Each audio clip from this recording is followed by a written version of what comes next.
So we've got a great day planned for us ahead. Welcome to everyone joining from the West Coast. We love you. We love it out here. Next up, we've got Olivia talking with Josh Tetrick from Just. If you don't know him, I'm sure you do. He is CEO and co-founder of Just, which has just been blowing up the plant-based scene with their eggs. Now they have folded eggs, which I'm dying to try. And they're also going to be making a splash in cell-based very soon. So excited to see what Olivia has to ask him. Should Josh be joining us right now? Not yet. Not yet. I'm saying hello to you. I want to say good morning to you. I am ahead of schedule. I'm just ruining it. Sorry, guys. We're kind of ahead of he schedule. He should be on in a few minutes, right? Yeah, he would be in on this, I think, in a couple of minutes. And I just wanted to know how you are over there.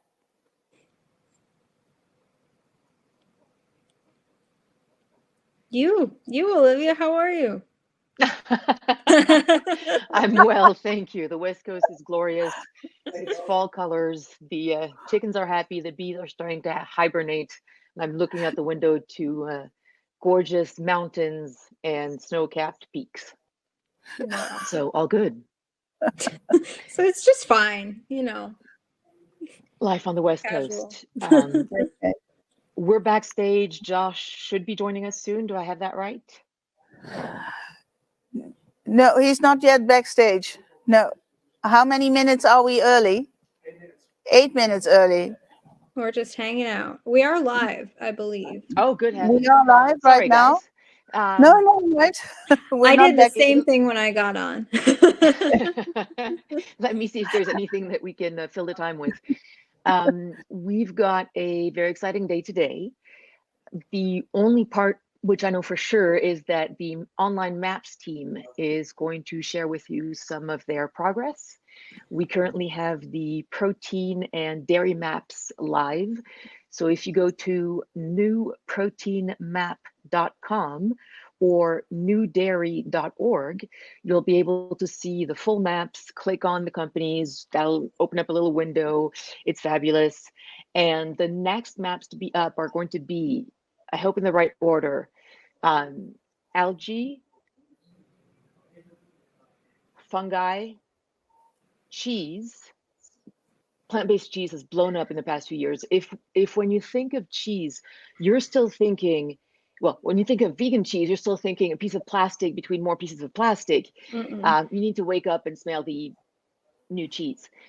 It's now stunningly, for someone who's grown up in France, the best cheeses right now on the market are being made by, and I know this is insane, but not just British people, but actual English people who, forgive me, I love England, but you don't know how to cook.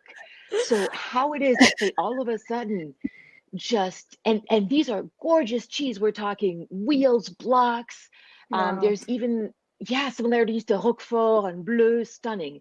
So anyway, the cheese map, which, you'll see in the online map session, will show you just how big the market now is. Sadly, we don't have all of these cheeses available in the US, but hopefully very, very soon. If anyone can lobby the US government, go ahead. We need good cheese. Yeah, please. So yeah, that's cheese. What else is exciting in the maps world? We can't say much more at the moment because it is still a secret team working on a secret project. But Ira van Eelen, my beloved co-founder, will be unveiling the Kindertech app pretty soon. So that is a full-fledged app that will be available in the App Store and will allow you not just to play in the maps, but all sorts of other cool features, because our fabulous secret app team is led by game designers. So I have no idea how they do what they do, but it looks awesome. Wow. You guys continually surprise me. Listen, it's all thanks to the volunteer, and they continuously surprise me. the crazy thing, and I still can't quite believe this, but do you remember when I put out a call early September for volunteers to help us? Right. Within 3 days, that is 3 days, we had 34 volunteers signed Whoa. up. Yeah, appropriate to the right teams. We've got teams on every region of the world. It's pretty fantastic. And when you remember just where we started from, it's nuts. Well, your team So is it's very starting. exciting. Your team is starting to look like your maps. I'm not sure what other news we have on the maps front. Lincoln reception for the maps? Yeah, there Okay, should so there's be. a Lincoln Go reception check for them the out maps. yourself. Yep. Okay, general, if we've got time, let me think of general reflections on the plant-based and cell-based. Yes, okay, I'm going to say something pretty controversial. So sorry, guys, but you know what? You gave me the time, so here I go.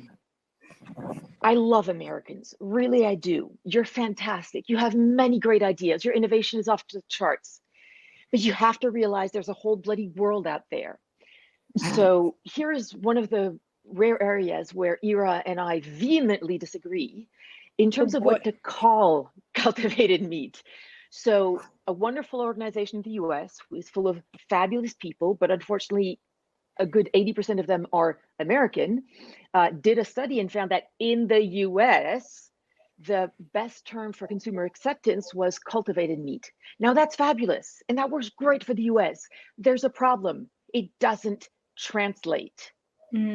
Cultivated, cultured, they all have completely different meanings, whether I know for sure in French, Spanish, German, I'm sure it's the case in every other possible thing. So cell-based may not be as palatable, forgive the pun, but that's a scientific term that translates pretty accurately around the world. Cell-based is cell-based. So I only hope that the American market will wake up and realize that at some point they may need to join the global market, in which case we're going to need terms that actually can be international. Cultured and cultivated can't. There you go. I'm off my soapbox now. Okay. So, Do we and have you Josh say, anywhere? do we have Josh somewhere? No, No, still not. no Josh yet.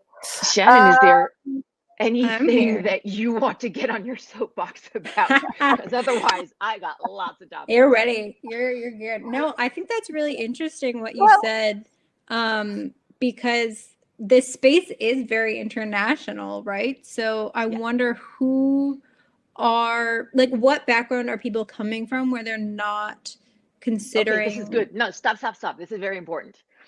Okay, I'm going to go on a rant about fungi. Most of the people in this field, not just in fungi, but in food tech in general, come from a science background. Mhm. I happen to come from a family of 500 bloody years of scientists. That means 500 years of nerds. I love scientists, just like I love Americans. I really do. I've got one for a father. I have one for a mother, too. The problem is that as scientists, most of you believe that if your work is good enough, it should speak for itself. That is a sweet, well-intentioned, naive notion that has probably never been applicable. If you think Nobel Prize winners are given their prizes purely on scientific merit, I got news for you. They're not. Self-promotion is actually essential for scientists. Sorry. And the one field in which I see this the most is in algae versus fungi. Algae, great people. David Ramjohn is one of my absolute favorite people, and he's in the algae field, but they've understood how crucial marketing is. And so they've managed to construct a great health halo around the benefits of algae, which are incredible, which are multitudinous, which are everything you want. Fungi people, which in the US at least, for some reason, most of the new fungi startups I see are systematically created by white 30-something-year-old males, are not big on marketing or branding. And the other problem we're up against is that in the US, because Americans do not have a culinary tradition of mushrooms, or from a French perspective, much of a culinary tradition at all, but I digress. For an American, if you say fungus, their first reaction is toenail fungus. Yeah. So obviously that's going to be a problem to make it palatable. I think that's one of the reasons why a lot of the startups are very smartly going more towards the myco end of the nomenclature. So you've got mycoworks, mycocycle, etc. Mycelium it sounds lovely. The reason I'm particularly passionate about this topic is that, listen, algae can do a lot of things for health, for industry, for textiles, but fungi can do bloody well everything. Fungi, you have to realize, it's not a species. It's an entire bloody kingdom of which we have barely scratched the surface. I'm going to get the percentages wrong, but I'm pretty sure we have discovered less than 1% of the total existing fungi biodiversity. And when I say fungi can do everything, I'm talking from construction. They could replace the common brick, which is a whole, it's an entire industry, and it's a pretty big one. They can make leather, they can make, obviously, food, but think about a day when you could grow not just your own furniture, which you can already do now, go see Ecovative, but you could grow an entire house out of fungi. There is nothing more sustainable than that.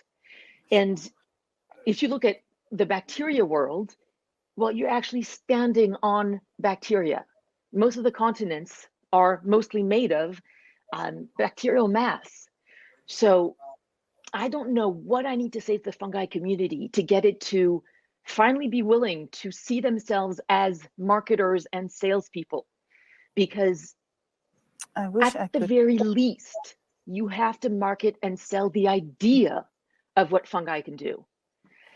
Shannon, I think we lost you, and I am hoping that our next guest, if not Josh, is here and available. Hey guys. Yay. Hey. Hey, darling. Hey guys. Hey, Olivia. Right. Ira, where are you right now? You in your boathouse? No, I couldn't do that. I wouldn't don't have know worked. if Ira is on yet, but I am, and I've got lots of questions to ask you, if you can hear me well enough. Olivia, I can hear you loud and clear. Awesome. All right. So Volgens Josh Tetrick, for those of you who do not know, is not just a handsome face with a bike in the background. He is also and mainly the founder of Just, which used to be known as Hampton Creek, and which made a very big splash with their first product, Just Mayo. Now, of course, my favorite story about you guys is when Just was sued by Unilever, right? Yeah, Just was sued by Unilever for not being allowed to be called mayo, because there were obviously no eggs in there. Now, let's be clear, Just had plastered all over their product, this is a vegan product. There are no eggs in this. It was the basis of the marketing. What's fabulous is, of course, that Just being the underdog, especially compared to a behemoth such as Unilever, public opinion took their side, and Unilever not only backed down, but of course, eventually went into the market with their own product. So, Josh, I love your mayo, and it was a game changer for me personally, but for the food world at large, is it fair to say that it's your egg product that really just blew the world away and has really changed the game for an entire industry? I think so. And the best part to me, Olivia, about that Unilever story is not that they dropped the lawsuit, but a couple years later, then they introduced their own vegan mayo. And that to me, that's the theory of change, right? I mean, it's not just younger companies, but it's the biggest companies. Once they protest, next thing you know, they're launching their own products. So we love that. But you're right. The chicken egg is the most consumed animal protein on the planet today. About 1.4 trillion eggs were laid in 2019. And we've made this assumption that an egg needs to come from an animal, right? When you make that assumption, you end up having lots of animals and often not the best conditions with lots of land and all the negative things that often go into that. We don't think it has to be that way. We think an egg can come from a plant. And ultimately, when you make that decision, we can make it more affordable. We can make it tastier. We can make it more sustainable. And up to this point, we've sold the equivalent of 60 million eggs from plants. We have the #1 selling frozen breakfast product in all of the natural channel, We sell in the top 10% of all eggs at a top 3 retailer across the U.S. We're just getting started, but yeah, that's the thing we think is gonna have quite a bit of impact. All right. So speaking of eggs, I know that you often get heat for working with the meat and dairy and poultry industries. And people are saying, if you really want to help the animals, why are you working with the big bad guys? Yeah. Tell me what you say. Yeah, I totally get that perspective, because that's actually what I thought when Josh Balk and I founded the company.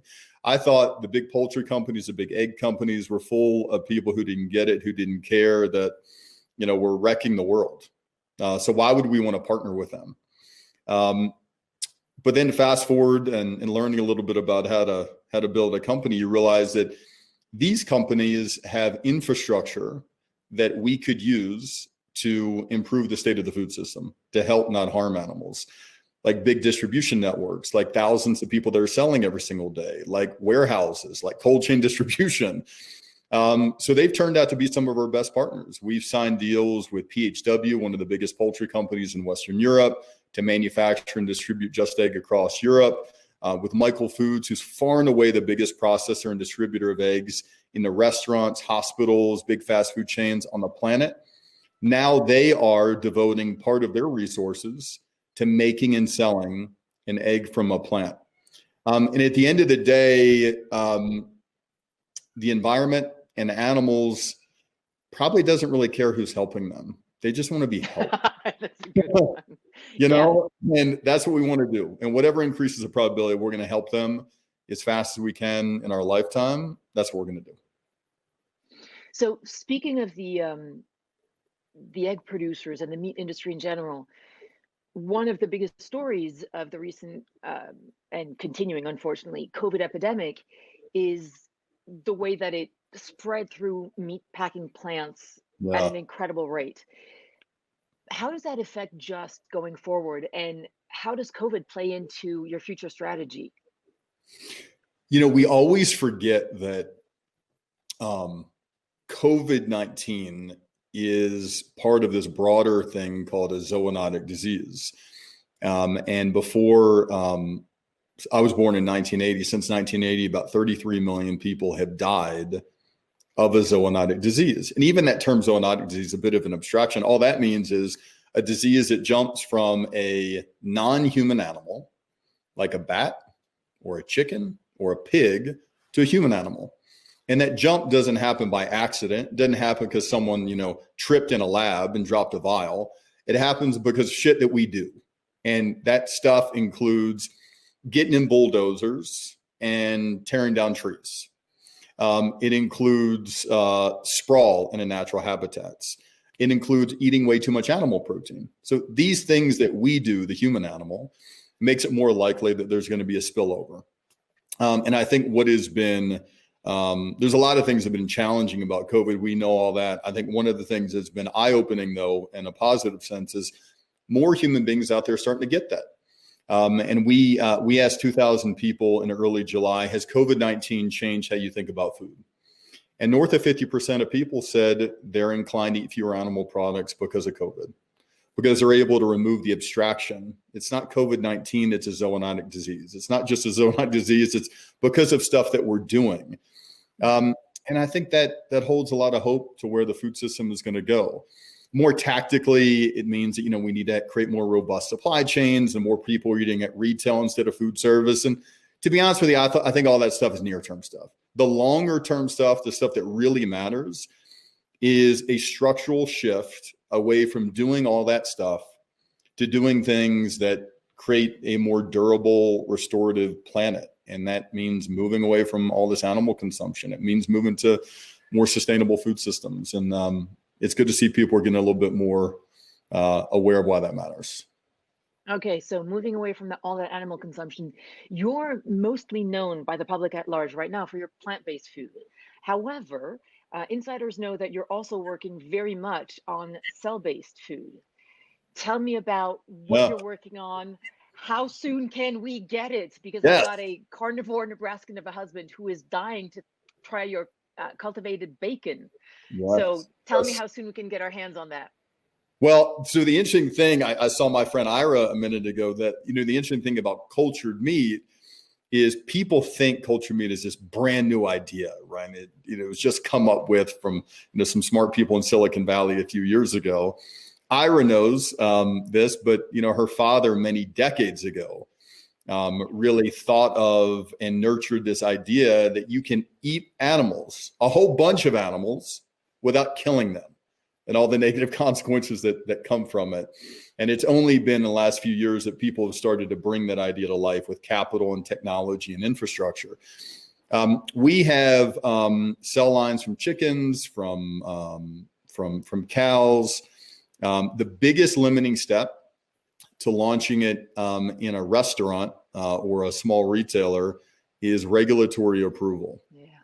And there are a number of countries around the world, including the US, that are attempting to sort out regulatory approval. And regulatory approval consists of a number of things. It consists of making sure that the product is safe.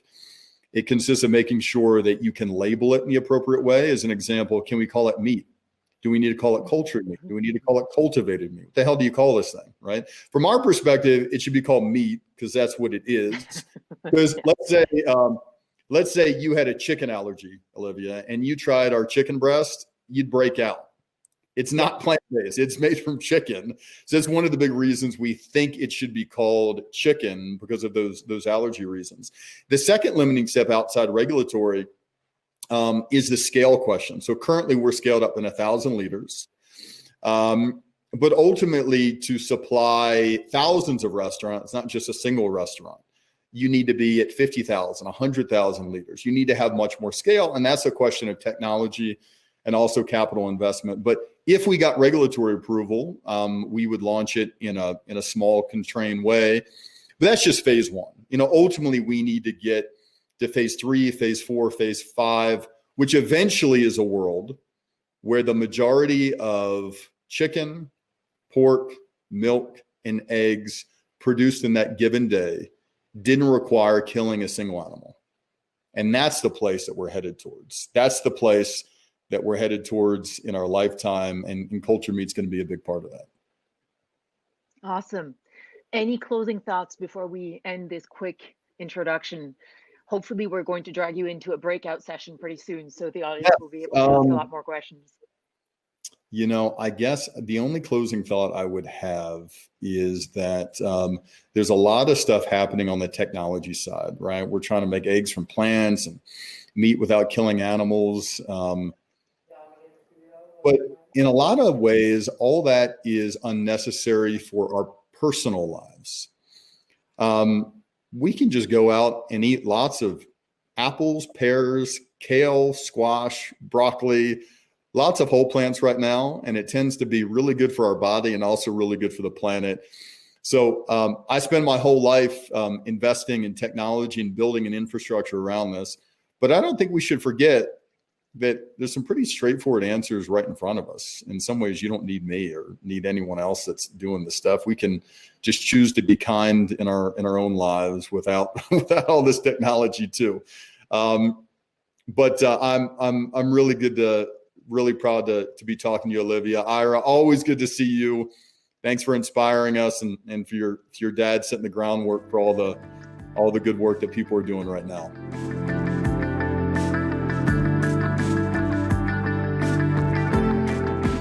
Josh, there's one question that we didn't have time for me to ask you, is about investment. Yeah. You're pretty well known for being pretty ridiculously successful at getting investment in your company at several points. I know that investment in food tech just for the first 3 quarters of 2020 was around $8 billion. Which is already outpacing everything that was raised during all of 2019. What do you think 2021 is going to be like? Can we still expect that big an investment, even with what is anticipated to be the cratering global economy, recession, etc.? Yeah. It's always hard to predict like global economic events, but I think most investors, whether that's high net worth individuals, sovereign wealth funds, corporates, family offices, venture capital firms. That's where the capital is coming from. I think most of them recognize that building a food system that is more durable, that is kinder, that is more rational, that is healthier, isn't a 2-3 year phenomenon. It's not a nice little trend. It's a large structural shift. And we're just on day one of it. So as a result, it's hard to imagine how there would be less capital. People are getting it more. And as more companies are succeeding, as more products are winning in the marketplace, more companies are going to want to raise capital. More venture capital firms are going to reach out to their LPs and say, we're really good at investing in food technology companies. More big sovereign wealth funds are going to say, man, I import 95% of my meat. Maybe if my job is to make money and also do good for this country that I'm representing, I should invest more in food technology. So I see it continuing just because the structural shift is just so obvious. And I think that's a good thing. And we need a lot more companies. Right? Sometimes when there's like another plant-based egg company or a cultured meat company, people send me emails, Olivia, and they say, are you concerned about this? And my answer would be, I would be concerned if entrepreneurs were not starting these companies. We have an objectively damaged planet right now and damaged human health. And there's not going to be a single company or one country that solves this thing. We need thousands, tens of thousands of entrepreneurs out there starting companies and raising money and trying new things. We got to solve this thing in our lifetime. Okay, so this is a perfect segue. An excellent question is, I'm sure you get them all the time. I get them all the time. Heaven knows Ira is bombarded by new food tech entrepreneurs who want to ask what advice we have for them. So what advice would you give a new, just starting food tech entrepreneur today? Okay, so I'd say a few things. I would say one is, I'm going to give 4 or 5 things. So one is you need to figure out a way mentally, emotionally to be more resilient, because the thing that you're going to do will stretch you and test you. And the vast majority of human beings would give up. But if you want your thing to win or give yourself the highest probability of winning, you have to figure out a way to be more resilient. I can promise you bad shit will happen. Investors will pull out. Employees will try to fuck you. Bad shit will happen, right? It's just that it's the nature of the beast. And you have to figure out a way to get over it, right? When an investor is trying to screw you, an employee is trying to screw you, when you lose a deal, all this stuff is just part and parcel of building a company. And you got to get over it. You got to get over it because there are just things that are more important. So I think resilience is one. If you need to read a book, if you need to meditate, whatever you need to do to try to get your resilience armor on, you got. Okay. Hang on. This is absolutely perfect, because Claire's asking, how do you maintain your resilience? So my co-author, Judah Pollack, has this fabulous saying, which is being an entrepreneur is like jumping into an empty swimming pool, praying it's going to rain. And about resilience. So one of the most fascinating findings in behavioral science recently has been that, so Josh, do you know the difference between self-confidence, self-esteem, and self-compassion? I don't. Okay, so self-confidence is your belief in your ability to either do something or learn how to do something. Okay. It tends to be situational, right? You can have high self-confidence in the workplace, but low self-confidence in social situations, with the other way around. Yeah. Self-esteem, which in this country we've been idolizing for a couple of decades now, is how you value yourself. And that also is quite a bit of a roller coaster. Now, what's really interesting is that both self-confidence, but especially self-esteem, are positively correlated with narcissism. Now, that's not a good thing, despite the word positive. It means that people with high self-esteem tend to also have the highest degree of narcissism. Both of these are useful in getting you to try things, but they're not good in helping you get over failure. Yeah. And it turns out that self-compassion, now self-compassion, which most people think of as a soft and squishy thing, as someone who has practiced a ton of both insight meditation, which is the nice kind of work of the brain, and both metta meditation, which is the awkward, uncomfortable, messy work of the heart, I can tell you that self-compassion is anything but easy. Self-compassion really is, how do you handle yourself? How do you talk to yourself? How do you view yourself when things go wrong? Yeah. And so one of the most fascinating things was looking at, most people watching this are probably aware of the 5 stages of grief. Yep. You know, you're humming along, doing something, and then grief hits. The first you're going to hit, I believe, is denial. Then this can't be happening. Bargaining. Well, God, I promise that if you make this not happen, I will do X, Y, or Z. Then you get anger, eventually sadness, then resignation, you move on. So this dip can't be skipped.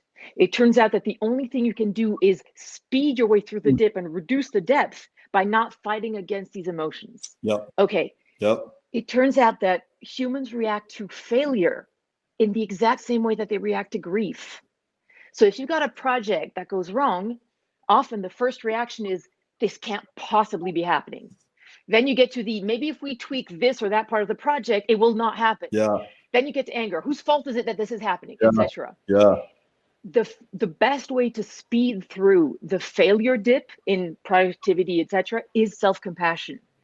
Now, what I'd love to hear from you is, what do you do personally to get over things that went wrong and how to forgive yourself? Sorry, one last little piece that's important. For entrepreneurs especially, there are different kinds of failures. The easiest failure for most of us to handle is the acts of God failure, i.e. an avalanche, a volcano, no one's to blame. And it's a lot easier to skip on to, all right, this is a situation, what do we do now? Slightly harder to handle is a situation where someone else was to blame. It's easier to forgive them, or to simply say, all right, that's done, let's handle this. The hardest failure for us to handle often, there's 2. One is, we didn't know better, but we failed. Now that'll still leave us to blame ourselves for not knowing better, but that's easier than the worst of all failures, which is we knew better and we still did the thing that made us fail. So tell me from you, what do you do to get over failures? How do you forgive yourself? How do you build your resilience? Yeah,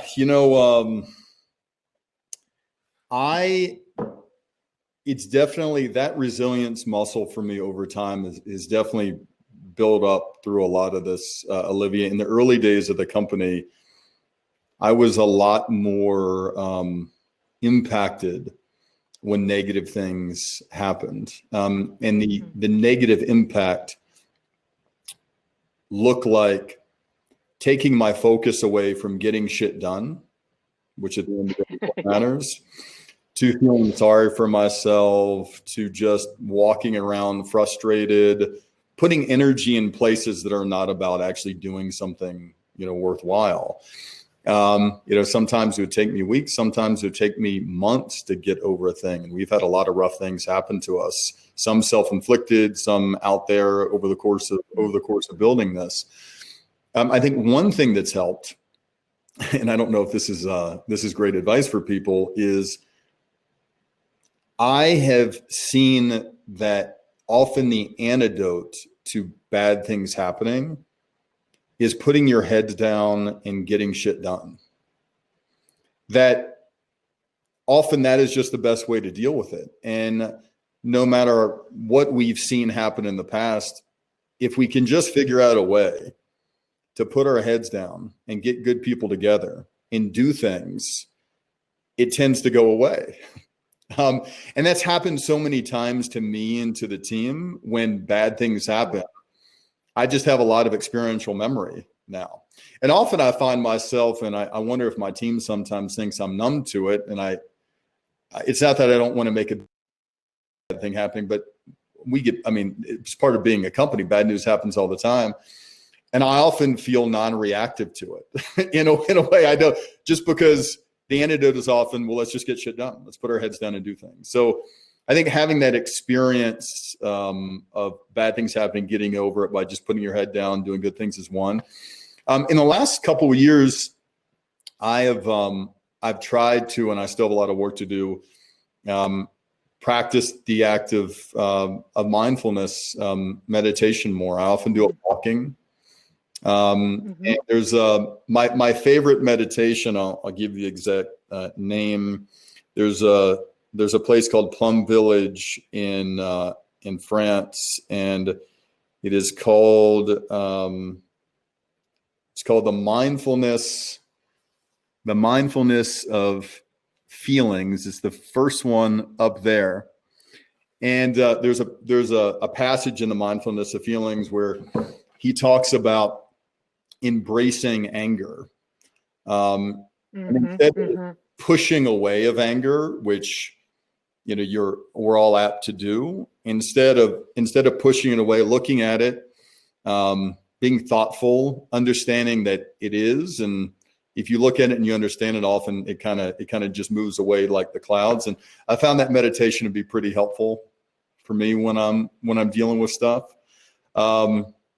Just go back to the question. Other things, resilience, a big one. The second one, you mentioned.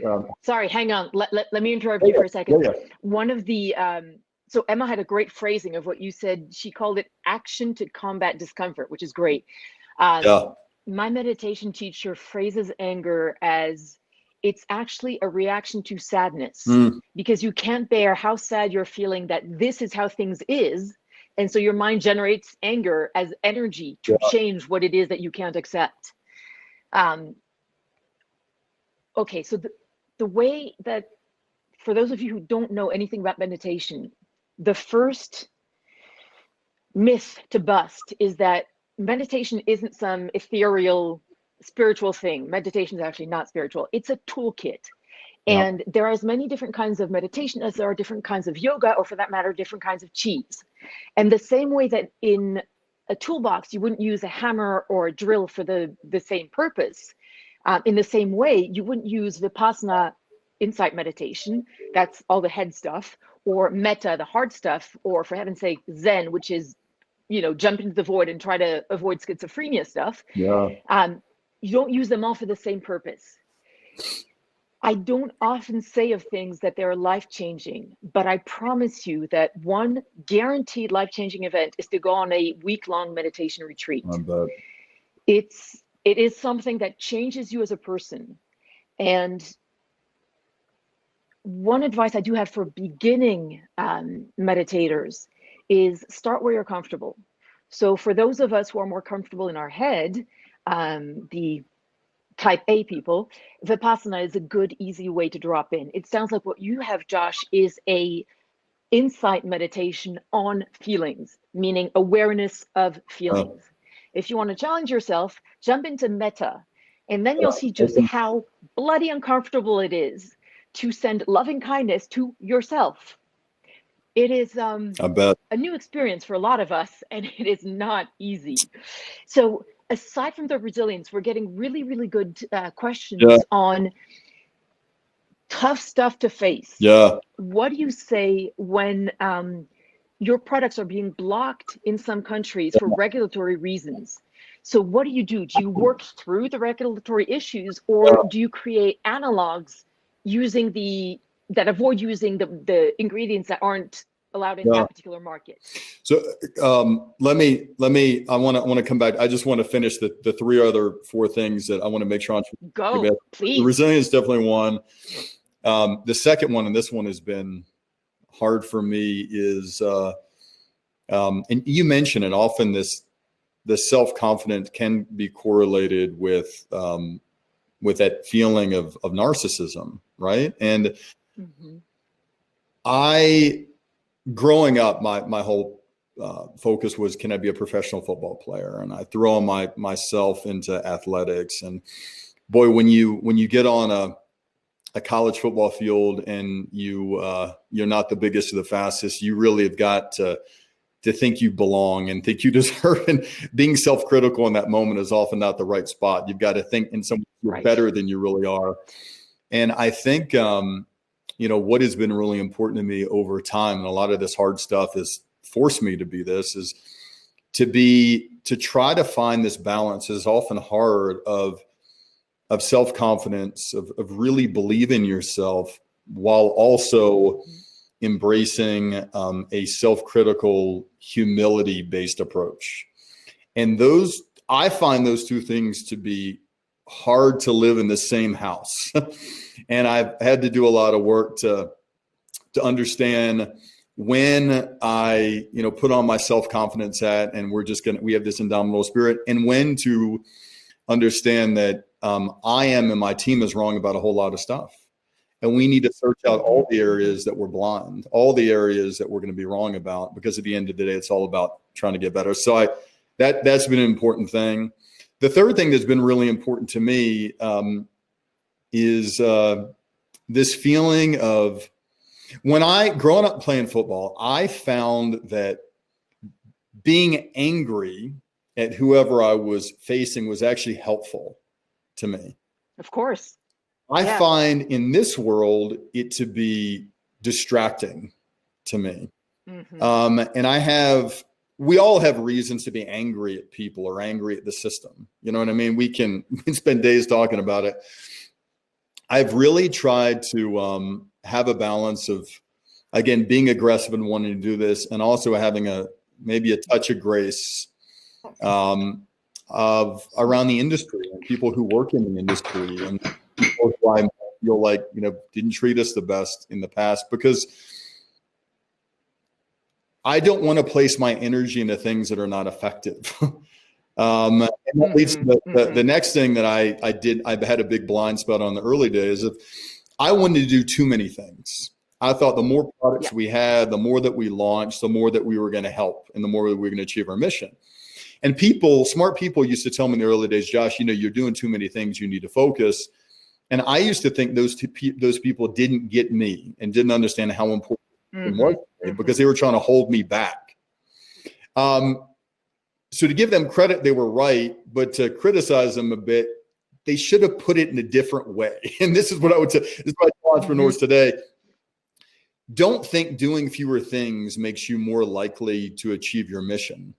Think about doing fewer things and focusing on getting things right as a sequential approach to increasing the probability that you achieve your mission. And it took me a while to get that, because I'm thinking, my God, the more doors we're in, the more products we're putting out there, the more suffering we're alleviating. But sometimes there's a sequence to doing these things, and that sequence increases the probability that you get it right. And that was a particularly hard lesson that I still struggle with, but I'm a little bit better at now than I used to be. Let me answer the regulatory question. How do we deal with that? So Just Egg is not. We have pretty good regulatory experience with that.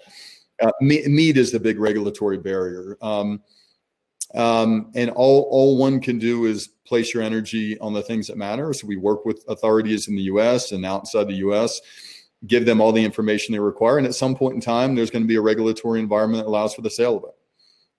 It's not going to be 5 years from now. Hopefully, it's sometime in the next couple of years. But all we can do is not sort of lament it and complain about it, but work proactively with regulators to deal with it. So that's how we deal with it. Awesome. All right. Last question is going to be from me, and is going to make you, I hope, very uncomfortable. Josh, you may know that my day job, which is not this, is writing books. The first one was on charisma. And one of the most fascinating things that came up in the research on charisma was the downsides, not the usual downsides you'd think, the downsides to others. Hitler was extremely charismatic, but that's not the only downside. Even for figures that work for good, there is a downside of charisma to the charismatic person, and especially an entrepreneur. And it is this, that sorry, Josh, we have to agree that you are a charismatic person. That's not up for debate. It's a fact. It's well known. Let's move on.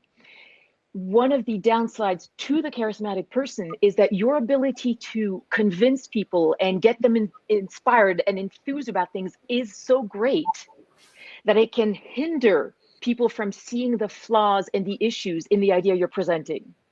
And I know one entrepreneur who told me that he deliberately turns his charisma off as much as he can when he's in brainstorming session, because otherwise his ideas, not on their merit, but on his charisma, on his ability to inspire passion, will carry the day even when they shouldn't. Is this something that you've ever noticed, that you have to consciously tone yourself down and take a step back, and that it's a problem that people don't often enough tell you you're wrong because you can make them feel that you're right? Yeah, I think,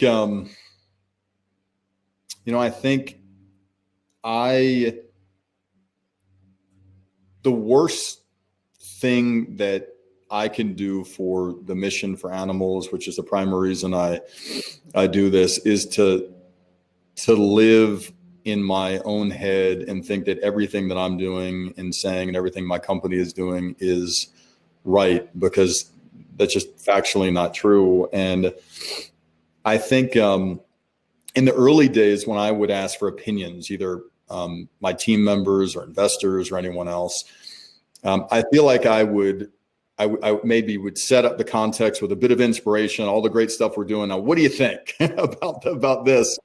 Yeah. And you're really priming people to say good things when you do that, you know? So I guess I do. I don't know. I totally hear what you're saying about the charisma thing. I guess what I found myself doing, just because I do think it's more effective, is really trying to give people much more of an opening and permission to talk about what's wrong. And sometimes I'll phrase a question as, here's the thing. Can you tell me 2 to 3 things that you think are incorrect about this? Can you tell me 1 or 2 things that you think that we're blind regarding this? So really trying to get that out of people, as opposed to the natural inclination of people, to say the nice thing. So I guess in that way,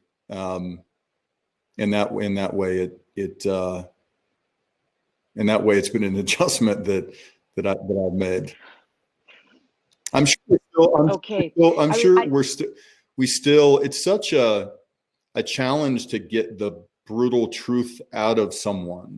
It's we suck as species doing that. And the more that I do this, the more you realize that between hearing a nice thing that doesn't necessarily make us better, or hearing a brutal thing that can be painful that make us better, even though it's painful, I would rather us hear that, because I just want this thing to win. My whole life is in this, right? Anything that you mention in my life is in this. I want this thing to win more than I want to be right, or more than I want people to say nice things about me. Okay, I know I'd said that would be the last question, but Anand has a super question, which will be the last one, I promise. Josh, you've just added a new production facility in Singapore. What are your general growth plans for Asia, and will you be creating products unique to certain countries? That's a brilliant question, and thank you. Yeah, so Go for it. So Just Egg is about, so there are hundreds of thousands of plants out there, and we found one on the mung bean that scrambles like an egg. And our job is to get the protein out of the mung bean, because that's the thing that really does the scrambling. And today we get the protein out of it in a facility in Western Minnesota, in Germany, and soon to be. We haven't built the facility in Singapore yet. We're going to be building a facility. And then all that protein is supplied to all these big companies who then convert it into the final product. Asia today is about 40% of that 1.4 trillion eggs that are laid. China is about 33% of that. So if we actually believe that more human beings are going to be eating an egg from a plant and an egg from an animal in the next full of years, we necessarily must have to do it in Asia. Thankfully for us, because it makes our job easier, usually the cultural changes for an egg have to do with how you prepare it. So as long as we can make the base right, if I'm in Shanghai, I can make tomato and eggs. If I'm in Birmingham, Alabama, I can make scrambled eggs with a whole lot of butter, which is what I ate growing up.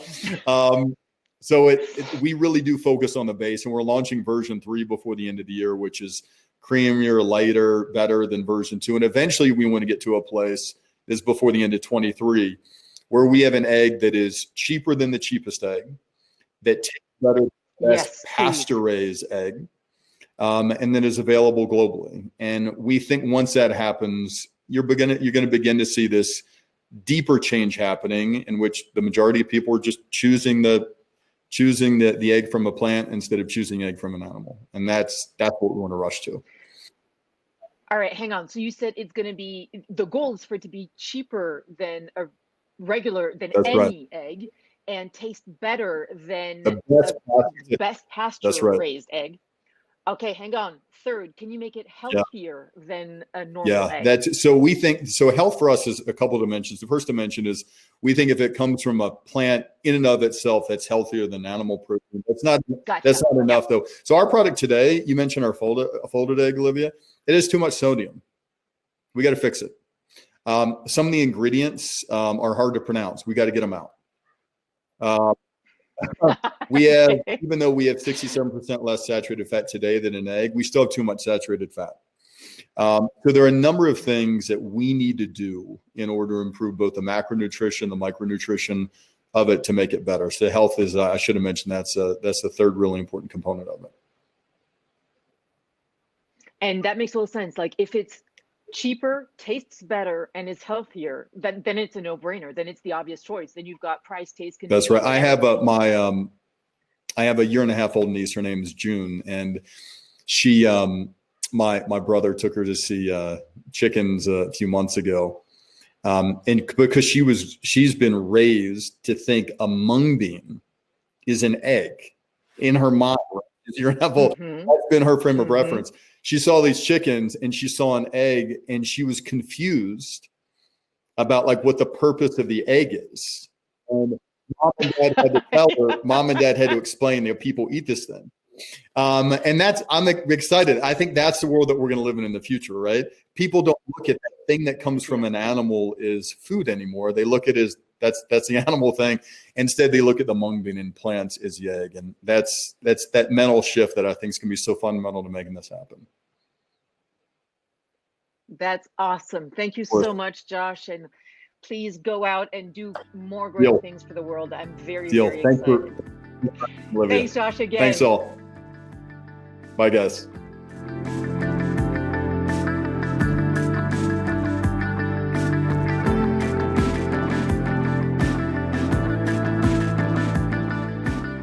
Hello, I'm Emily Callaghan. Hi, I'm Tran Ha. Welcome to our presentation about alternative proteins, where we're going to dive in specifically around the flexitarian eater experience.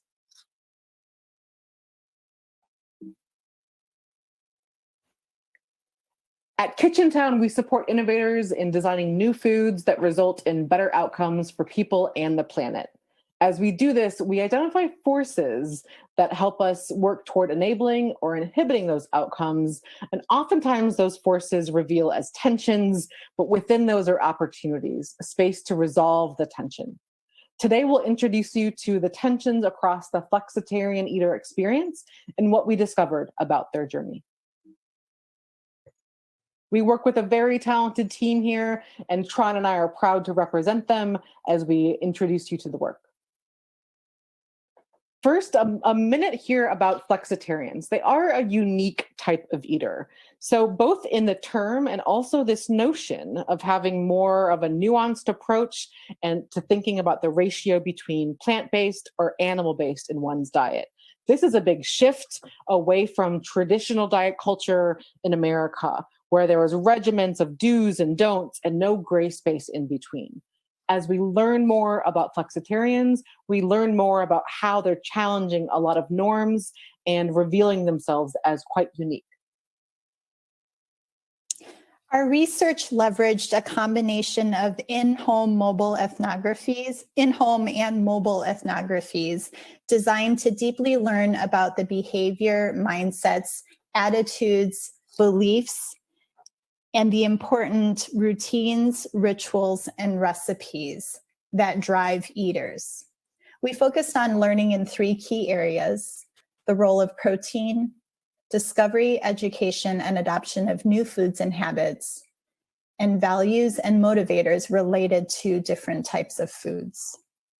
We spoke to 26 people across the United States. Here's a snapshot of our mobile ethnography participants and our in-home ethnographies. You'll be hearing from a few of them in depth in just a little bit. Let's dive into the findings. As you can see here, people invited us into their homes, their refrigerators, their pantries, and also into their experiences and behaviors. Our first big pattern across what we learned was these inflection catalysts, the important role they played in eaters' journeys and how they shifted throughout time.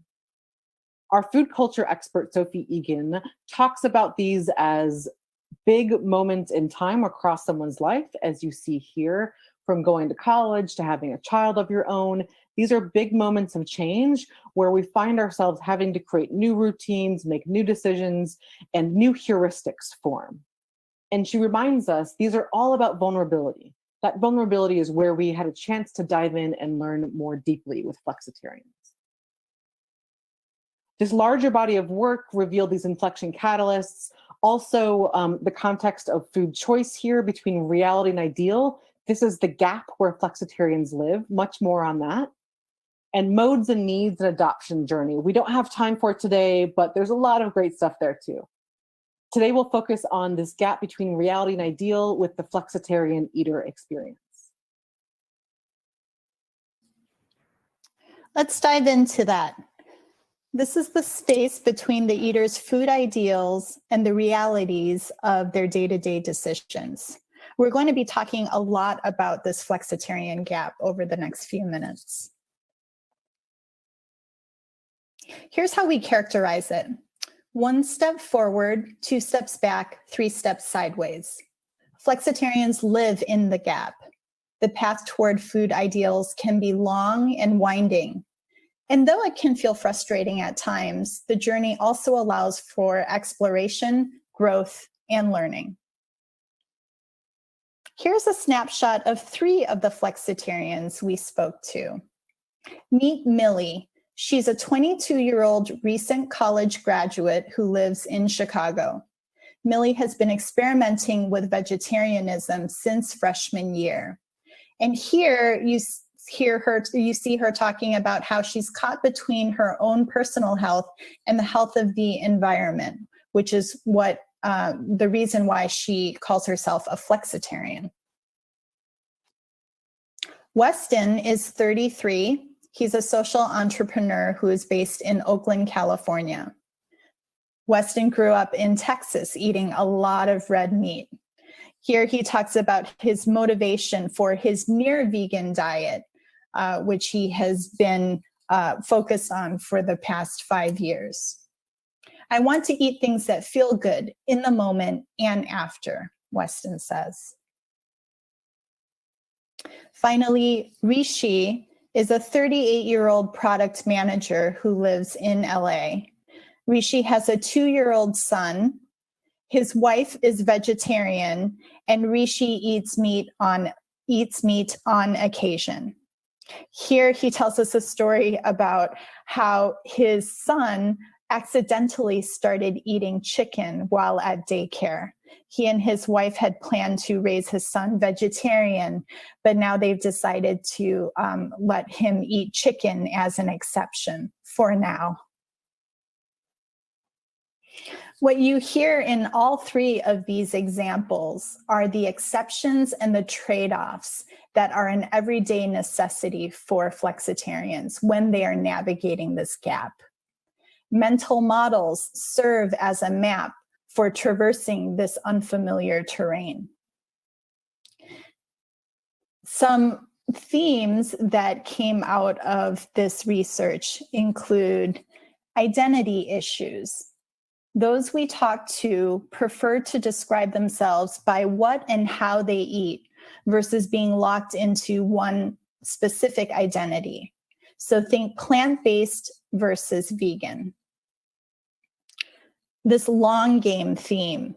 Flexitarians are in no rush to get to their ideals. And so framing their behavior change as a journey rather than an endpoint allows them to make mistakes and learn along the way. The added value of eating plant-based feels like a bonus for many flexitarians who feel like if they're going to pay for convenience food or pay a little bit more for plant-based food, then they might as well be making the ethical choice for the environment. And finally, this hierarchy of meats is a pervasive mental model that helps flexitarians prioritize the trade-offs that they make. On one end of the spectrum, eggs and cheese are an acceptable trade-off, while beef and pork are on the other end of the spectrum as two types of meat that many flexitarians are trying to wean themselves off of.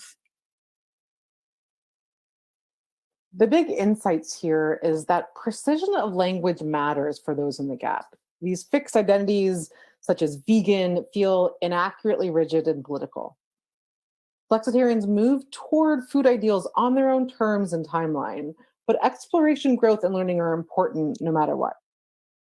In the absence of any codified societal wisdom to guide them, they're really relying on their own mental models and doing all of that heavy lifting themselves when making choices in the gap.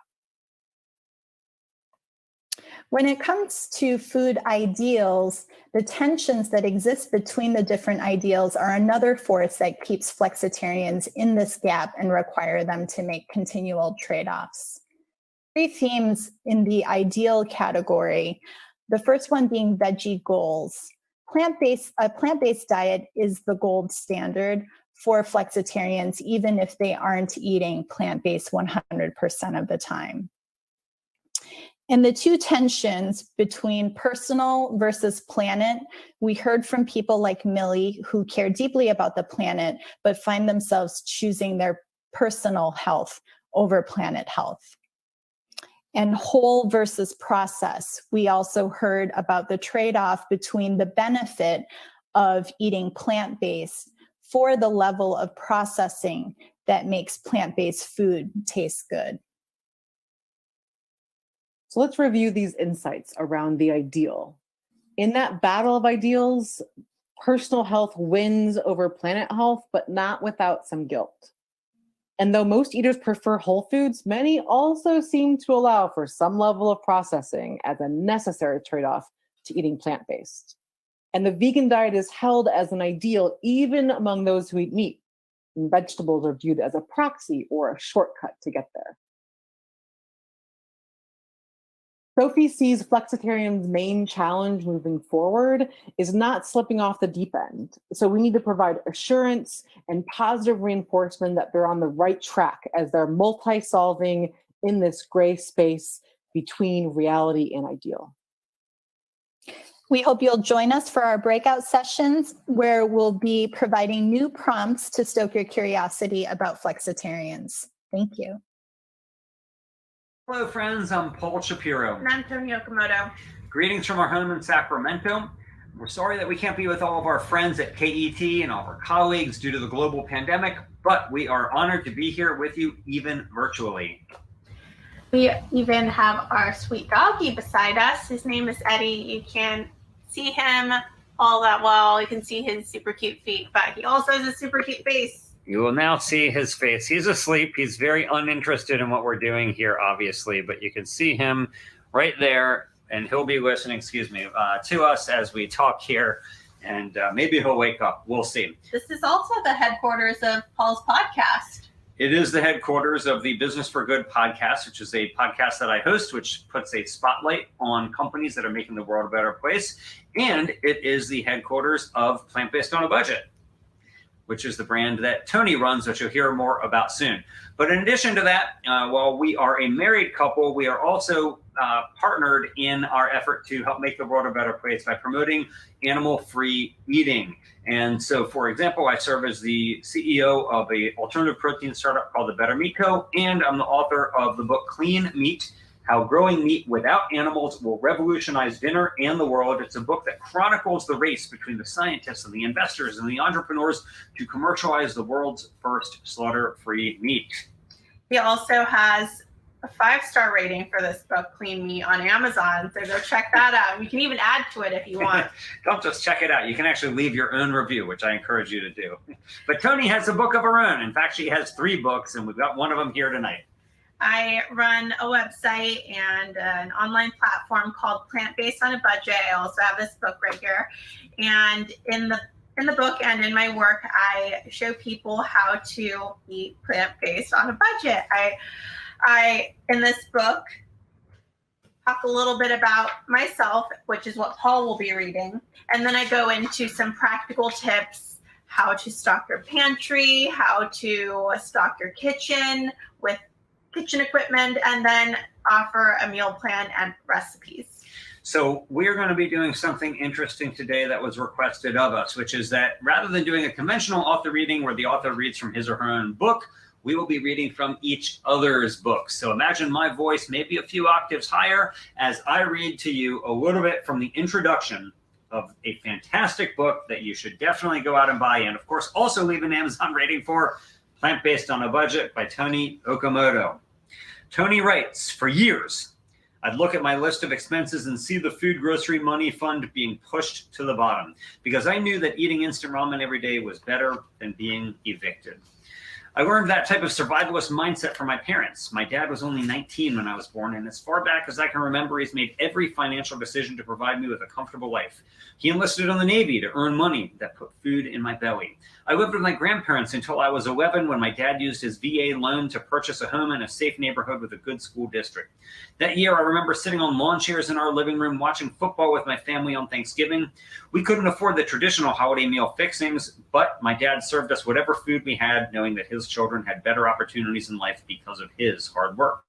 It's fair to say that my family didn't spend a lot on money on food while I was growing up. So when I became vegan in my early 20s, they were concerned I'd be wasting every penny on my newfound vegan lifestyle. They thought I'd be shopping for weird and overpriced products at fancy schmancy grocery stores where I had to pay to be a member, aka co-ops, quenching my thirst at organic juice bars and using whatever was left in my wallet to do hippy-dippy things like getting my chakras aligned. I quickly realized that a lot of people in my social circles and in my community felt the same way as my parents. I spent my childhood in a primarily Mexican-American neighborhood with many first or second generation families that were still establishing themselves in this country. My neighbors didn't have a lot of money to spend on food, yet in communities like mine, there was a plague of diet-related health problems like type 2 diabetes and heart disease.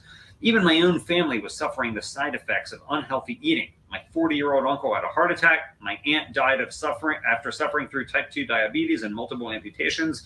And my grandfather died from complications during a triple bypass surgery. My goal was simple. I simply wanted to help my family stay alive. By this point, I've been thriving on a vegan diet for years and wanted to share the positive effects with them. I knew I had to present the information in a way that was familiar and flavorful and that addressed their biggest concern, cost. Thus, Plant-Based on a Budget was officially born.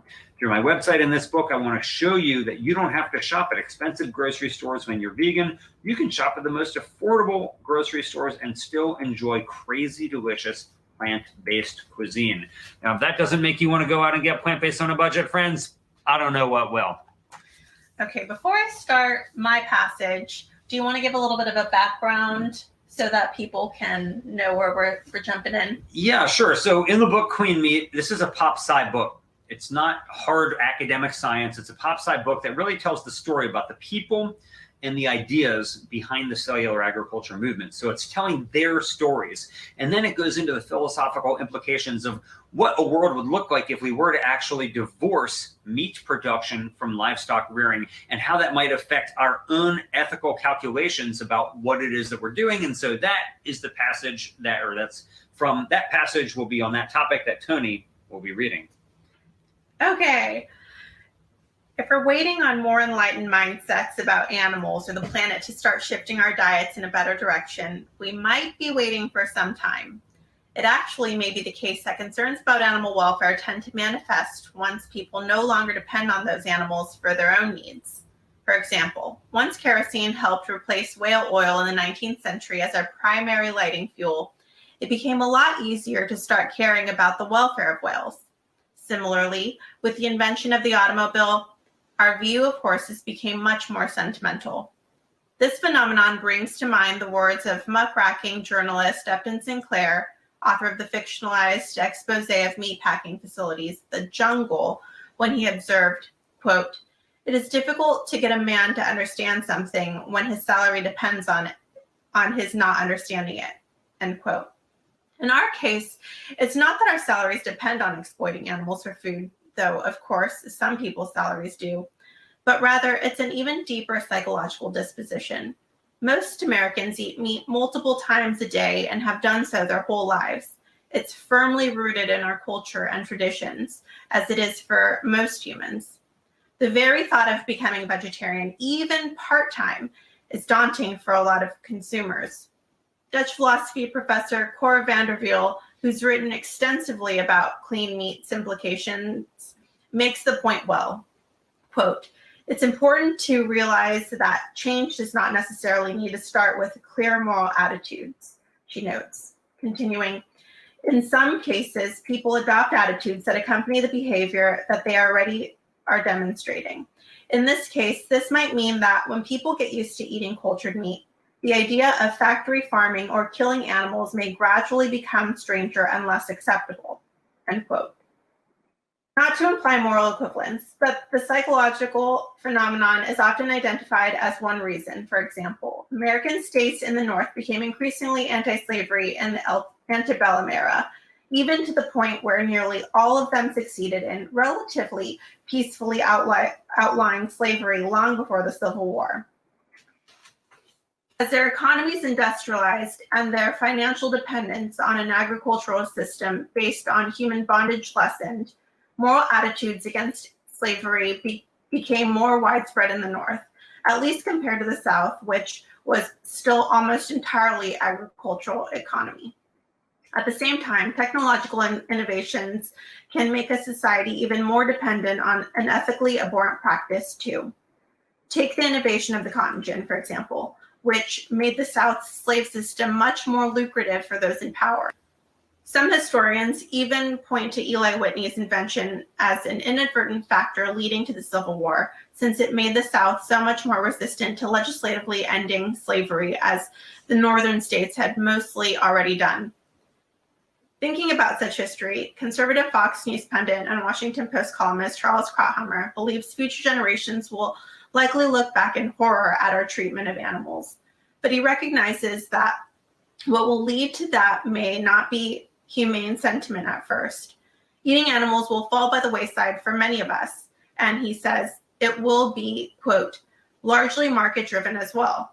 Science will find dietary substitutes that can be produced at infinitely less cost and effort."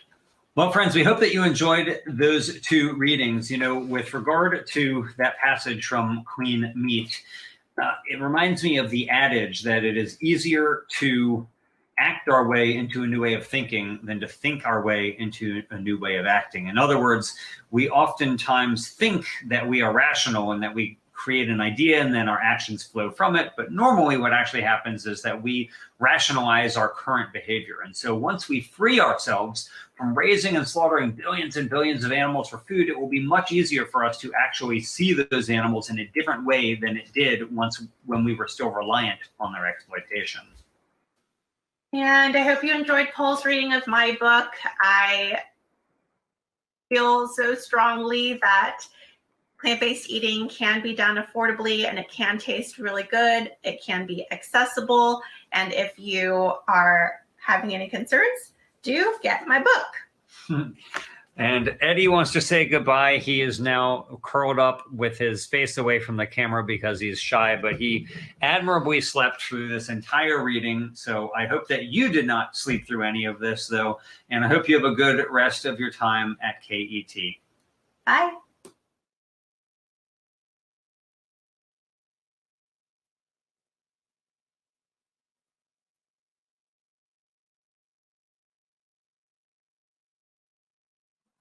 All right. Welcome, David. We're so happy to have you here. Hi Shannon. Hi everyone. Just trying to figure out how I get my Amazing. screen to Oh, show. looks like we lost David for a second. I can't hear you, but that might just be my computer because it's being funky. So David will be presenting next, and he's just going to share his screen and show you a little video. So David, you can go ahead whenever you're ready. Hello everyone. I am pleased to participate in Kind Earth Tech's virtual update on kind technology and future food. As the person tasked with identifying, creating, and effecting regenerative change and culture within KET, I recognized that we must look beyond our own mental and spatial boundaries to understand how we interconnect with everything and how our actions resonate throughout time.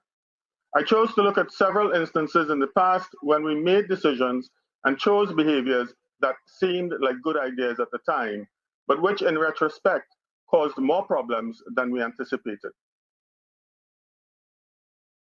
Without agriculture, without farmers, we would still be hunter-gatherers. There can be no civilization without agriculture. But we now recognize the plow as being bad for the soil, that underappreciated natural resource from which comes more than 95% of our food directly or indirectly. Tilling soil destroys the soil structure. 1 inch, 2.5 centimeters of soil, takes anywhere from 100 to 1,000 years to form, depending on climate, parent rock, and other factors. The original layers contain microbes and other soil-dwelling organisms that are adapted to that layer and depth. Turning the soil brings lower layers to the surface and vice versa. The organisms are displaced and cannot survive at the new depths. This results in loss of microbes in soils. There are more microbes in a teaspoon of healthy soil than there are people on the earth. Soil comprises living and non-living components. If you don't have the living component, then you have dirt. Nothing useful grows in dirt. Soil bacteria, algae, microscopic insects, earthworms, beetles, ants, mites, fungi, and more represent the greatest concentration of biomass anywhere on the planet. All microbes are critical to soil health, but as an algae evangelist, I believe that microalgae in soils are the most important microbes since they are the only photosynthesizers supporting all other non-photosynthetic microbes and higher trophic levels. Let's now look at single-use plastics. I need to preface this by saying, let us not paint all plastics with the same nylon bristled brush. Instead, we should address human practices and behaviors rather than the intrinsic good or bad nature of plastic. We humans made a conscious decision to move towards plastics in virtually everything we use. From the first celluloid material, Parkazine, which was not a true synthetic plastic since it contained natural fibers, to the first true synthetic plastic Bakelite in 1907, the world never looked back. In 1950, the world produced only 2 million tons per year. Annual production has increased nearly 200-fold, reaching 381 million tons in 2015. This is roughly equivalent to the mass of 2/3 of the world population. Packaging is a dominant use of primary plastics, representing 42% of plastics used. This illustrates the remarkable interconnection between food and plastics. Natural alternative packaging options now include mushroom packaging, seaweed-based packaging, pressed hay, and banana leaves.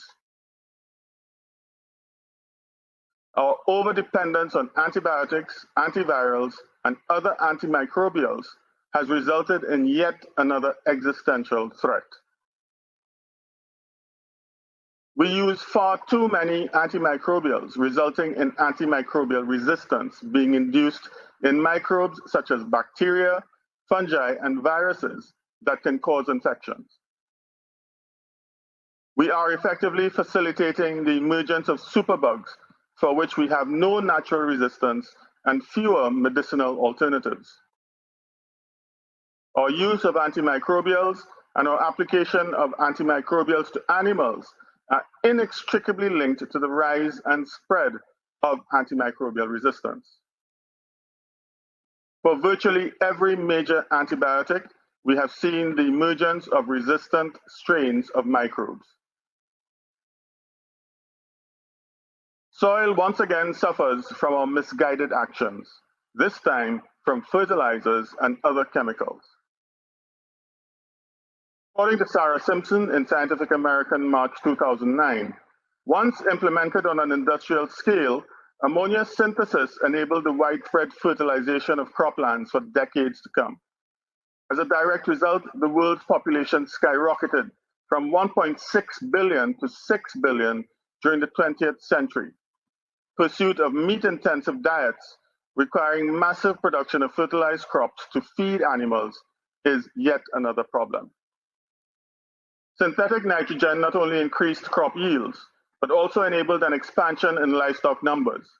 The ability to produce more food supported increased populations and allowed more sophisticated civilization, specialization, and development of modern knowledge economies. Yet fertilizer misuse causes tremendous damage. Some of these effects include increased greenhouse gas effects from soil and agriculture, pollution of water sources, overstimulation of microbes that exhaust organic carbon in soils, depletion of soil nutrients resulting in crops with lower nutritional content despite greater yields, and fertilizer manufacturing generating significant pollutants. Aside from chemical fertilizers, we apply fungicides, herbicides, and insecticides. Here yet again, we are selecting for the strains of organisms that resist our chemical assault.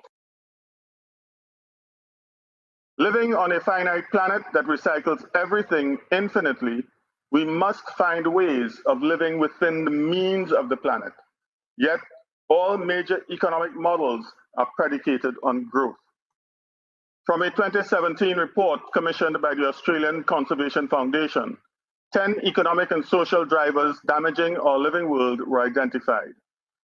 Strongly interconnected and mutually reinforcing, reducing these driving forces requires some difficult decisions. Traditional economic theories focusing on growth and GDP as a measure of success can no longer guide us away from the path to an Earth that cannot support our life form. New economic models, such as donut economics by Kate Raworth, may hold the key to our survival. And now the key takeaways. All economic activity is based on nature. Respect and account for that fact. Ultimately, kind Earth tech must mimic nature in all aspects. No waste, no use of non-local resources, resilience through diversity. Hard decisions will need to be made. Not all necessary changes or adjustments will be met with eager acceptance as we live within the means of the planet. Managing human beings remains the most difficult task. Our innate greed and desire for more will always pose a challenge. We can and must save our place on the planet. The task before us is not to save the planet, but rather to save our place on the planet. We must keep Earth hospitable to us or face the consequences. Agriculture is the foundation of all economic development. Microbes rule the world. One size does not fit all. Countries and economies along the spectrum from least developed to developed have different priorities. There is no silver bullet. Interconnected problems require interconnected solutions. Extreme positions almost never succeed. Understand the balance necessary for true regenerative success. Skeptical enthusiasm is necessary.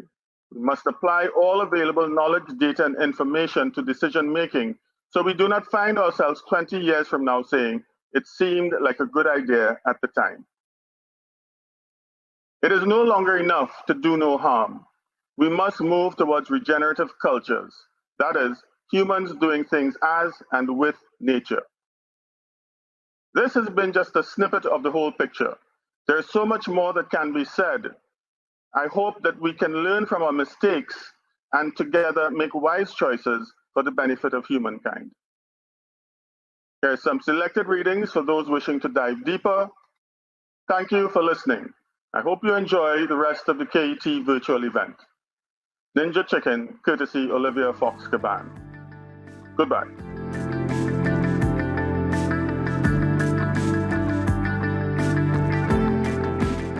So where are you, Rusty? I'm in the San Francisco Bay Area. Oh, okay. Yeah.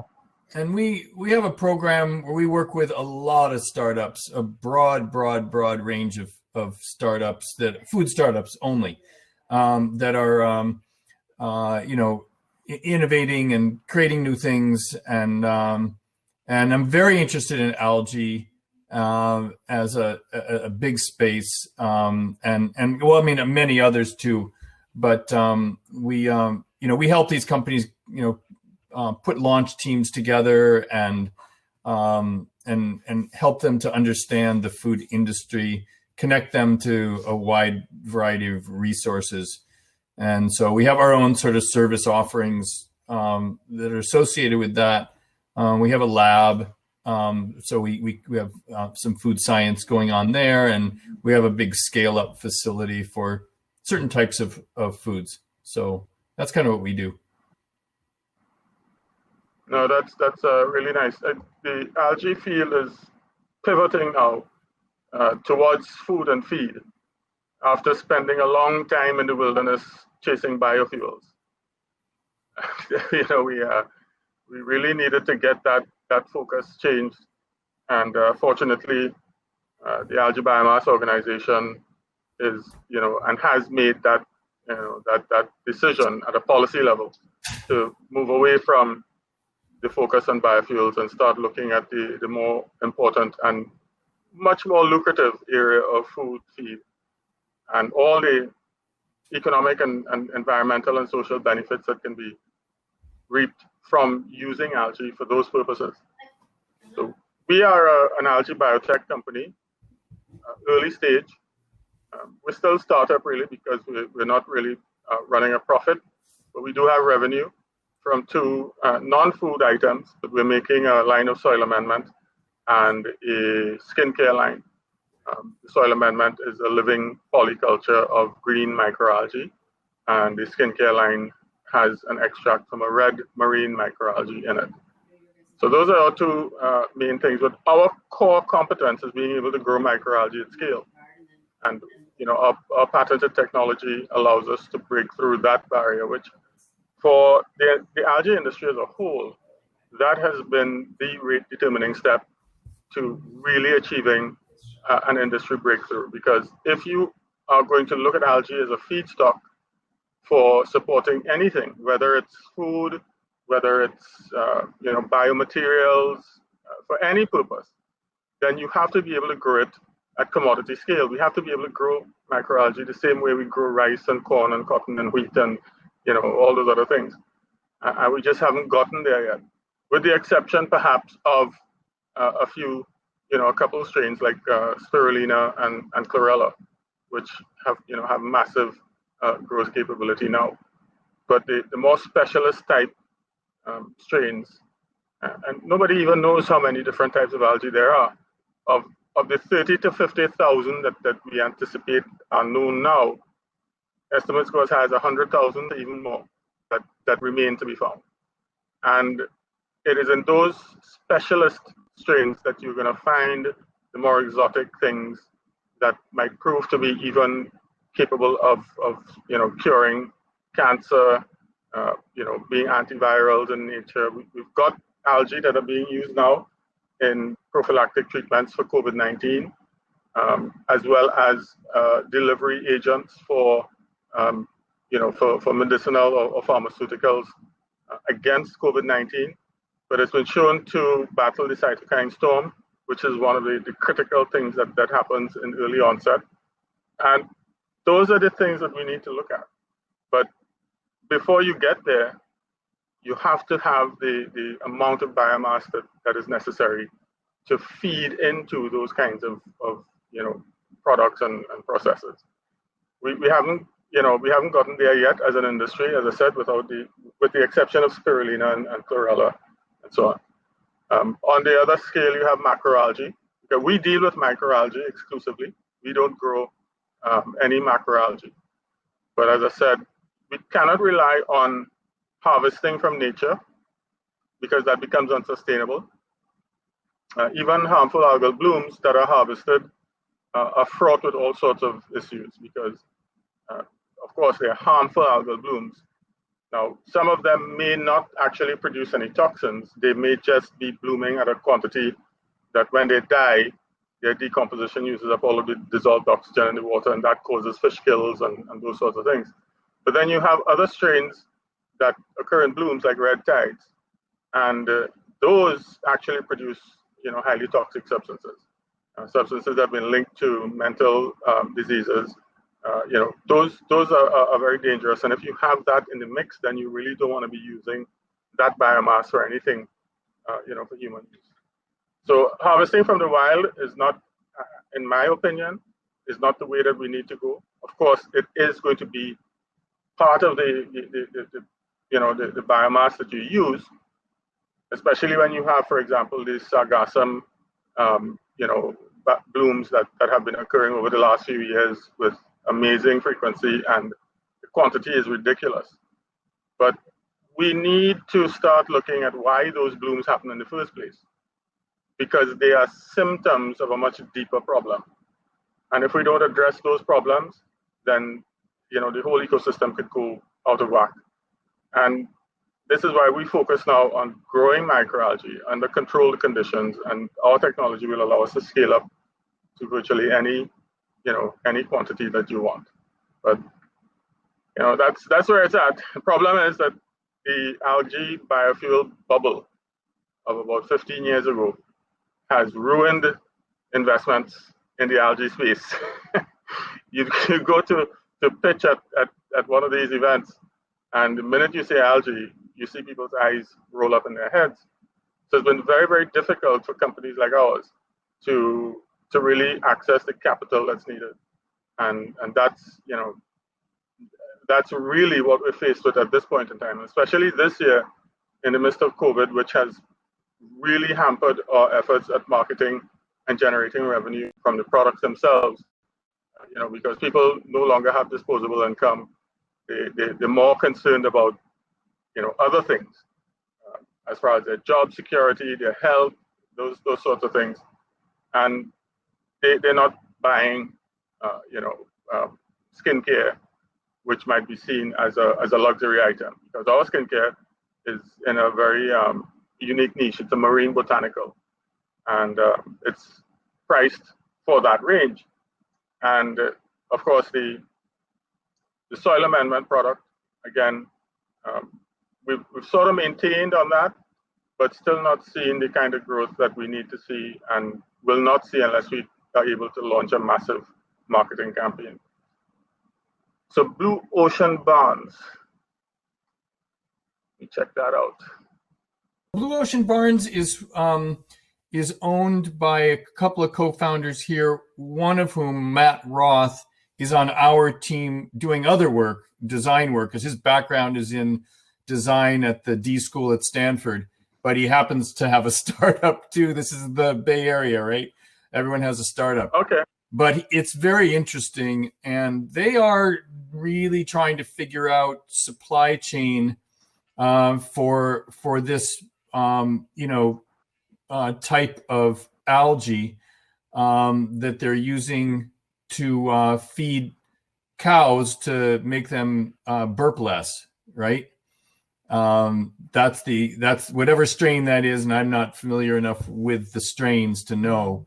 But they'd be a good company to connect with and have a conversation with, because you have a tremendous amount of knowledge in this, and I'm sure they have other people too advising. But I feel like this is just there might be, and there are others. I think that when you said that the appetite for investing in in algae farms is low because of the past experiences.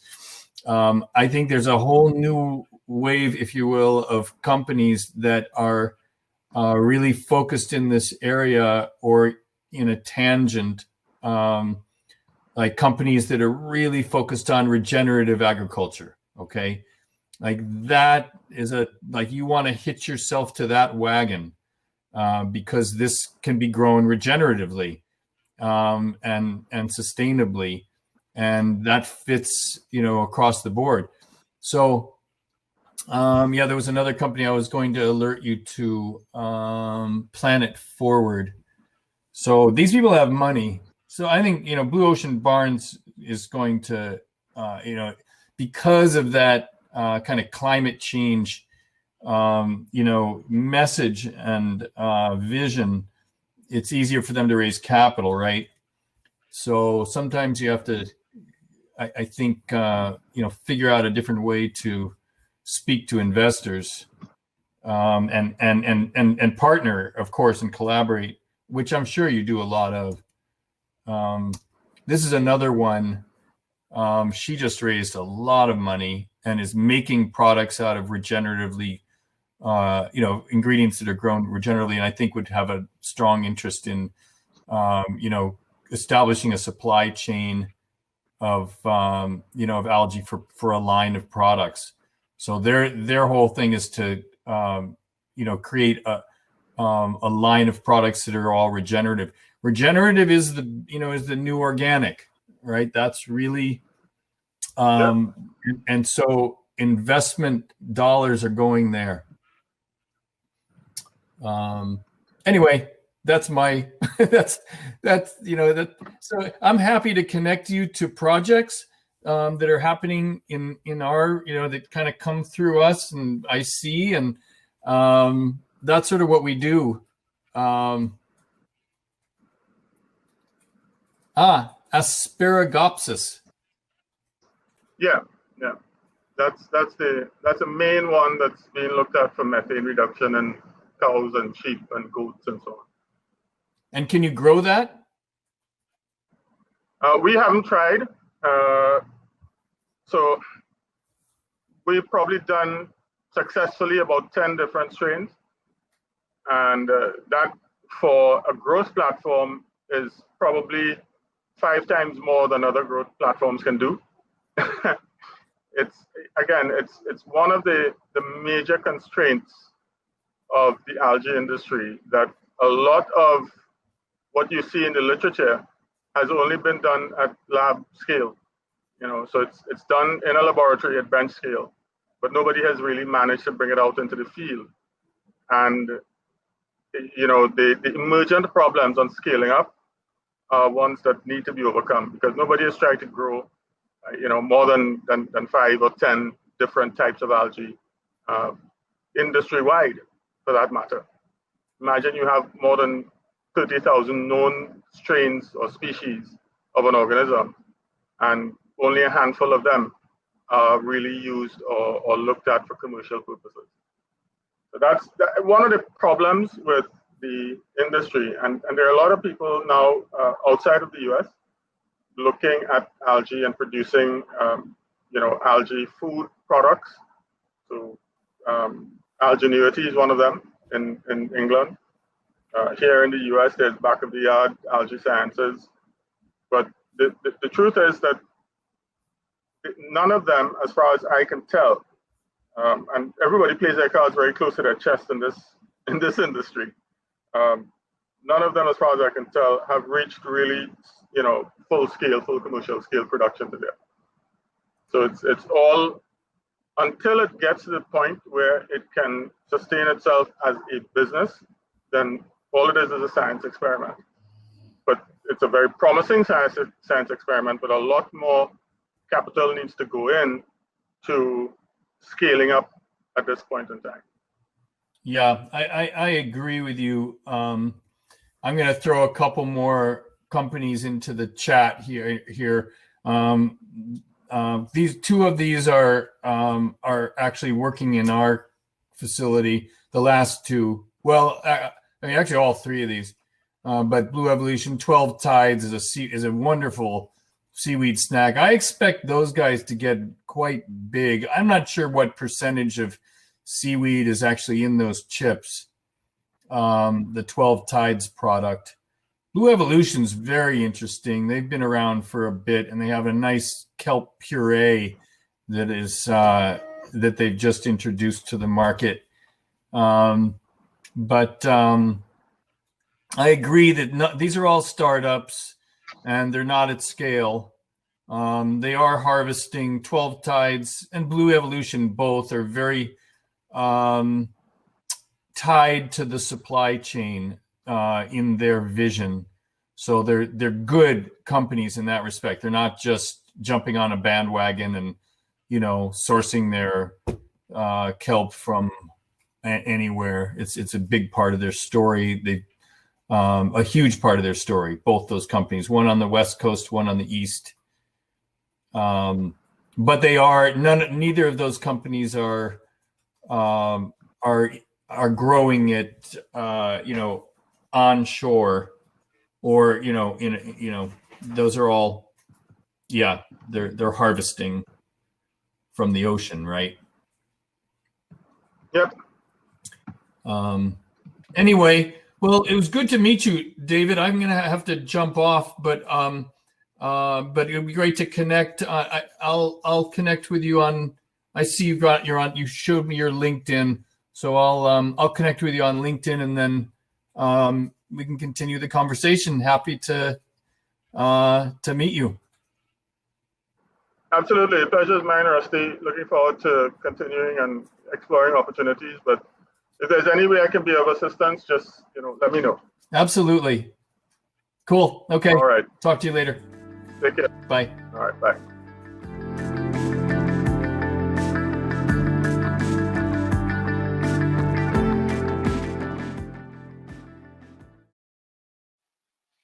Hi, everyone. I'm Olivia Fox. Welcome to the MAPS discussion for the KET Virtual event. I started the MAPS about 3 years ago just to understand the industry. I put out on LinkedIn what really, if you see it now, looked like it was put together by a 4-year-old and crayons, and yet it went virtual. So I put out another map, which gained about 5,000 views. Pretty soon they were all at 10,000 views within 24 hours, and people told me, can you please make other maps and more? So I did. So what you're seeing behind me is the dairy map version 1.7. You're going to meet the chief editors of various other maps. These are all run and made by volunteers. So it is thanks to all of you for sending us in general, and me in particular, your logos, your information, for alerting the KET team to the existence of new companies. If you want to join the Online Maps team, our head of Online Maps, Alessandra Franco, who is going to take the main stage just now, will tell you how. Alessandra. Hello. Thank you, Olivia. Hello, everybody.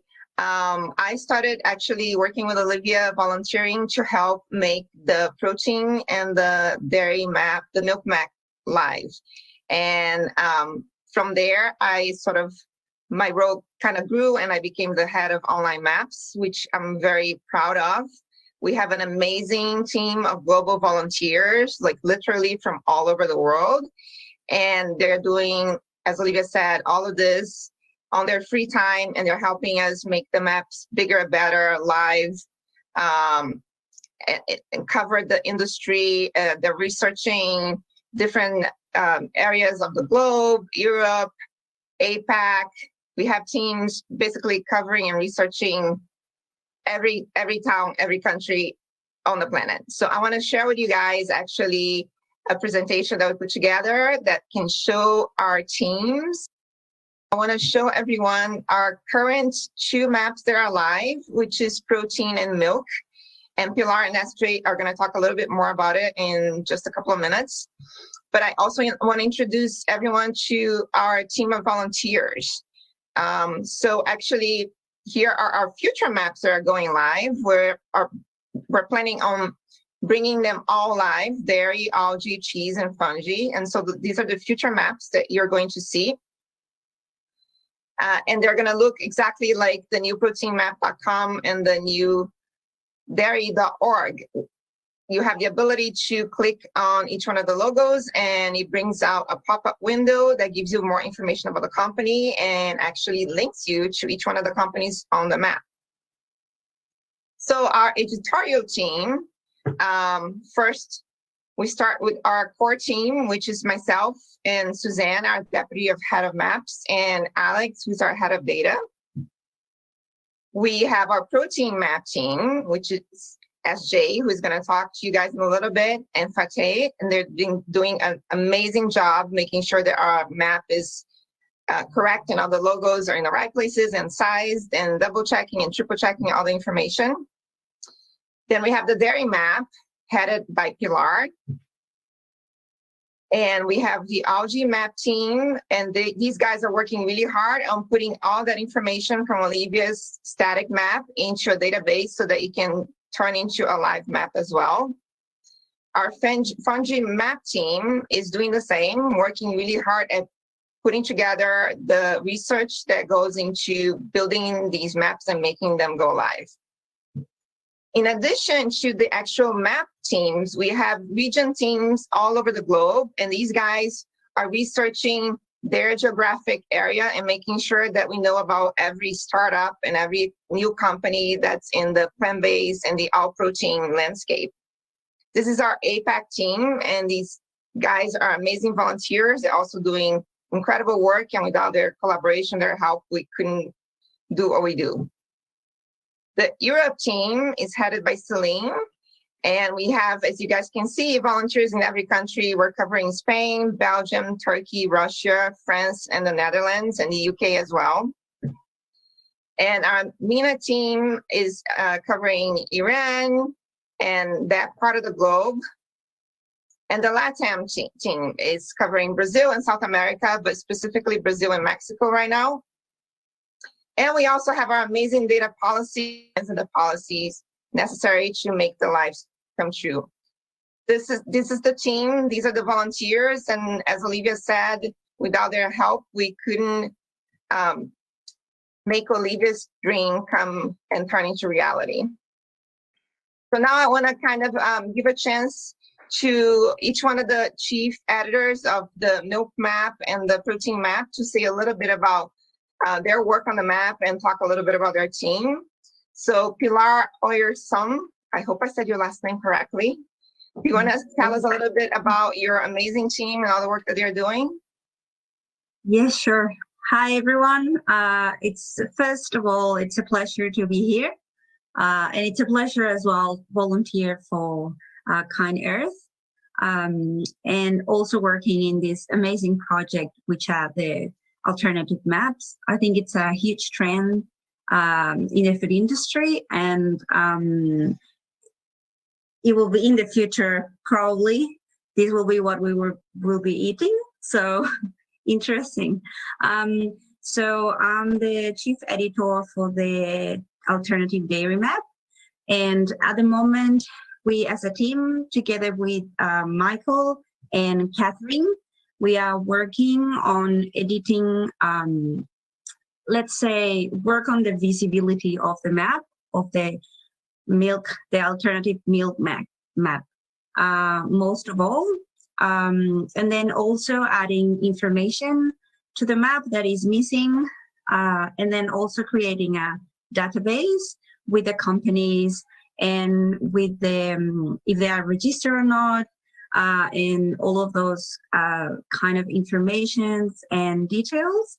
And we are very excited because after we finish with the alternative milk map, we'll move into the cheese map from scratch. So that's a big challenge for us. And after that, we'll probably work on the dairy map, which will include milk map, the alternative milk map, the alternative cheese map, and then also yogurt, creamer, butter, and frozen desserts. So I'm very excited for that.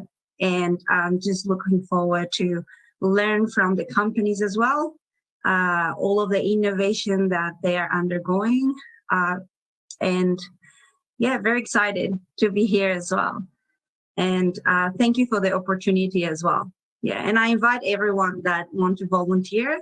And if you are in the food industry or you are related with the food industry at any stage, I think this is a great opportunity to see what is going on globally in the plant-based space. So yeah. All right, I'm going to jump in just a second. One of the projects that we had, which unfortunately was postponed by COVID, was the Global Alternative Dairy Awards. It was planned to happen at South by Southwest, and it was essentially all the companies that are in the dairy map that you see behind me, which Pilar and her team are going to be working on next, were invited, and they were bringing samples from all over the world. Human breast milk samples were coming from both Singapore and the US. We had all the calories of milk that you see behind Pilar right now. Samples were being sent. The same for cheese. People don't realize just how fast the plant-based cheese category has grown. So what with COVID at the moment, obviously we can no longer hold an in-person multiple hundred people event at South by Southwest. However, we do have plans to see if we can organize a virtual tasting event where samples would be sent to attendees all over the world. I can't promise you a date yet, but if anyone who sees this is interested in helping, my God, we need help. So do contact Pilar for anything dairy related, the Global Alternative Dairy Awards, and Alessandra for all things MAP related. And now you can cut me out. And it's back to you, my dear. Alessandra. And Pilar has a great point. If you're also a company out there, or a startup or a brand, and you want to register with us, please do so online, because the more information that we have about you, the better, the more accurate the maps are going to be. We can send you alerts when new maps are coming out. And we want to really build this community and make it as robust as possible. And if you want to join our volunteer team, send us a message on LinkedIn to myself, Pilar, SJ, or Olivia, or send us an email via the website. We are always looking for new volunteers. We can always put people to work, so don't be shy. If you want to help, let us know. And now I want to give SJ a chance to talk about the protein map, which is right behind him, actually. SJ. Thank you, Alessandra. So the protein map has the vastness of the alternative protein world condensed in one web page. We have divided this map into 3 sections, namely creating, supporting, and funding. And the creating part has, again, sections for cell-based, plant-based, and ingredients. So it does do a lot of groundwork in segregating the companies by their niche that they're working on and providing the big level picture to the person who's interested in seeing what is going on in the alternative protein space. Personally, I had great help from the map when I was working on my GFI research fellowship, where I could just come to the map and look for the companies that were working on a specific problem, and then the innovative solutions. With this map now being live and dynamic, you can go to the website attached to it, find the name of the founders, and then look them up on LinkedIn and try to get the information that you're looking for, just for the plain research, or if you're thinking about reaching out to them for the business needs and so on. The team, Fateh, who's helping me out with the work, and I took almost a month in putting this together. So there is a lot of interesting information out there, and we were being helped by the global teams that Alessandra had shown you guys a little bit ago. Again, if you want to be added to the map, please send out the completed form to us. It's available on the website down below. And we look forward to adding more companies and making this map more robust and try to help the ecosystem grow faster and then play a smart role in it. We're really trying to bring Olivia's vision to life, and just making these maps better, and by making them live, it's really the next step in making them dynamic, as SJ said, and having as much information at people's fingertips as possible. Now that we talked so much about the maps and our online teams, the last thing that we want to show you guys is each one of these live maps in action. So SJ, why don't you give us a little tour of the live protein map? So here we have the protein map. It's pretty nifty. You just have to go to newproteinmap.com. It's live out there now, so you can go and check it out. And if you just go in there, there are different sections based on the function that the company is involved in. And let's look at the plant-based meat section and nugs here. And if you click on the logo, you'll see when the company was founded, who's the founder, where it's headquartered, and then you get the website with dynamic and link to it. So you can just go in there, and then voila, you have the website. So you can play around with different companies here, and it's all dynamically preserved here, and more companies are going to be added as we make it more fuller and robust. Yeah, and again, if you're a company out there and that's your industry, register online with us. So we have the perfect logo and all the perfect information to add it to the map. Thank you, SJ. So now, Pilar, would you like to do the honors for the milk map? So here we have the alternative milk map, which is the second map that is alive. So it's in an interactive form. So as you can see in here, you just press each of the companies in each of the sections, and then you can see the company, some information for the company, and this is what we are working on completing information from the companies. So we invite every company that want to be registered with Kind Earth, or that they want to update logos or update information, please contact us and we'll do the job for you. Obviously, that's why we are here. And you can see as well all of the different sections in the alternative milk map. So it's almond, algae, amaranth, banana, barley, flax, oats, pistachio, pumpkin seeds, for example.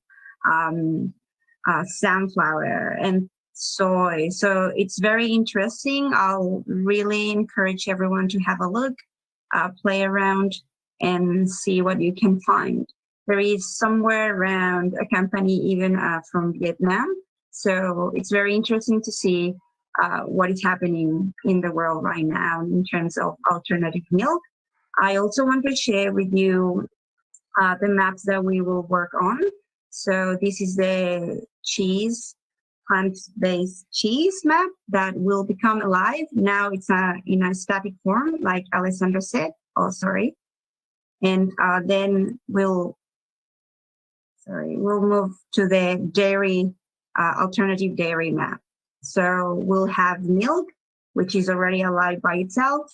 So here is a alternative dairy map, which will include in the future, includes milk, cheese, yogurt, frozen desserts, creamer, butter, and all those. And it will become alive soon. So just hang with us and you'll see it. Yeah. Thank you, everybody.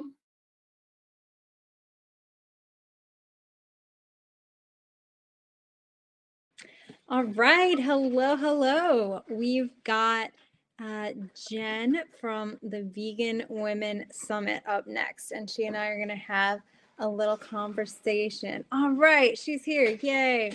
So hello. I'm so excited to get to know more about what you're working on. So do you want to introduce yourself real quickly and then we can just chat? Of course. Hi, everybody. My name is Jenny Stojkovic, and I am the founder of the Vegan Women's Summit, also known as VWS. And we are the world's first global organization dedicated to empowering women to bring their compassion to their careers. We launched at the beginning of the year with a huge global conference in San Francisco, and we have just been growing like crazy ever since. I've got a few really cool projects that I can talk to you about with what we're doing with women founders in the plant, cell-based, and future of food innovation space, as well as what we are going to be doing on December 5th with VWS Pathfinder, the world's first Women Founders Summit and pitch competition dedicated exclusively to plant-based innovation. Love to see it. Amazing. Awesome. Sweet. So I know that recently there's been a lot of discussion around the Women Founder Study. And I actually saw this on LinkedIn as well and was pretty shocked and want to do something about it. So tell me more about that and what your thoughts are, how you're impacting. All right, so for those of you that have not seen our VWS Founder Study yet, we completed, this is, again, I keep saying world's first, and I cannot believe that this is the world's first, but it will not be the last. The first founder survey in the food tech industry, specifically for women in the space. And so over the course of July and August, we reached out and spoke to over 160 women CEOs and founders working in the plant and cell-based space. We want to talk to them about what is your experience being a women founder? What kinds of barriers are facing you as a women founder? How do you see the horizon for the plant and cell-based space? Are you going out to get more investment? Are you going fundraising? How has COVID affected your business? Altogether, we had nearly 80 questions that we talked to these women about, and we published this in late September. And I can tell you a little bit more about some of the findings. I promise everyone that's tuning in, we're going to start off with a little bit of a low note of some of the problems going on, but we will end on a high note. Sound good? Sounds good. Awesome. So one of the biggest things that we looked into with the study was bias. This, of course, is something that plagues women founders in all different industries. What kinds of bias and discrimination do you face being a woman in the space, as well as other factors? So unfortunately, of all the founders that we spoke to, about half of all founders have experienced bias specifically from investors. Of those that have experienced bias, guess what percent cited gender bias? 99, 100. 75%. Yeah. So 3 out of 4 women specifically talked to us about the experience of being a woman in the space. We also had a number of women that cited racial bias. Unfortunately, of our founders of color, half have experienced racial bias from investors. A few other things that we heard about, we heard everything from age discrimination.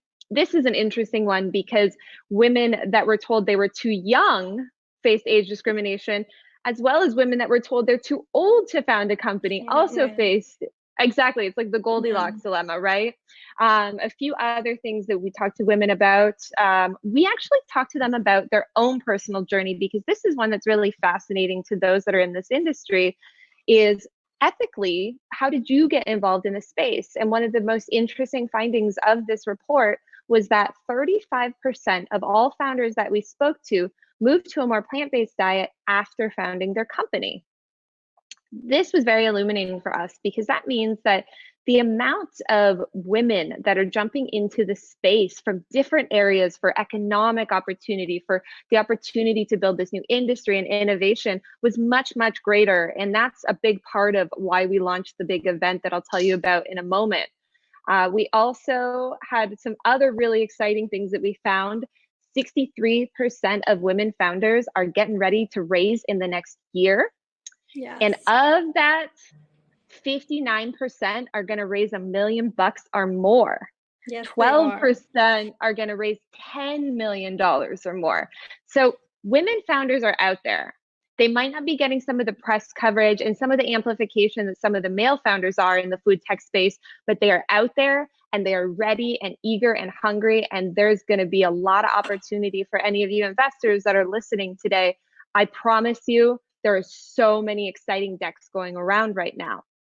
So after we launched the survey, we wanted to figure out how we could actually turn the curve and get this investment to women. We wanted to figure out how we could actually get their stories out there and get more women into the space in particular. Right now, globally, of all investment that is done worldwide, only 3% goes towards women founders. Crazy. And even worse than that, only 1%, not even 1%, goes towards women founders of color. Now, juxtapose that with the fact that we had 60% that said they're going out to raise $1 million or more. So the women are trying to raise, they're just not breaking through. So we decided to create VWS Pathfinder. And if anyone wants to learn more about it, you can either go to veganwomensummit.com or just go to vwspathfinder.com. And it is the world's first women founder pitch competition and founder summit. We're going to be talking with over 24 women founders from all across the world about their experience as a founder, talk to them about what they're building, talk to them about all these exciting opportunities. We've seen so many new spaces where women are really beginning to emerge as leaders. A few other spaces look like some of the cell-based alternatives. While a lot of the traditionally associated cell-based leaders are male founders, there's all kinds of really interesting new areas like fashion and wearables, cell-based breast milk, where women founders are actually starting to emerge as leaders. So that's one of the interesting areas. Another really interesting one is the mom space. So there's no secret that when investors are predominantly of a certain background, they're going to be more likely to fund products of the background that they know. So because the investment space has been so male dominated for so long, there's been so much innovation in the infant and toddler and pregnancy category that really hasn't been getting the legs that it deserves. And now we're seeing a ton of women founders that are getting out there and just changing the industry entirely because of their own personal experiences as being mothers. In our founder study, we found that about half of all founders we spoke to were parents. And of those, the majority were the primary caregivers. So they have this very close experience with being a mother, with often having a pregnancy or with dealing with infants that a lot of these investors had not seen. And so now there's a lot of mompreneurs that are coming out. So we'll be talking a lot about that at the summit as well.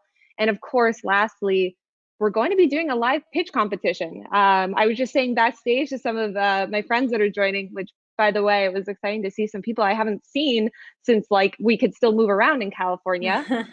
But we have narrowed down out of 800 pitch applications. We're going to narrow it down to the top 5 women founders globally. We've got women that have applied from 31 different countries. And we are going to have them pitch live in front of our VC jury.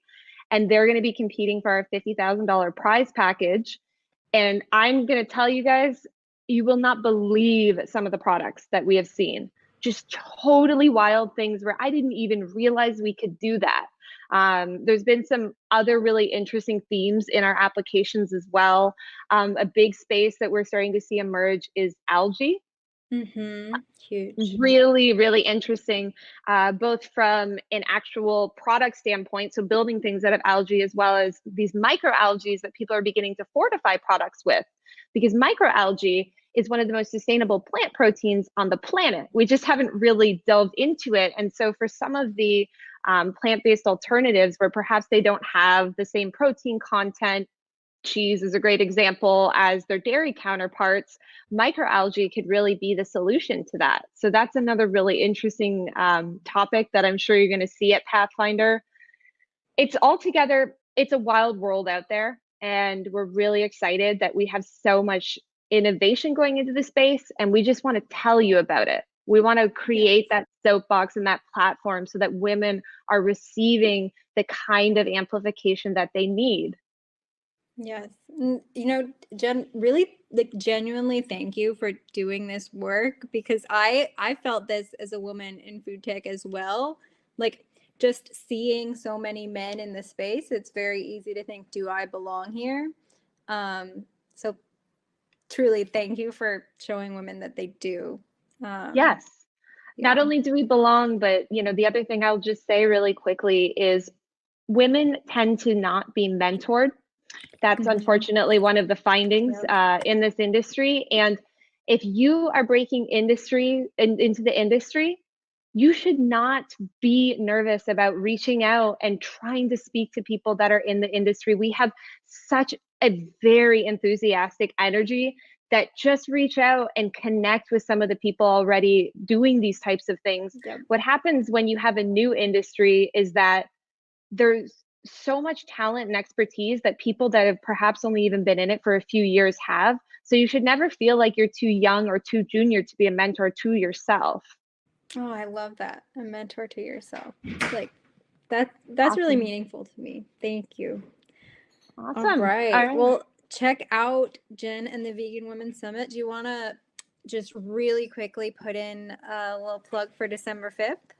Of course. So I'm going to drop it in here in the chat as well after I leave. But if you want to go to vwspathfinder.com, you can grab your ticket for the summit on December 5th. We're going to have over 24 CEOs and founders join, plus a live pitch competition. You've never seen anything like it, and I promise you, it is just the beginning. That it is. All right. Thank you so much, Thank Jen. you. Talk soon. Talk soon. All right. Now we're going to introduce David K. of Memphis Meats. I've been a longtime fan of David, so I'm really excited to hear what he has to say. And then I'll actually be joining him in a breakout room afterward to chat a little bit more, while Olivia will come back with y'all here. So David, take it away.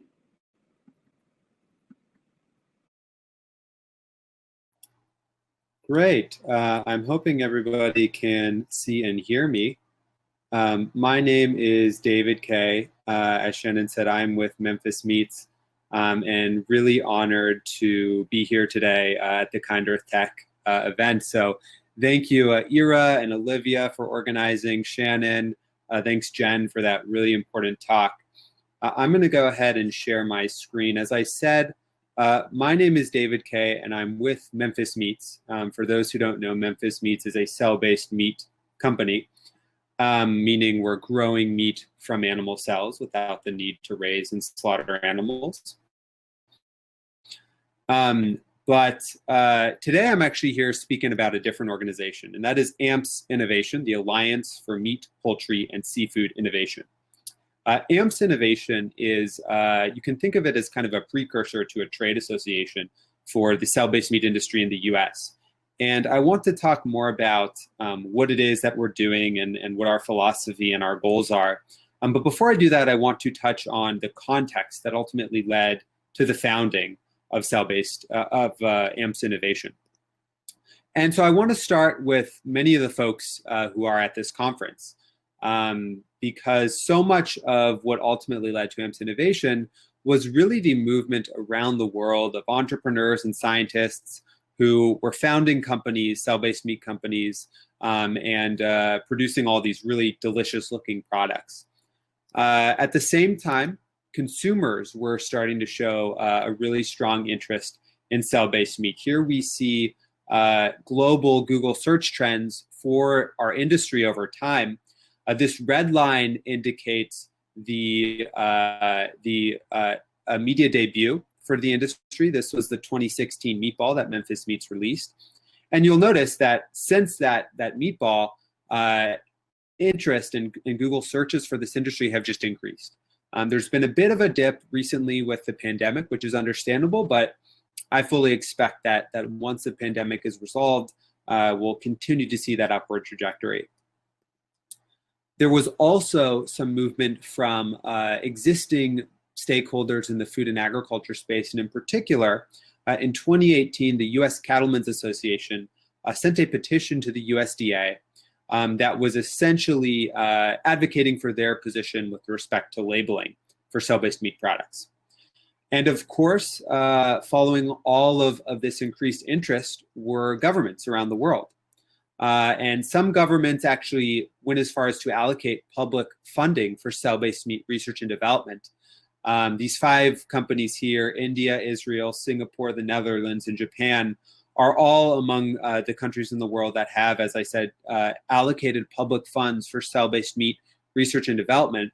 Other countries, including the US, have really been focusing on clarifying the regulatory path to market for cell-based meat products. And so these 2 men represent 2 important agencies in the US government. On the left, we have Scott Gottlieb, the former commissioner of the FDA, that's the US Food and Drug Administration. And on the right, we have outgoing USDA secretary, that's the US Department of Agriculture, Sonny Perdue. And in March of 2019, these agencies came together and outlined in broad strokes what the regulatory paradigm would look like with respect to cell-based meat and poultry and seafood. And in broad strokes, what they said is that FDA would be responsible for pre-market safety assessment, cell collection, cell growth and differentiation, and at the point of harvest, jurisdiction would transfer, and USDA would handle things like processing and labeling. And so these 2 agencies came together and really started to establish what this regulatory space would look like in the US.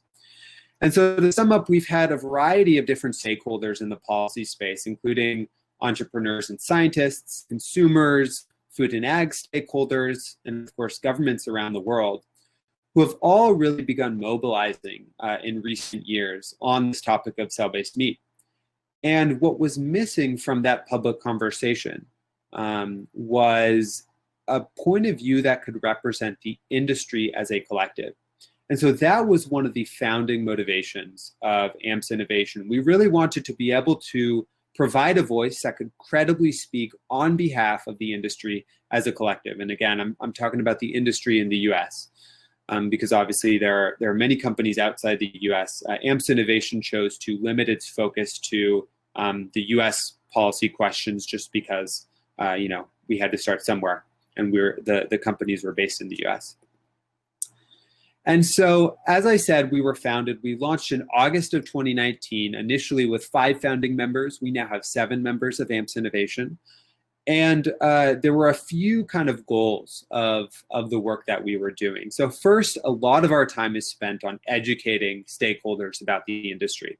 About a year ago, we actually flew to Washington, D.C., back when traveling was something that people could do safely. It's weird to feel nostalgic for sitting on a 6-hour airplane flight, but it's 2020, that's the world we're in. So we flew to DC and we met with stakeholders, legislators in the legislative branch, members of executive agencies. We also, and I should say, we've been continuing this work during the pandemic. Of course, it's all been moved to phone calls and Zoom calls and other virtual methods. We also have been meeting with journalists in the policy space, in the food and ag space, and have been covered by many respectable media outlets out there. And we have also really wanted to provide resources to those in the policy space who are interested in learning more. And so on our website, ampsinnovation.org, you can find all sorts of resources, including position papers on nomenclature, the fact sheets about the industry, resources for the media, news, and things like that. Most recently, we have really started to take a step into the policy realm. In fact, just a few weeks ago in October, we released a letter that we sent to the USDA. And the letter was asking for something that is, perhaps a little bit weedy. It was basically asking the USDA to announce what's known as an ANPRM. That's an advanced notice of proposed rulemaking.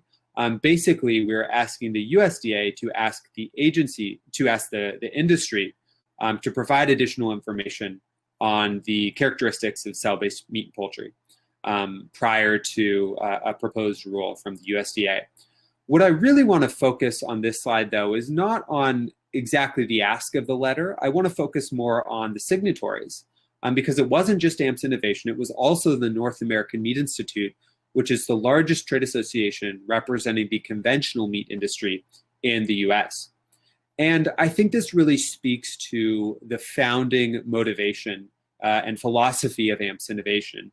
You know, a lot of people ask me, are we trying to counter? Did we found AMPS Innovation to counter the existing trade associations representing the conventionally produced meat industry? And the answer is actually the opposite. Our goal in founding AMPS Innovation was to have a group that could be a partner with these groups. We see ourselves as actually having quite a bit of common ground with these groups. I think we share a mission of feeding and increasing the hungry planet. And I think that having the Meat Institute partner with AMPS Innovation is hopefully just the first in many future collaborations with these groups that represent the livestock industry. You know, the other question that I get asked a lot about AMPS Innovation, and it's not really a question as much as an observation, and that is how early it is in our industry's life cycle for us to have organized and to be organized politically in this way.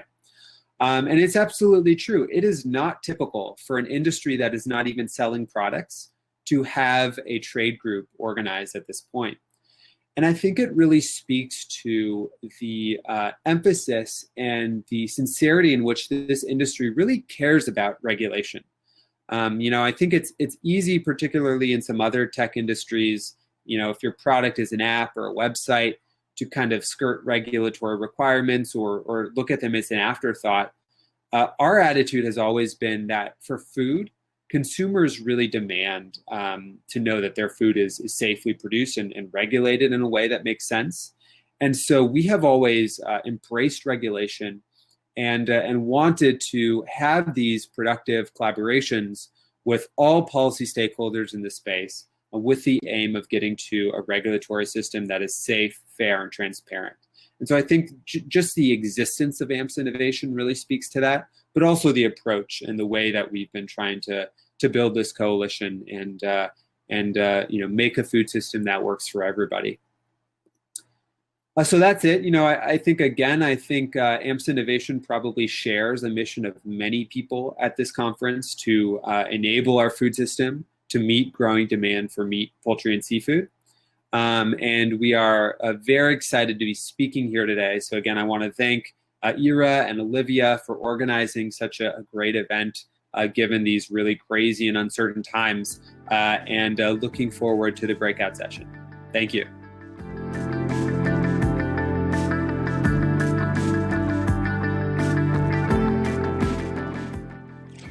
All right. Hey, David. Hey, Shannon. How are you doing? Great. This is going well. I was worried about tech issues, but been pretty okay. Fingers crossed. Great job on your talk.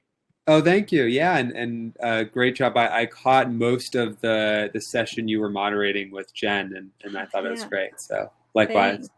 Yeah, love what she's doing. Sweet. Well, I thought we could just go through a few questions that popped in my mind, and then anybody else who's here, which I don't know how to see. Main studio and 10 others entered the session. So maybe there are 10 other people here. But if anyone else has questions, throw them in the chat and we'll get to those.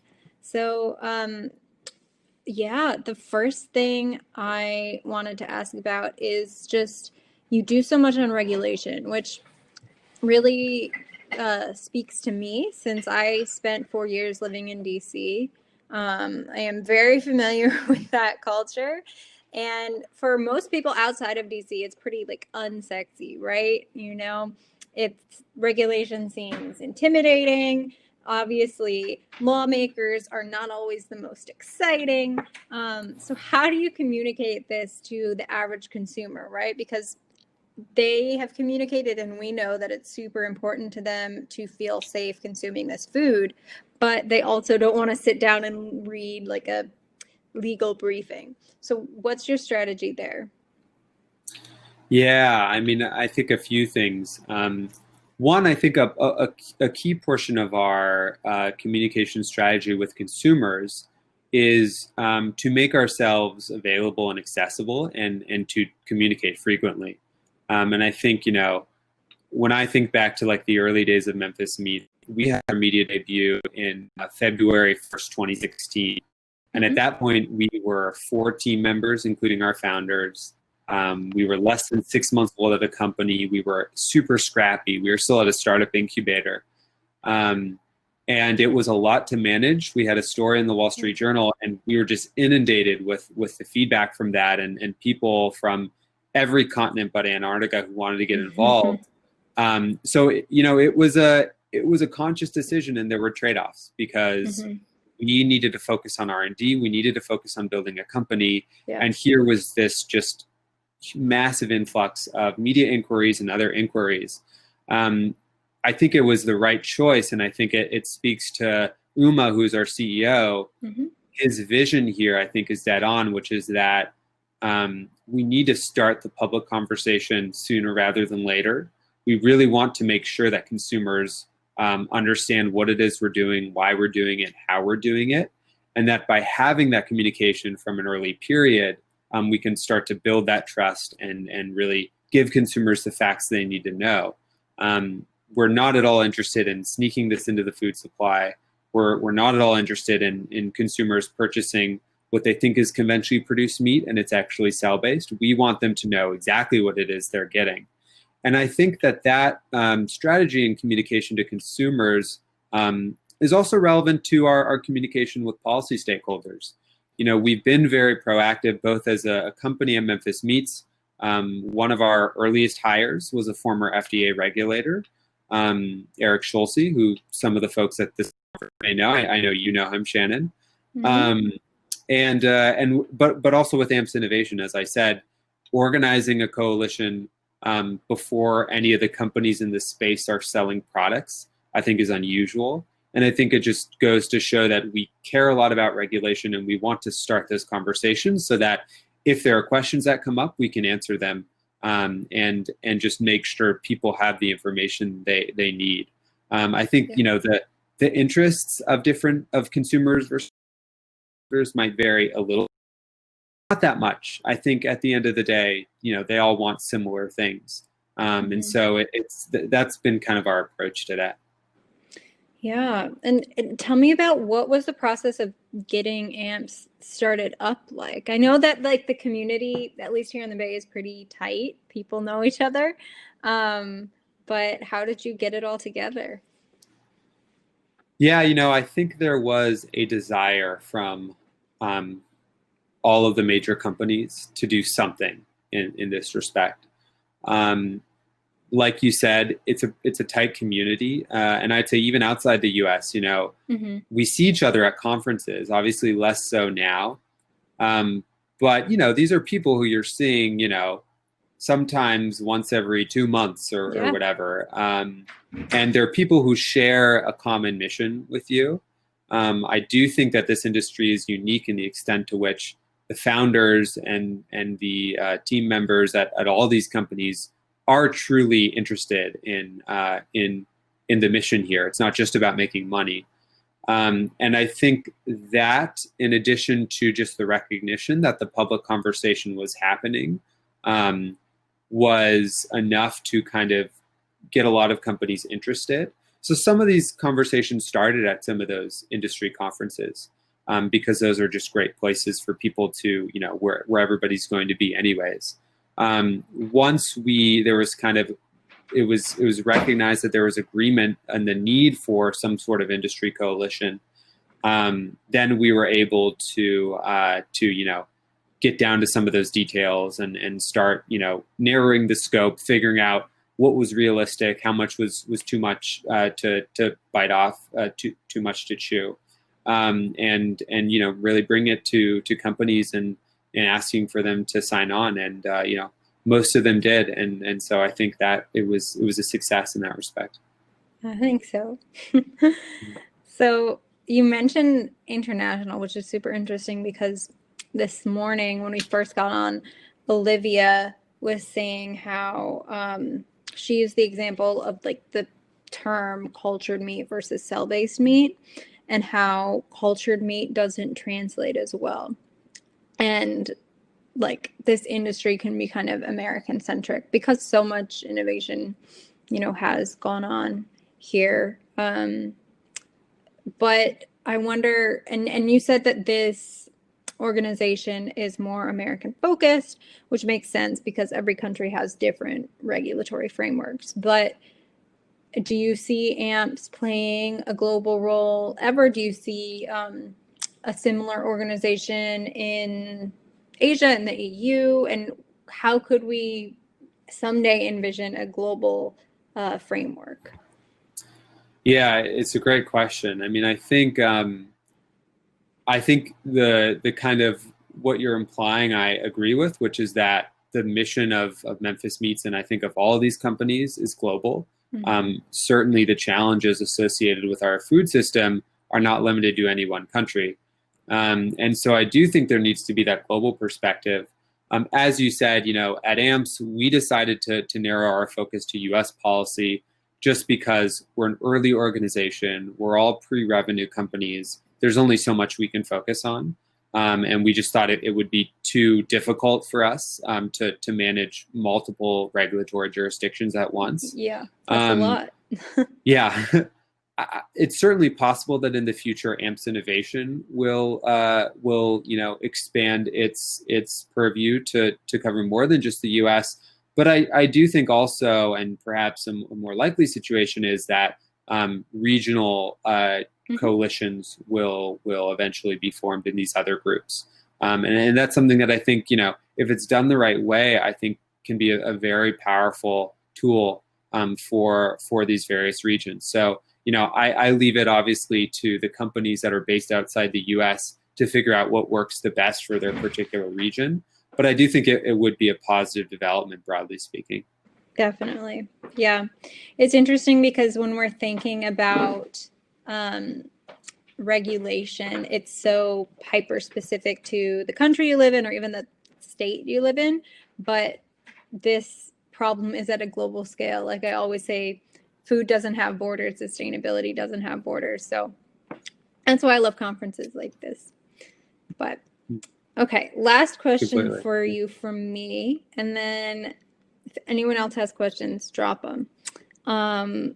But what do you envision for the future protein landscape? I really liked how you mentioned working with traditional protein producers, and that's a big initiative of mine as well, just on a personal note.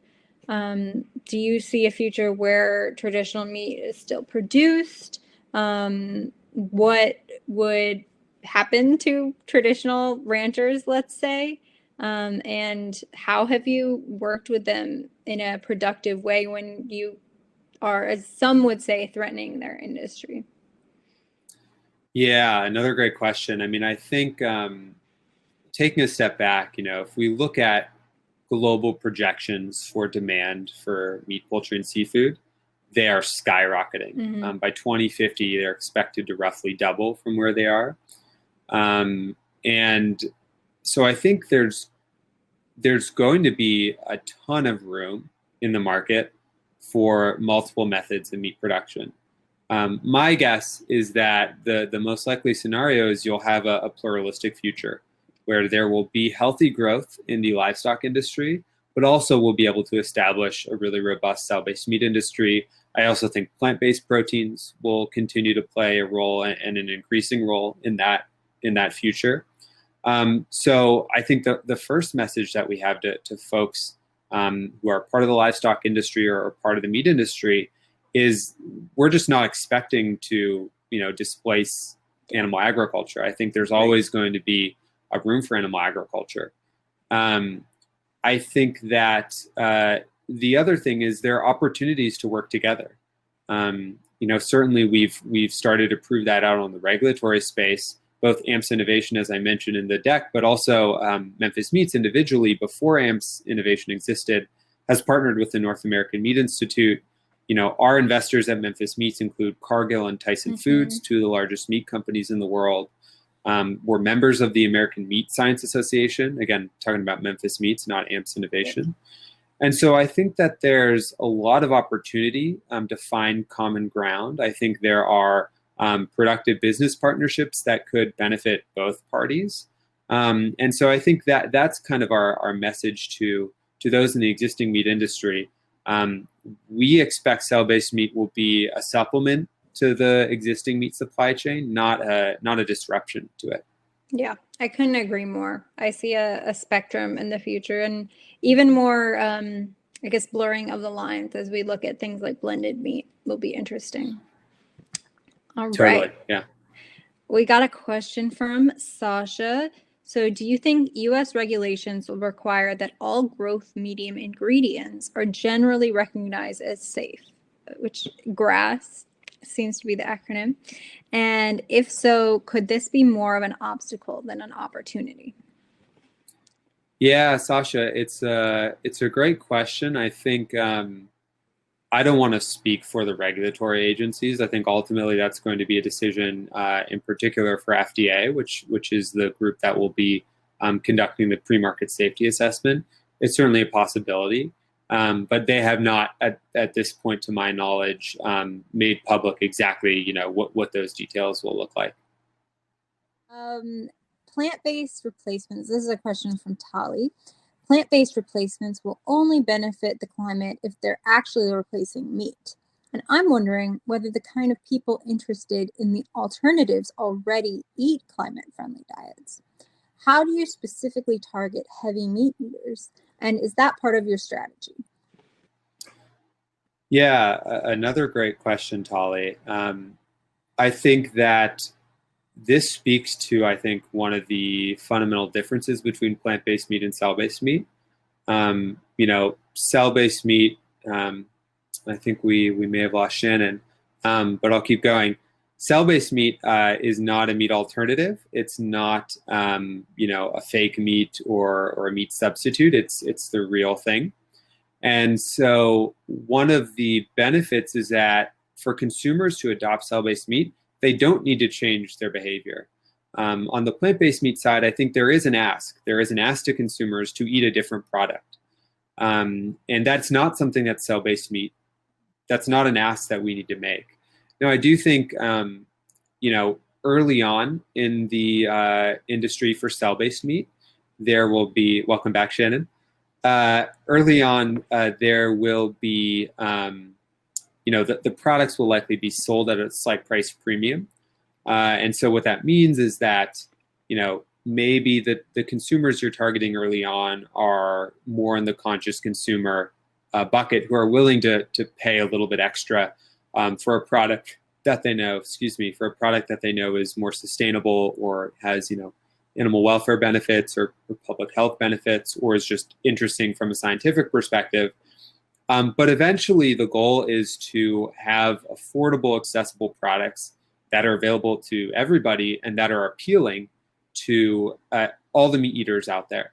Again, the difference in cell-based meat versus conventionally produced meat is not the product. We're not asking consumers to pick a different product. We're asking them to pick a familiar product that is just produced in a different way. And so I do think that is, that is one of the approaches to that question. Awesome. Well, David, although I could not hear any of that, I am sure it was wonderful. So I know you have a hard stop, so definitely want to respect that. But thank you so much for speaking, for answering questions. Such a pleasure to see you. And I can't wait to see what AMPS does next. Thank you so much, Shannon. Really appreciate your help in making this conference happen and the great questions. So I hope to see you soon. All right. Well, I'll see y'all soon. Take care. Bye.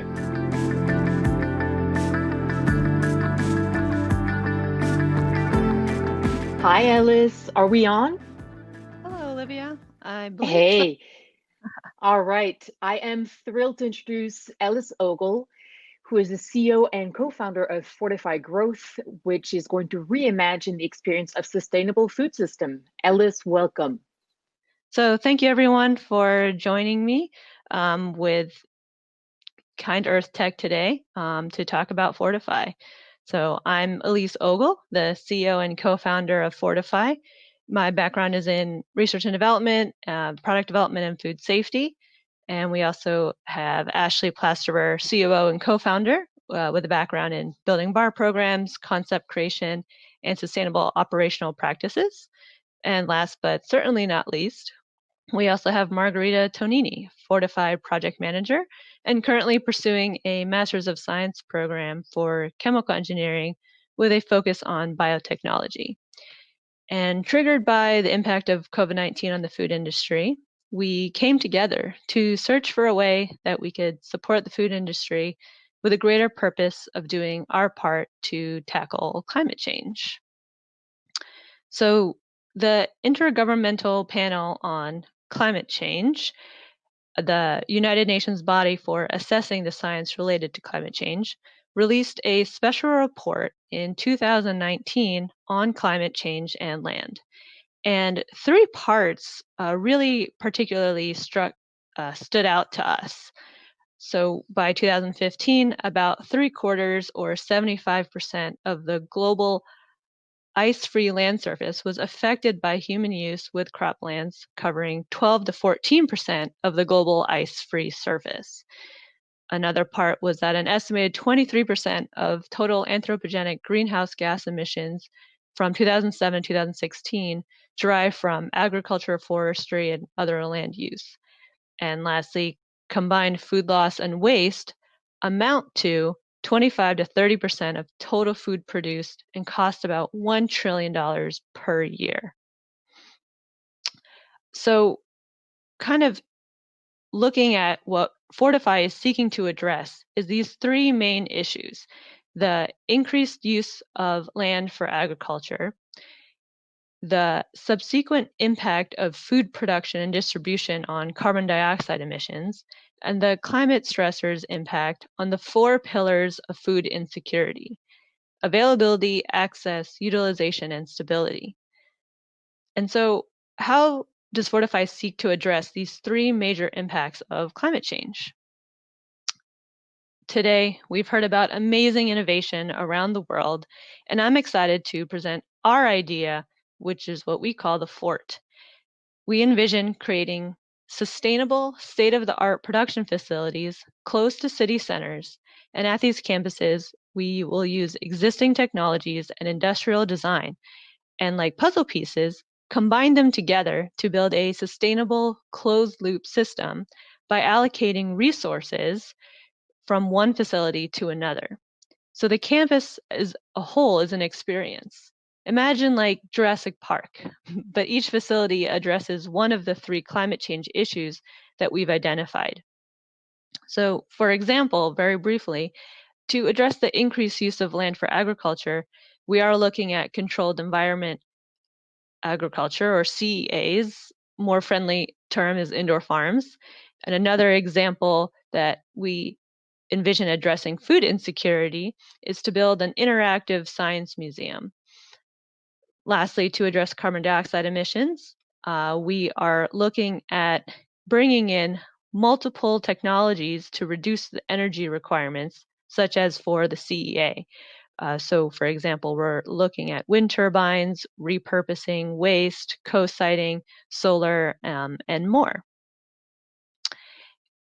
The core of the campus is the CEA, and so to address the electricity intensive, the energy use of a CEA, we are looking to really understand the need for the CEA, of course. And so for the indoor farm, we will first educate ourselves on the needs of the specific community, which then allows us to understand the produce needed. And from there, we can identify the appropriate equipment to grow that produce. And lastly, the building requirements to house the equipment. So for example, if the local community emphasizes the need for herbs like basil, then microfarm systems such as AeroGarden will be appropriate, where other large-scale CEA systems such as SannonBio will be used for produce such as lettuce or mixed greens. Overall, the CEA at the fort will not be a research and development facility, but very focused on being a farm operator, providing for the local needs of the local community. Again, while the CEA is the core of the campus, we founded Fortify because we want to revolutionize our current food system as a whole. We believe that the answer lies not in one solution, but a creative integration of several solutions, demonstrating the possibilities of operating as a circular food system on a small scale level. Only by building multiple profitable branches of the campus and finding ways to utilize what would be traditionally considered as waste are we able to cut the cost of our products and access as many consumers as we can. Overall, we want to build a food production model that can be scaled and integrated into our current system for larger usage over and around the world. Someone who has deeply inspired us is Frank Oppenheimer, the founder of the San Francisco Exploratorium. In 1965, excuse me, Oppenheimer noticed that there was a collective shying away from topics regarding science and technology. Oppenheimer believed that science should be fun and accessible to all, and saw a connection between science and art, which resulted in one of the most amazing places to visit and learn. And at the fort, we seek to make the Jurassic Park experience of sustainable food production, and where we can allow people to come get their hands dirty, make an impact, and end food security in surrounding neighborhoods by participating in the process of growing safe, nutritious, and affordable food.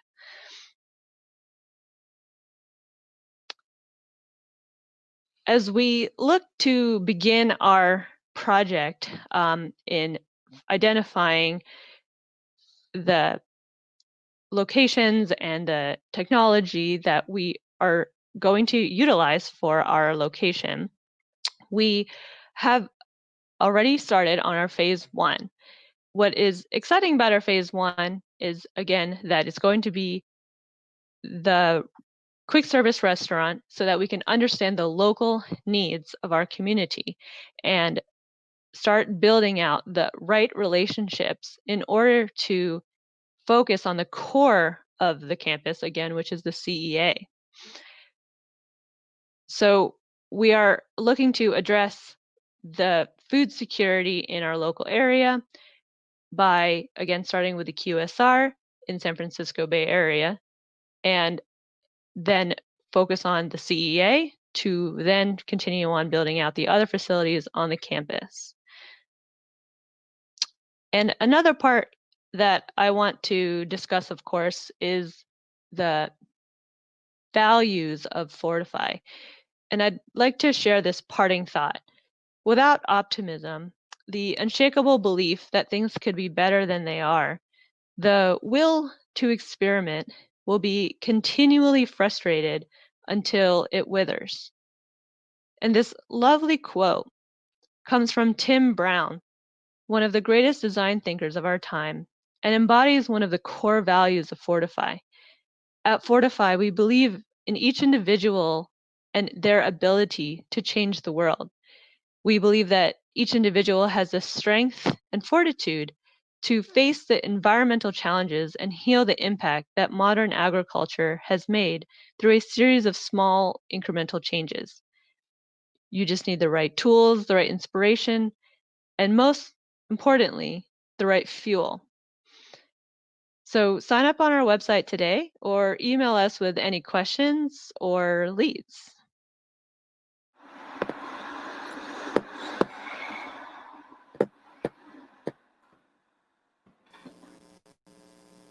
All right, I believe I'm live, and I am ridiculously excited to introduce one of my dear friends, Robin Farmanfarmaian. Now, Robin is known as a professional speaker and entrepreneur, but that doesn't even begin to cover Robin. She's one of the most extraordinary people I know. And when you'll see her, you'll understand what I mean when I say that she's got the brains of a military general and the body of a lingerie model. She is all too often underestimated, usually by men, at their own cost. And to give you an idea of just what Robin is, there's a lot of people I could call if I were needed to be bailed out of jail in the middle of the night. But if I'm trapped in the Amazon jungle, Robin is the first one I call, and she will come rescue me, usually in a ball gown and high heels. So Robin was born on a gentleman's farm in New Hampshire, and she's best known now for the Organ Preservation Alliance, amongst other things, as writing. Robin, how many books have you written at this point? Yeah, there you go. Robin is one of the best marketers that I know, but the one thing in which she is the single best person on earth I've ever seen, and this is my field, so trust me on this, she's the absolute genius at personal branding. There is no one that does personal branding better. So frankly, I'd ask her to talk about anything she wants right now, but I think she's got something to actually talk about. Look her up, connect with her on LinkedIn. I promise you that this is someone well worth knowing. Robin, my darling, welcome. Take it away. I am so excited to be here. So I met Olivia back in 2009. And so I've always been, of course, a huge fan of everything she's doing. And when she was doing this conference with Ira, I was like, of course, I'll come on.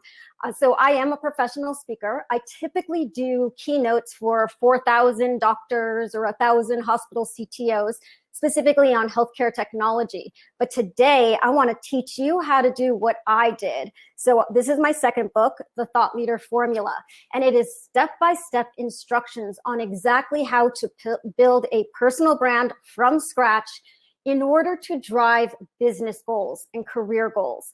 Now, let me tell you why this is so incredibly important, especially in the world of entrepreneurs who are working on something as cutting edge as food technology.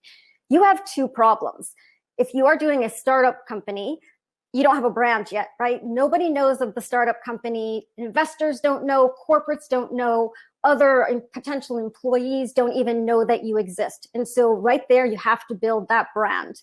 Much easier though to build a personal brand and pull that startup company with you, because guess what? Once you have built a personal brand, you can easily get into those investor doors. Basically, everyone will take your call if you have a robust personal brand that they understand as soon as they Google you.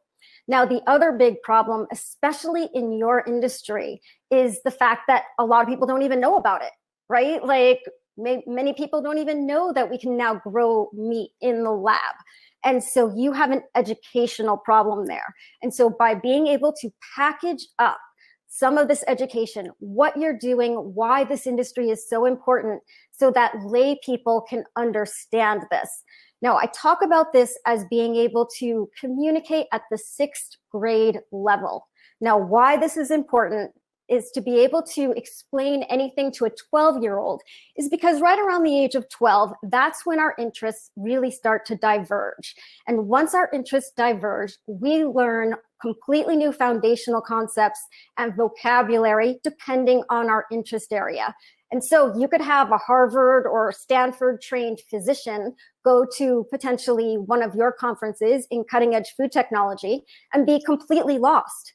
Not because they aren't smart, right? I mean, obviously, if they went to Stanford, they're going to be smart. It's that they do not understand the vocabulary words and the foundational concepts yet that you are using. And so being able to explain it in that 6th grade language is incredibly important. Now, let me tell you about the actual formula, because this really is step-by-step instructions with a workbook, by the way, and a spreadsheet that comes with it. So you can really have everything already templated out for you when you have to answer the questions that I give you in each chapter. Now, the actual formula, your foundation of your thought leader platform, is 2 things. It's your fundamental truth combined with your why you do what you do. Let's dive into that one a little bit. Simon Sinek, if you have not watched his talks, I say after this conference, go and Google him. He has a talk that talks about starting with why, because people do not buy what you do, they buy why you do it, right? They don't buy what you do, they buy why you do it. I'll give you an example in just a second. The second part of that equation is your fundamental truth. What is it that you believe that other people either don't even know about yet or don't personally believe themselves? And so let me tell you how I built my personal brand using that particular formula. Just to give you a little bit more background, I have a BS in hospitality management, and then I completely hacked the rest of my education. And so I do not have a medical degree of any kind, but yet I give 60-minute keynotes to 4,000 physicians on healthcare, right? Things like that.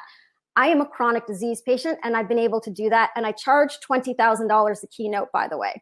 So this first book, The Patient as CEO, is what allowed me to do that. Now, the reason I do what I do is I've set my life goal to impact 100 million patients worldwide. Now, at the age of 16, I was misdiagnosed with an autoimmune disease. All told, I've had 43 hospitalizations, 6 major surgeries, and 3 organs removed. By the time I was 26, 7 years after I'd had my entire large intestine removed, my doctors were telling me I was cured, but I wasn't, and I was in extreme pain. So they kept upping and upping my opiate dose until eventually one day I was on 80 milligrams a day of methadone. That's a horrifically large dose of drugs. And so I went to my doctor, I said, I need off this medication now, I think it's horrible. And they said, well, you know, next step could be to surgically implant a morphine pump into your spine. It's like, are you kidding? I was 26 years old. I was essentially a shut-in, and they were telling me that's the rest of my life. And so I said, absolutely not. Went home and I fired my entire healthcare team. I rebuilt it with healthcare professionals that looked at my case from ground zero and treated me as a colleague or a peer. I ended up getting diagnosed correctly with Crohn's disease, put on an IV medication called Remicade, and at that point, after a 13-year misdiagnosis, I went into remission overnight.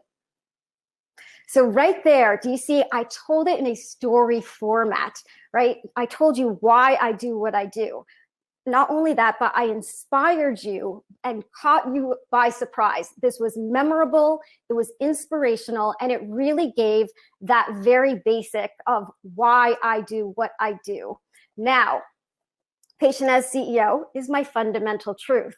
I believe that the patient is the CEO of the healthcare team, and that everyone else works together, but it is the patient's ultimate responsibility that the vision is carried out and that their healthcare overall is successful. And you see, I walk that talk, and that is incredibly important. Not only did my personal story tie that in, right? I took control of my healthcare, I became the CEO, and it saved my life, but I tied it into the actual story, my fundamental truth combined with my why. Now, let me tell you a story I can just make up on the fly on your particular industry. Your why could be something like this. You know, I have 2 daughters, 8 and 10, and we have a small farm.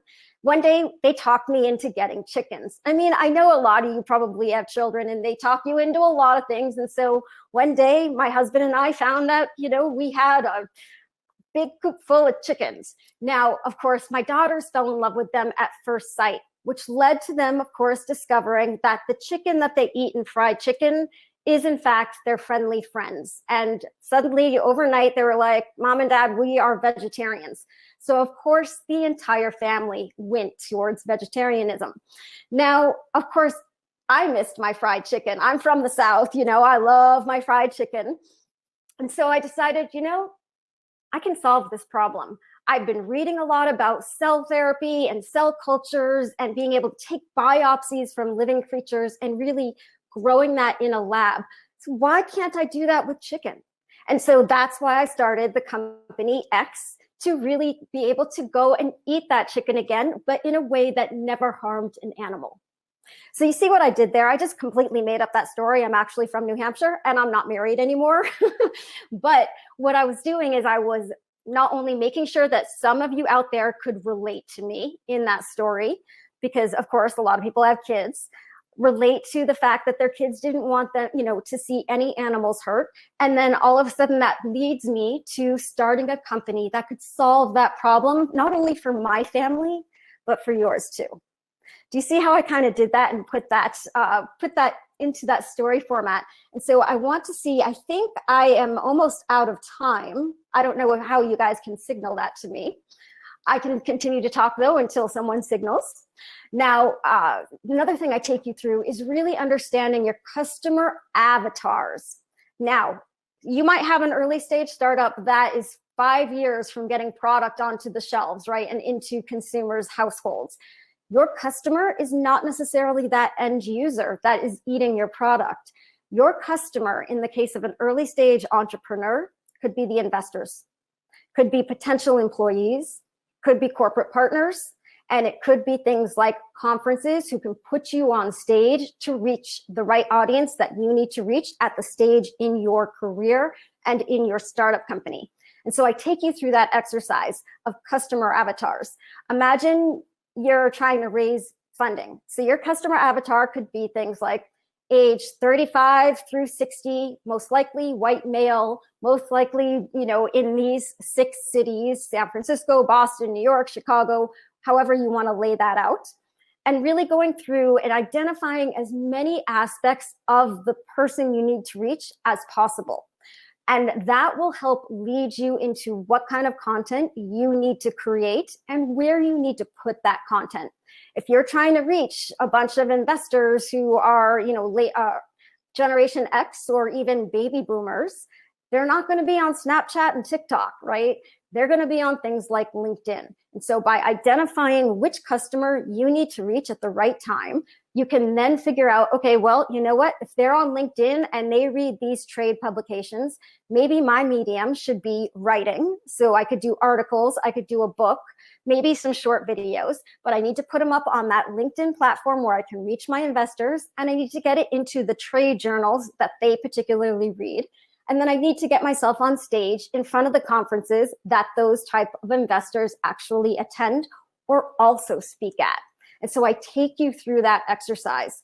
I also take you through an exercise of identifying those particular conferences and ways to get on stage. Even if you have never, ever been on stage before, you've never done any kind of a talk, I take you through those steps of how to prepare that first talk for yourself, but also how to get on those first 10 stages, because those first 10 stages are probably the hardest to get on. So there are a lot of different tricks to the trade. Let's see. I wish I could have someone asking me questions right now, because I would love to do a case study around somebody, but maybe in a breakout session. What else can I tell you? I think I should be over by now, but nope, I can't. I can't tell. So Olivia will just come on when I am over. So another thing I take you through. Oh, there's Shannon. Hello, Robin. Thank you so much. That was incredible. Truly, I know we haven't met, but I feel like I know you now. Wonderful. And my made-up story. Yeah, I really care about these chickens. I know. Right. Well, thank you for having me. And sorry, I couldn't see the little timer countdown button. Don't be sorry. All is well. All right. Talk soon. Thanks, Robin.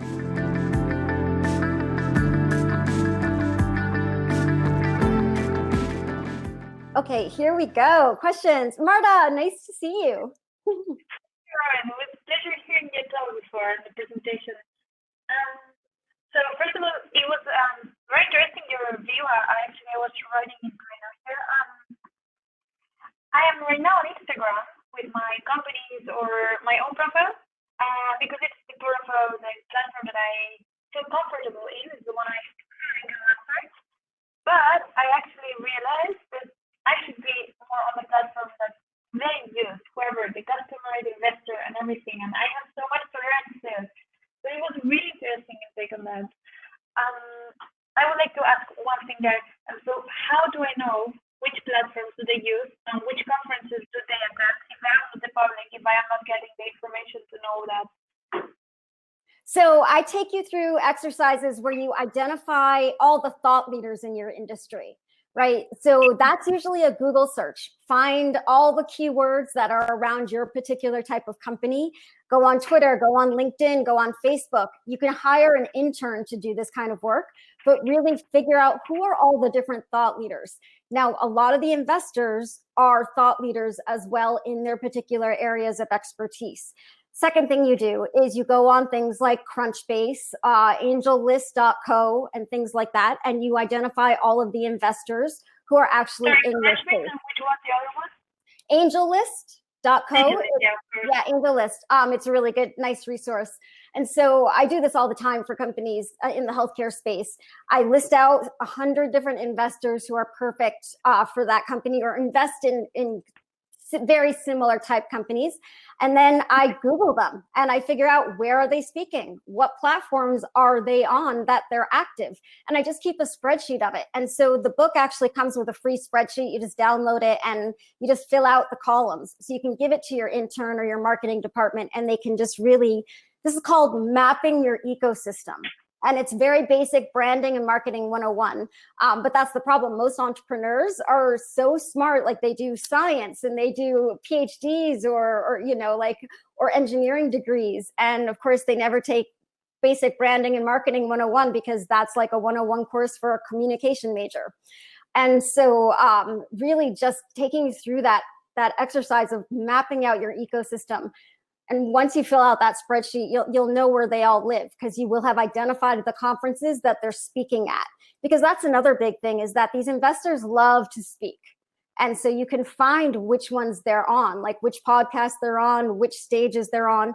And then what I'll do is, if I want to meet, I remember I wanted to meet Humana's investment team. It's a big health insurer.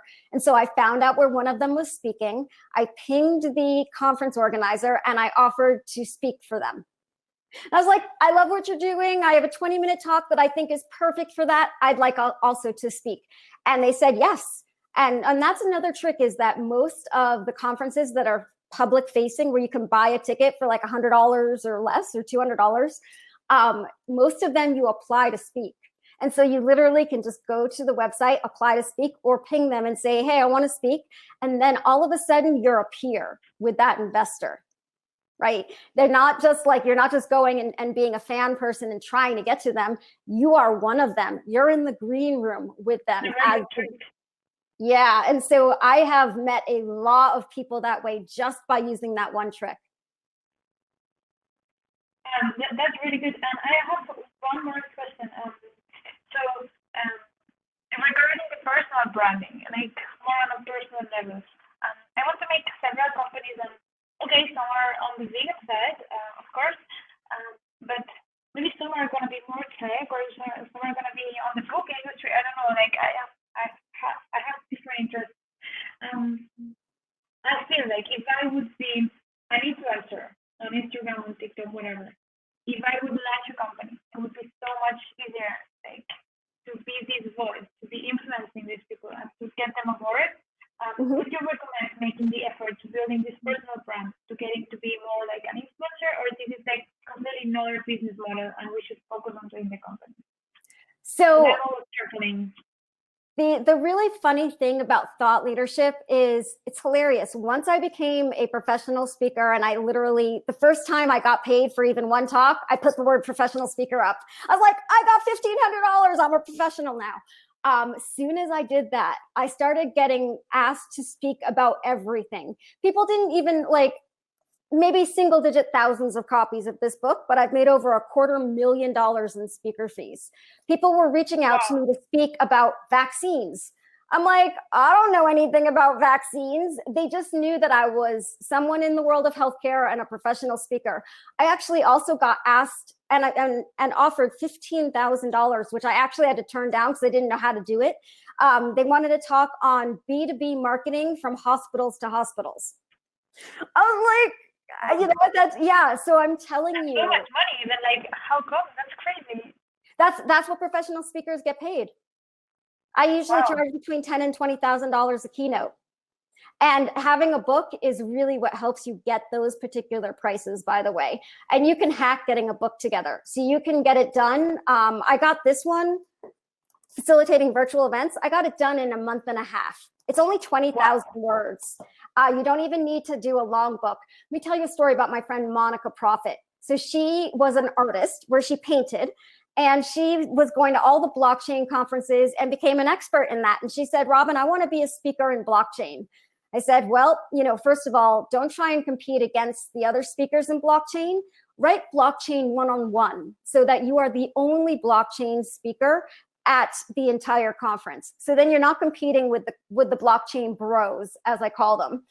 And she sat down in 8 days and she wrote Blockchain 101, because we all know the 101 of our own industry, right? That's super easy.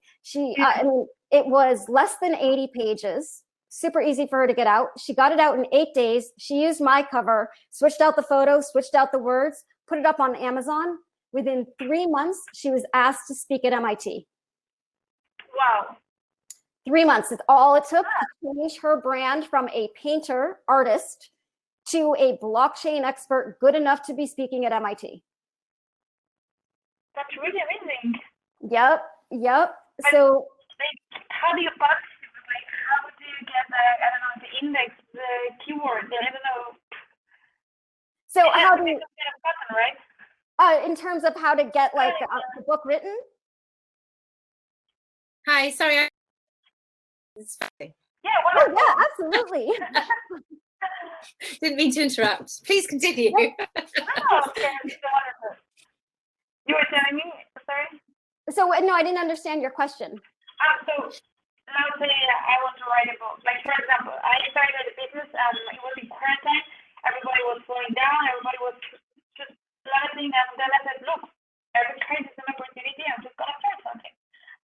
There's nothing I can lose. So I found a restaurant who was closed and they were not getting any money from anywhere. So I decided I would collaborate with them some kind of way. So they offered me the space, and for 200 euros, which is nothing, I was able to start my own business, renting their kitchen, which was not used, and she was getting something. So in that way, I started creating something, and I found a lot of trouble in the way, which I turned into opportunities. And okay, that could be a very enriching point of view on how to start a business with almost no investment at all. And that I could write something about that, but would that be enough? Like, what is it that it would be enough to be a book about, or who would publish it in it? Oh, I should tell you about that. Okay, so do not go with a publisher. Self-publish. I did this one with kind of a hybrid self-publishing model.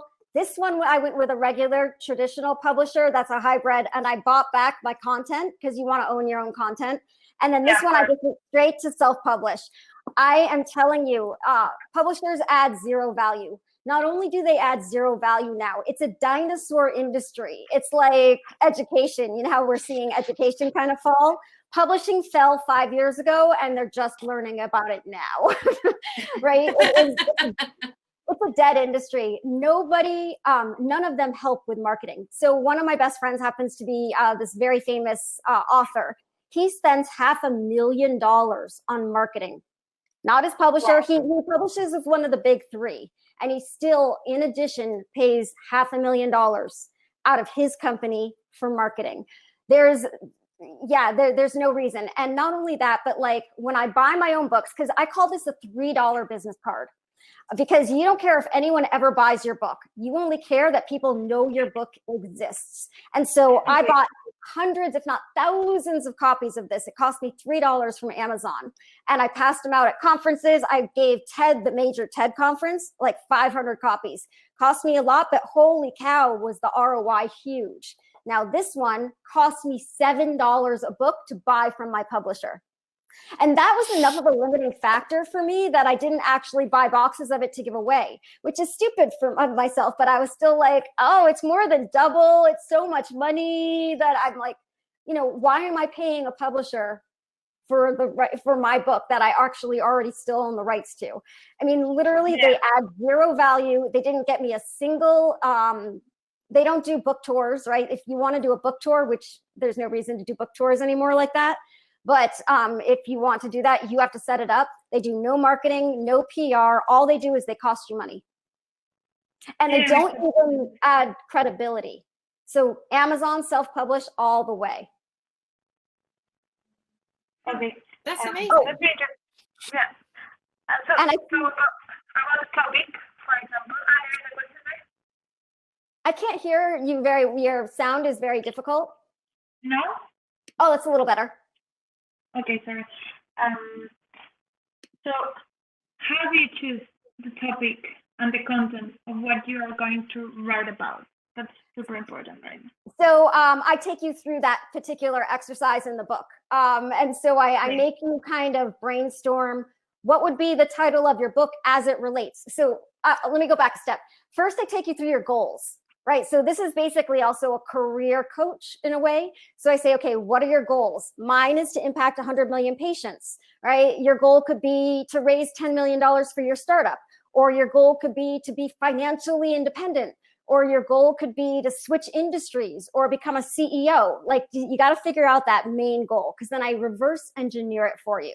And so, okay, once you've got your main goal, then what's the next step? Okay, here is the kind of things you need to write about in order to achieve that goal, to reach the customer avatars that I bring you through, right? And so it's really just backwards, reverse engineering everything from your main goal to who you need to reach, how you need to reach them, what the mediums should be, and then what is your book title? What is your book subtitle? What is the quote on that book?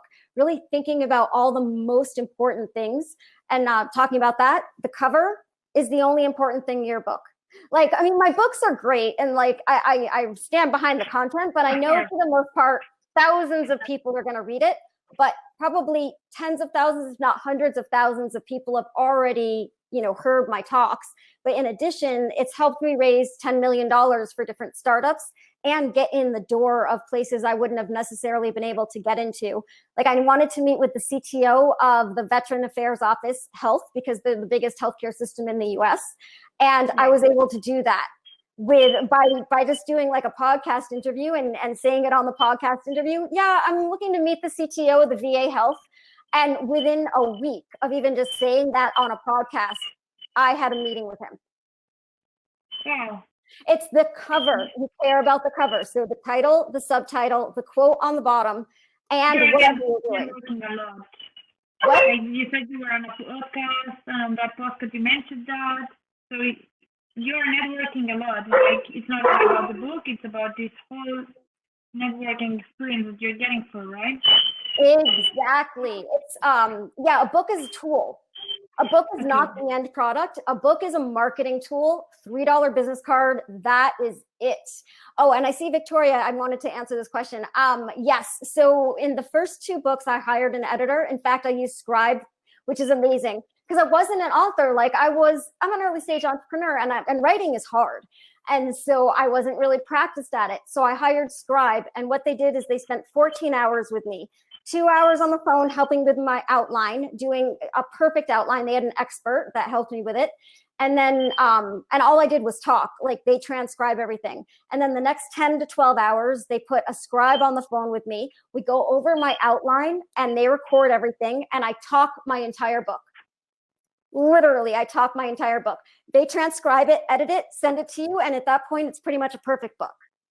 And then you can just do some final edits and bam, they'll publish it for you. That's pretty pricey. It's like $35,000, but there are many other services that do very similar things. Or like I have a lot of my friends now, because after doing 3 books, let me tell you, now I am an expert author, and it happened almost painlessly. Like it wasn't even hard to do because I had so much help at the beginning stages that now I did my 3rd book and I just whipped it out in a month and a half. But I also know lots of ghost authors that can do it for like 10,000 or 7,000. But then there's other tricks. So there's a company called Scripted.com, and for $60 to $100, they will write an article for you, 400 to 800 words. Get 10 articles written around your subject area, write a small foreword in the conclusion, put them together as chapters, and publish that. There's no reason not to hack it even that much, because again, no one is going to really read your book. You care that people know your book exists. Another thing that I did is that I would mail it to a bunch of people. Now I know that they're never going to read it, but you know, I'm on the cover of it, and that is very intentional, because once you mail somebody a book and it's in their house, no one throws that away. No one throws away books. And so it's going to sit in the corner of their desk or sit on their bookshelf or on their kitchen table for like a year or 3 years. And every single day when they walk into that room, they're going to see your face. That's very good advice. Robin, how important is it that you yourself are on the front cover? I mean, I like it because I'm a professional speaker. So my business model is not selling books. My business model is them hiring me as an expert. And so I'm advertising myself. That's all my book is doing, is advertising me. So you don't have to put your picture on the cover. I find the reason is because, sorry, I was like distracted by the dog.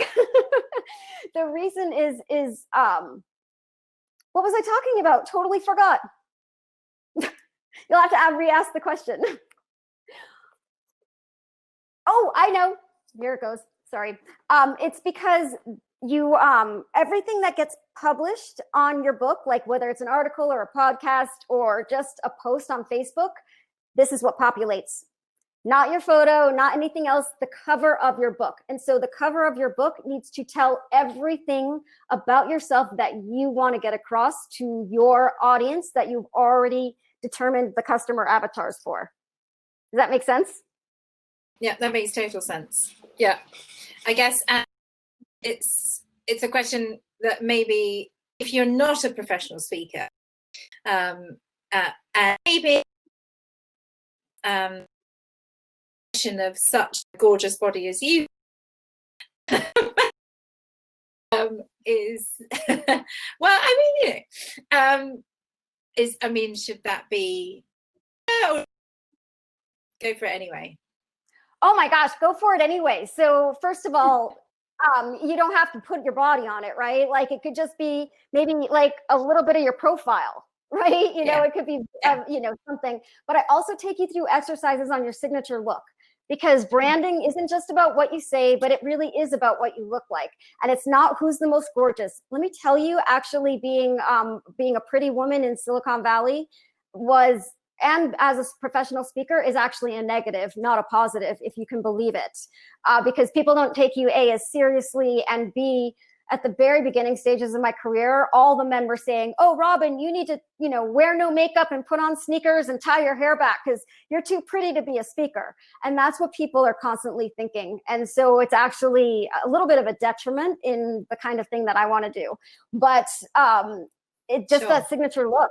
You want that. So maybe like with me, it's my hair, like is really recognizable. And so people can recognize me from that. So like I try and like make sure that that's always, you know, curly and blonde and easy to see. And so for you, maybe it's something else, like you have very interesting glasses frames, right? Like that's one thing I tell a lot of guys to do, because it's harder for guys because, you know, they don't have like the stuff to play with that girls do, usually with like crazy hairstyles and stuff. So like blue rimmed glasses, like that one thing, or red rimmed glasses, that one thing can be such a distinguishing characteristic of what you look like that you will be extremely recognizable. And that's what you're trying to do, because if you are the CEO or the founder of your startup, you're trying to be recognizable so that you can get in the doors you need to get into to achieve the goal that you have written out, whether that's investment funding or corporate partnerships. Yeah. There's a woman on TV in the UK who's a chef, and she always wears really distinctive necklaces, much more distinctive than this, crazy ones. So yeah, I can see why. Yep, that works really well. Yeah. My thing used to be statement, but now the head.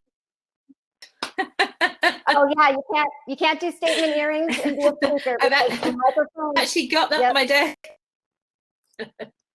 No, throw them in the bin. I'm gonna head out, but I'll add you on LinkedIn if you don't mind, so we can stay in touch. Sure. Bye. Really great to meet you, Robin. I have to go too because I'm helping organize this, but I run a recruitment company which is specializing in innovation and talent in this realm. But it's really interesting what you're doing, and I'd love to connect further to see how I can help promote you and do what you're and find what you're doing. Because I couldn't see your talk yet. I will catch up on it, but well, sure. Thank you for, yeah, definitely find me and connect with me. Absolutely. No, great to. There are still 2 others in the room, so I'll go. You connect with them, but I'll encourage those people to do what I've done, which is just so you can chat with Robin directly. And it's like being in the room together. Exactly. Yay, Victoria! Hi.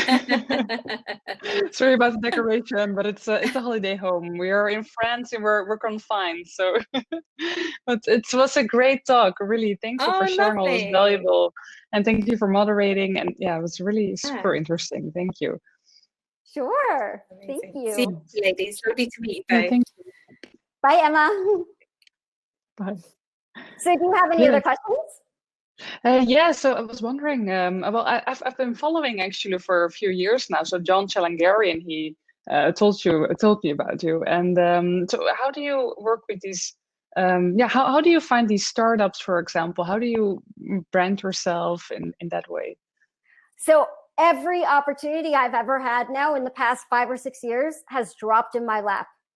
I have not gone out and searched for anything, whether that's a podcast interview or a startup company. I've got 6 startup companies right now chasing me to work with them, which is kind of crazy. It's just, it happens all the time. And as soon as you build that personal brand and you become known for something very specific, right?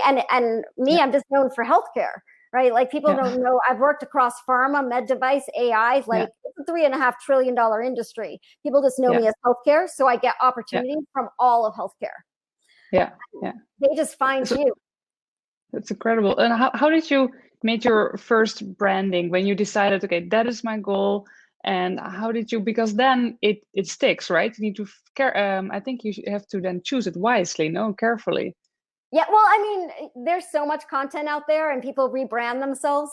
So like before I became a healthcare and professional speaker, I was actually president and gala chair for San Francisco Ballet. And I was a socialite that raised money for charity up in San Francisco in gala gowns and diamonds like every day. And then I became a down and dirty entrepreneur in early stage pharma. Like, and I completely rebranded myself. So you don't have to worry about that. Like, if you don't like your early branding or any of that, then bam, you can totally just get rid of it, right? You can that's great. Yourself. Don't worry, you're not going to lock yourself into anything. But the first thing I did is I hired a PR company. So, at the same time I hired the PR company, and I did that for 6 months, they helped me write perfect articles around the areas that I really wanted to be known for. So they were like holding my hand the entire time, leading me through everything. And they got me placed in some high-end stuff like Becker's Hospital Journal, which is a big deal in the world of healthcare.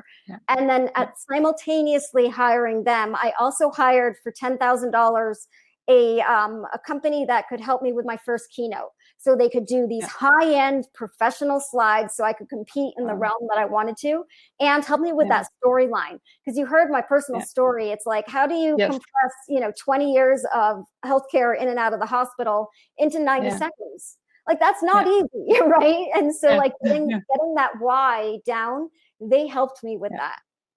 And so that was my first 2 hires, is that company to help me with the keynote, perfect keynote, that I still use some of those slides. And it's 7 years later, and I'm using and I'm still using those templated colors. So like they did a nice, like a background and which colors I should be using on my website and all of that. And like thinking about like a company brand.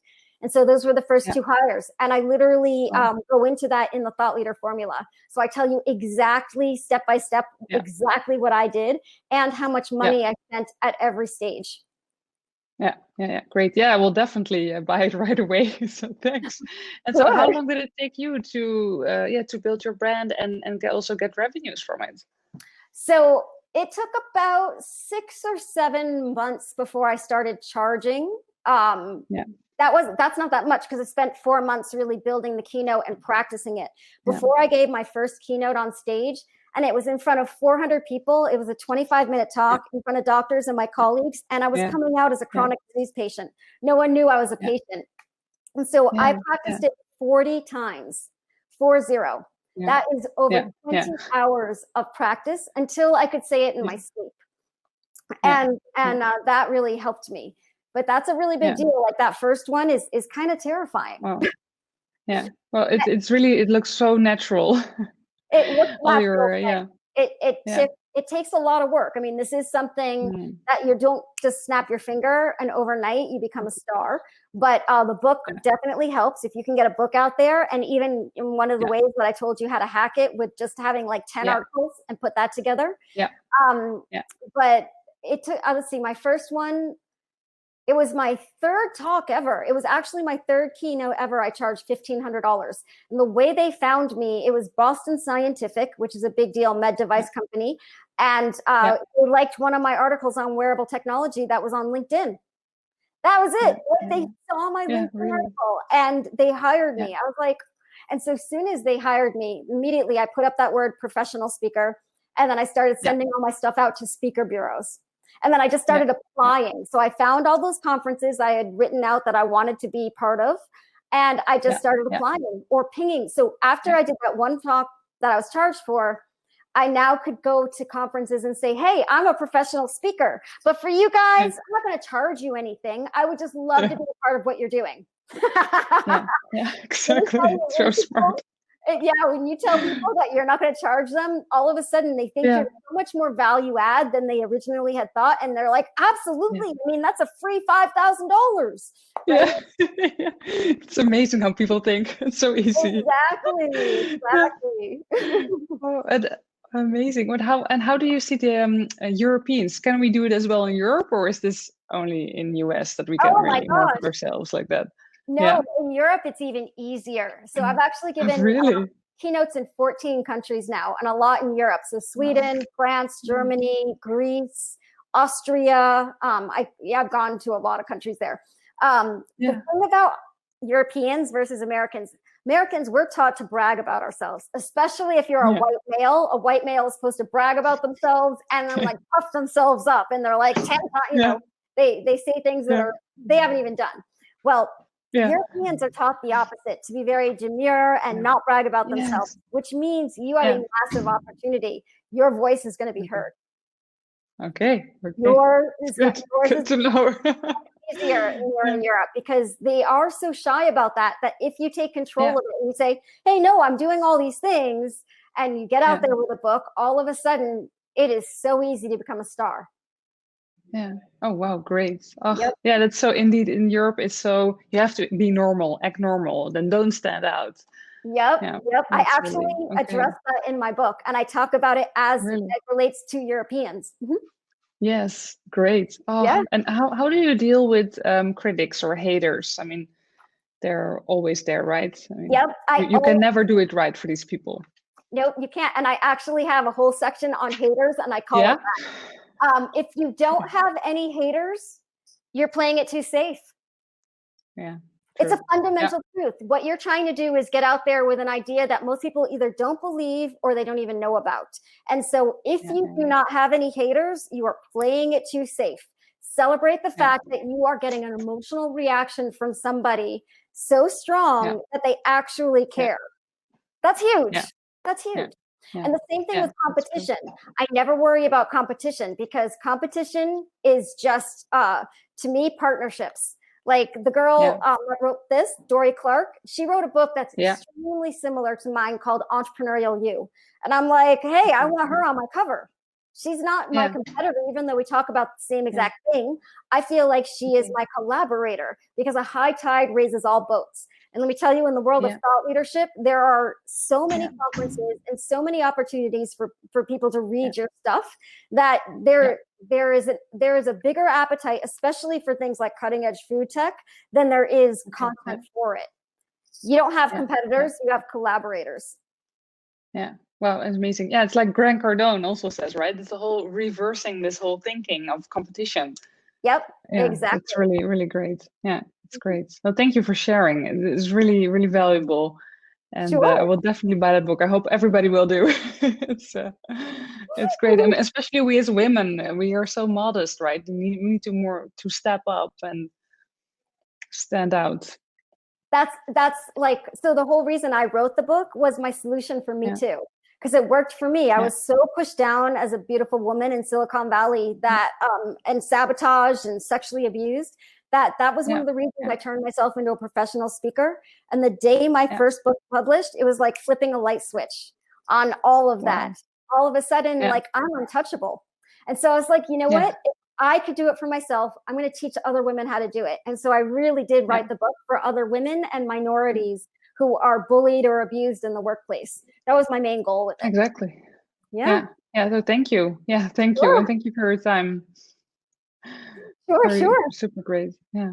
I think we can you I don't know about the time, how much you still have, but I don't know either. Like, I'm looking around to see. So I guess this is probably been about 20 minutes.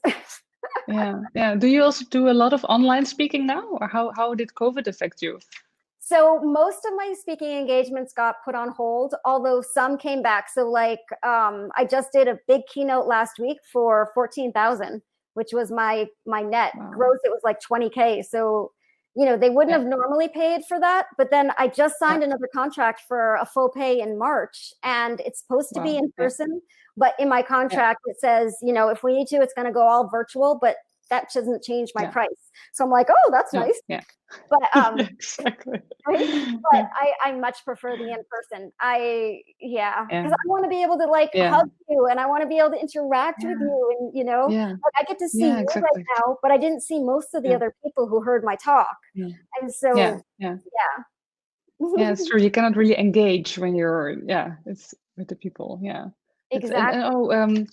So a question about the pharma. Indeed, I mean, they have a lot of money to pay their speakers. And what do you think it's what about other sectors, for example? Is that in food, or if for example, the vegan and healthy, and maybe they don't have as much budget, or what is your view? I take you through, and I have a chart that tells you who pays for what. So the only people, or the only events that actually pay speakers are corporations and associations, like the big groups, like, American Academy of Dermatologists. Other than that, if it's a public facing conference, if you can buy a ticket to it for under $1,000, if you can get in without an application or a special invite, they don't pay their speakers.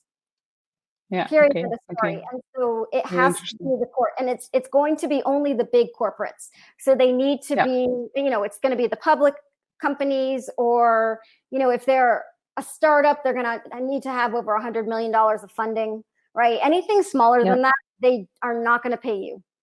And so if you want to be a professional where you get to actually charge, that is a very specific route. And I take you through that in the book, but you need to be able to come up with a talk and a brand that people will pay for.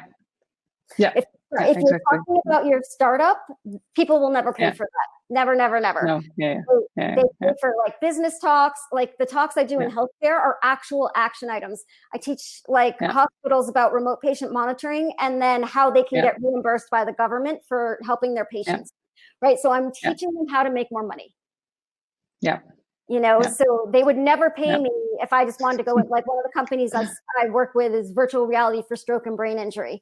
Very cutting edge, but if I just went in there to talk about the company, that is not a paid talk. Exactly. Okay, very valuable.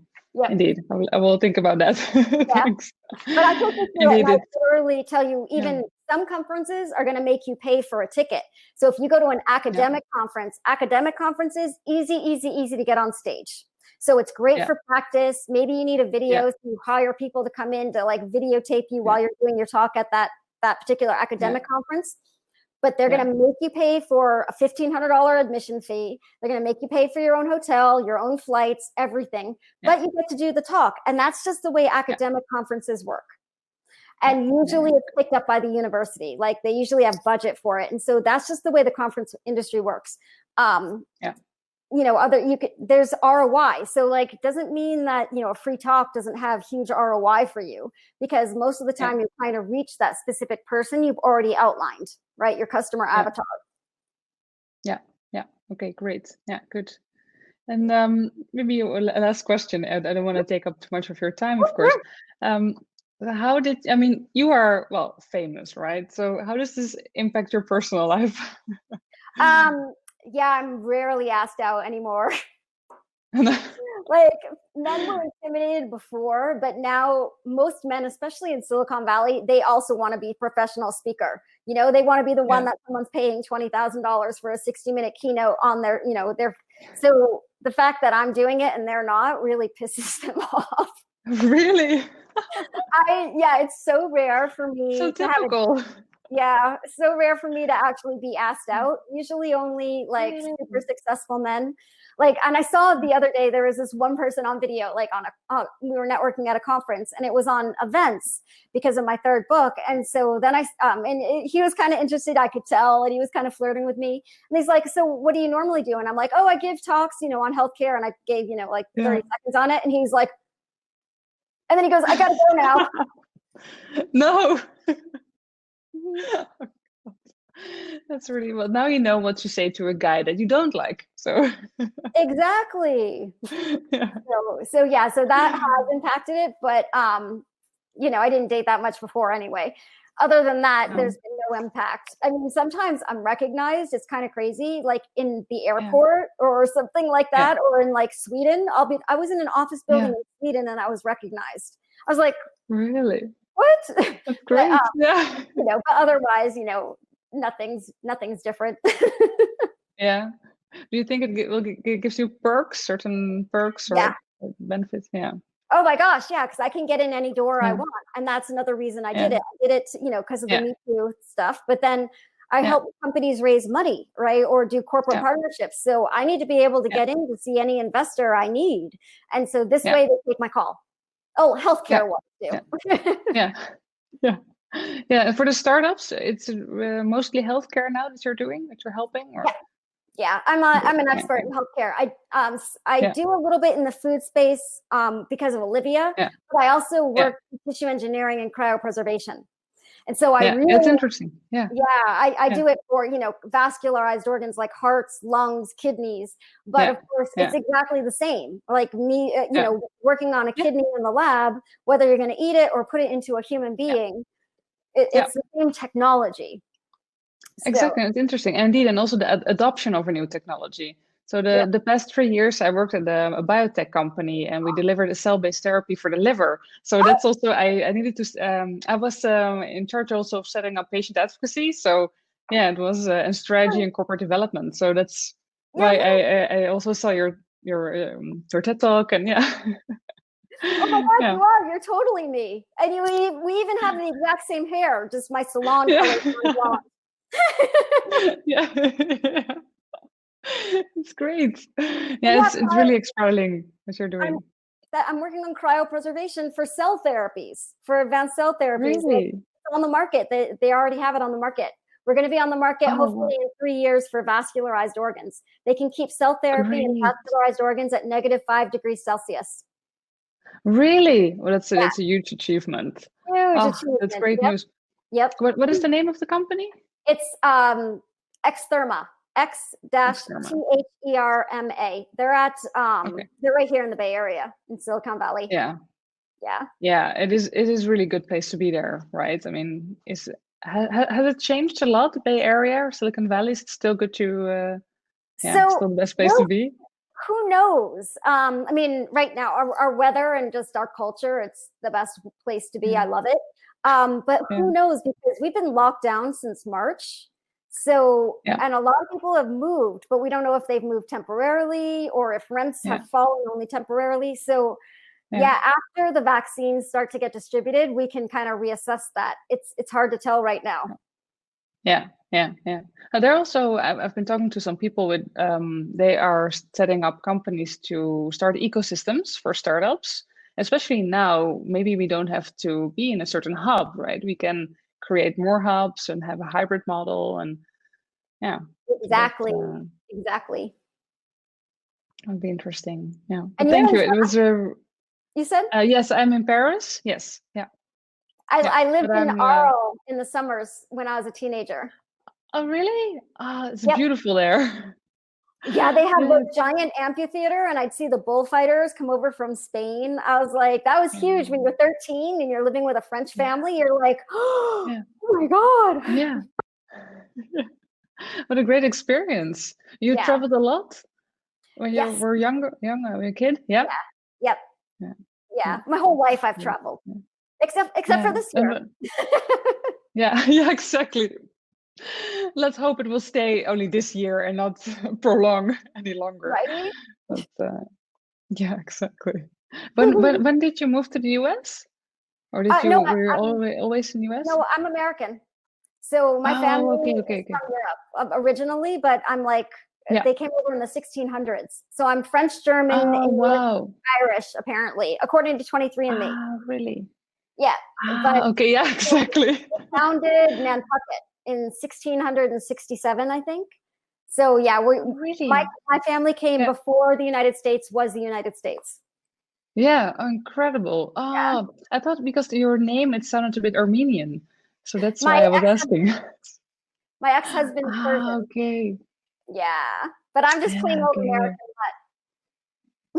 Yeah, really American, exactly. I think a lot of people are not able to say that. Nope, exactly.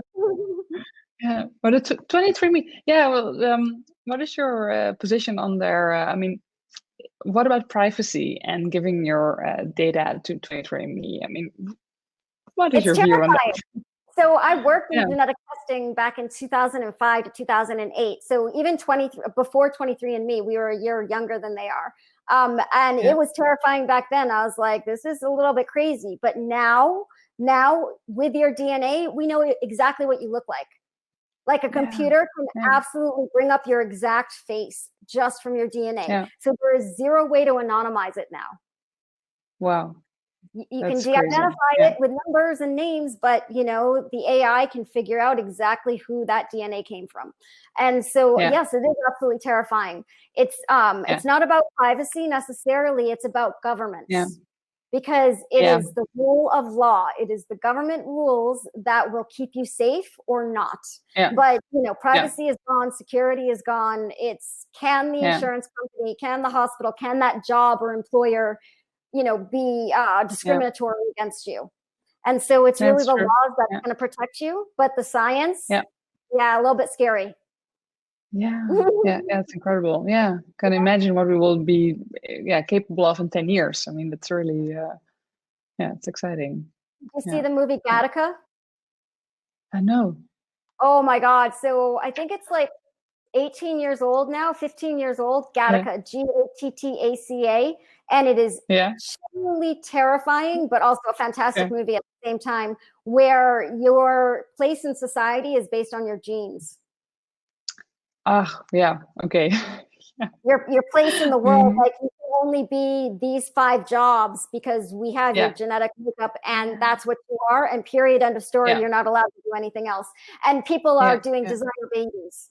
And so the more money you have, the more money you can put into the designer baby, and then they are the top, right? So they're the ones who can be president because they were the hybrid born. And so it's a terrifying movie, but it's really well done. That's okay. I will watch that one. Thank you. But it sounds like they're working on that, right? The designer baby. So it's like with Mirror Black or Black Mirror, that series. I mean, it's scary, but these things, it will happen. It's happening now, exactly. Yeah, Neuralink from Elon Musk. I mean, we have now a device that can register everything, and it's really. I love sci-fi. Well, thank you very much, Robin. It was really nice connecting, and hope we can maybe meet someday and hug, indeed, as you were saying. So would love that, and thank you, and very good luck on your journey, and thank you for sharing all these insightful tips. Thank you. And I felt like I had coffee with you. Like, I feel like we were like sat down in Paris and we had like a little cafe. Yes, and indeed, next time when you're in Paris, yeah, we have to connect. Exactly. Yes. Great. Or south of France, even better. Yeah, well, no, I love France. It's my favorite country in Europe. Really? Oh, great. Yeah. Well, thank you. Thank you very much. Well, Take care. have a great day. Bye. You too. Bye-bye.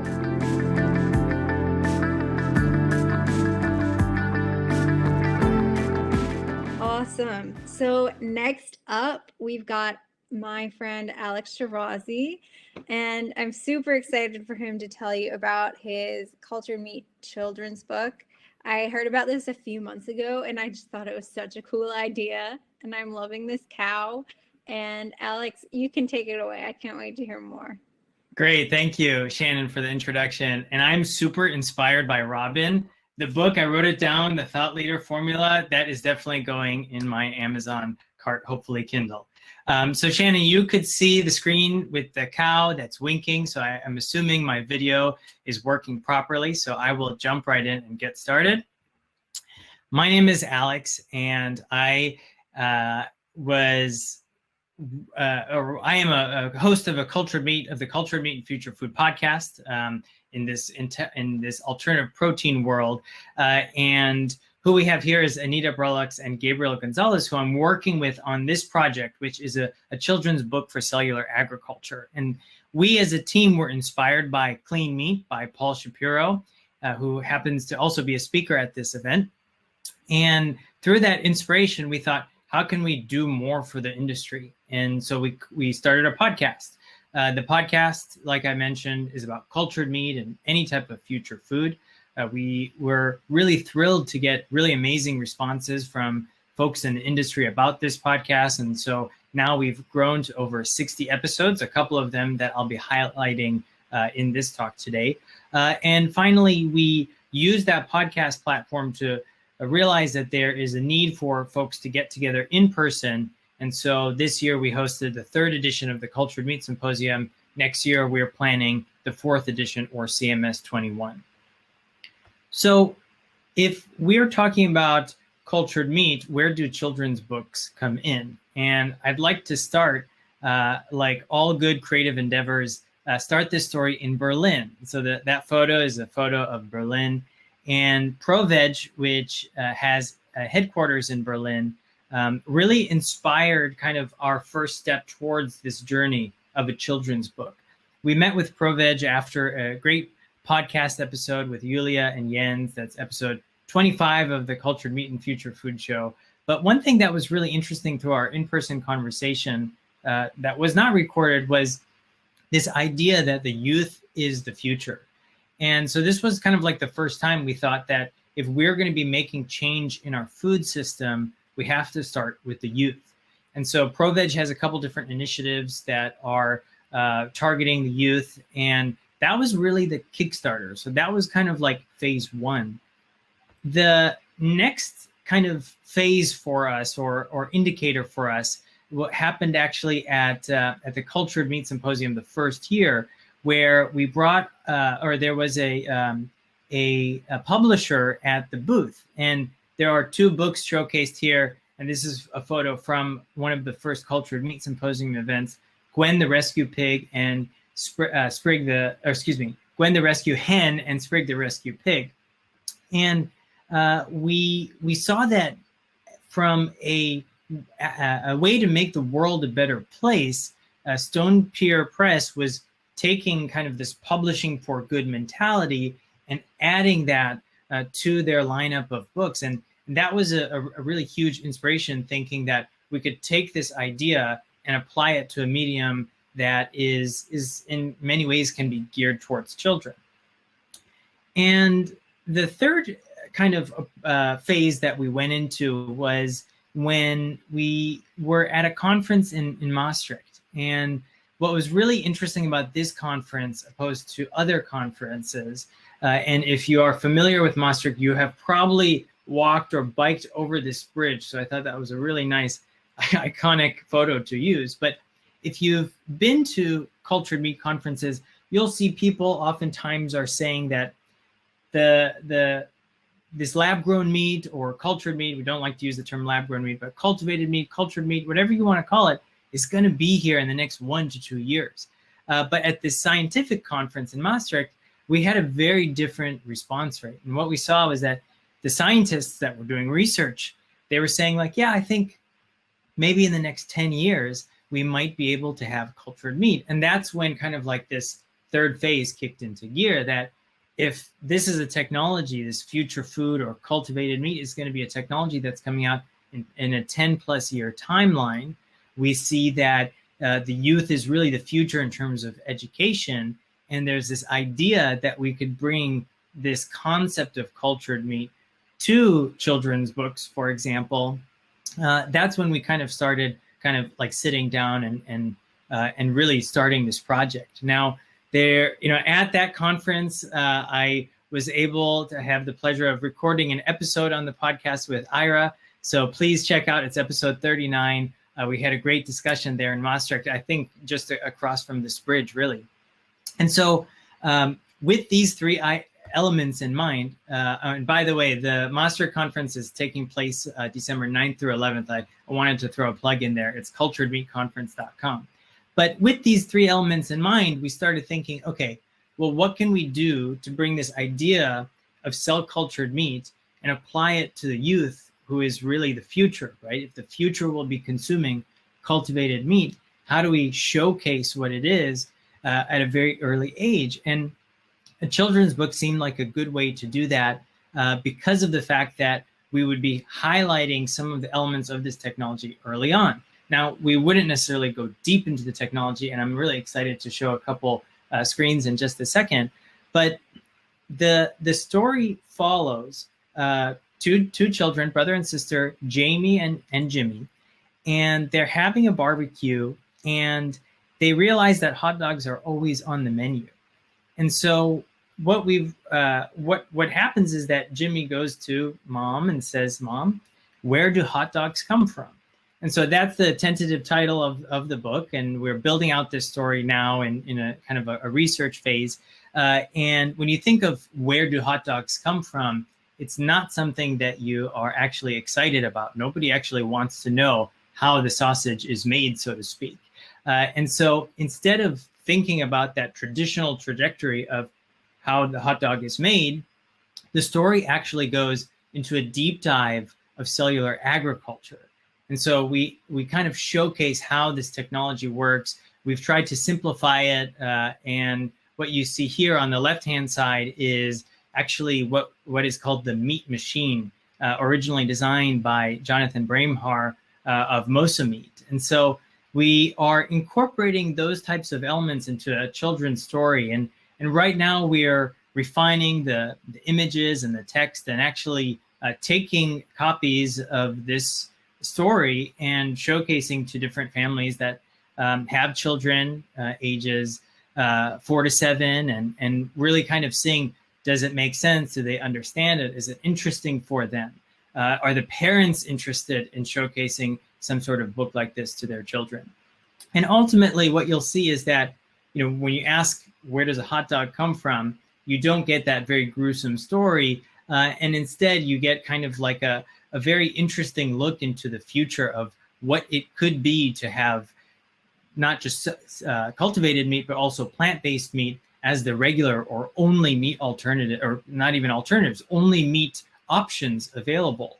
And so the story is currently in development. We, like I said, are building out all of the text and revising based off feedback from children. And we will be releasing an activity book for Thanksgiving with some of the characters, including Jamie, Jimmy, and Winky, which is the cow on the logo there. And so that'll be out this Sunday. So feel free to take a look at that. If you are interested in learning more, feel free to go to hotdog.fyi, because, where do hot dogs come from? And if you are interested in being a tester, please email us at research@hotdog.fyi. And then lastly, if you're interested in taking a look at some of those episodes on the show, check out futurefoodshow.com. And with that, I thank you very much for having me. And I really look forward to seeing cultivated meat technologies become a reality.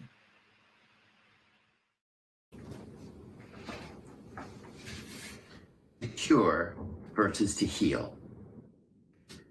When something hurts us physically, we wish for a cure. To cure is to restore, to put us back the way we were before. Many of us hope that with this election, America will be cured of its disease, a return to normalcy, as people say. But do we really want America to return to the way it was? What if America did not get cured, but rather was healed? To heal is to make whole, to make well, to overcome. Healing is not about restoration. It is about transformation. To cure and to heal are two different mindsets. Too often, we are trying to cure our nations when they need to heal.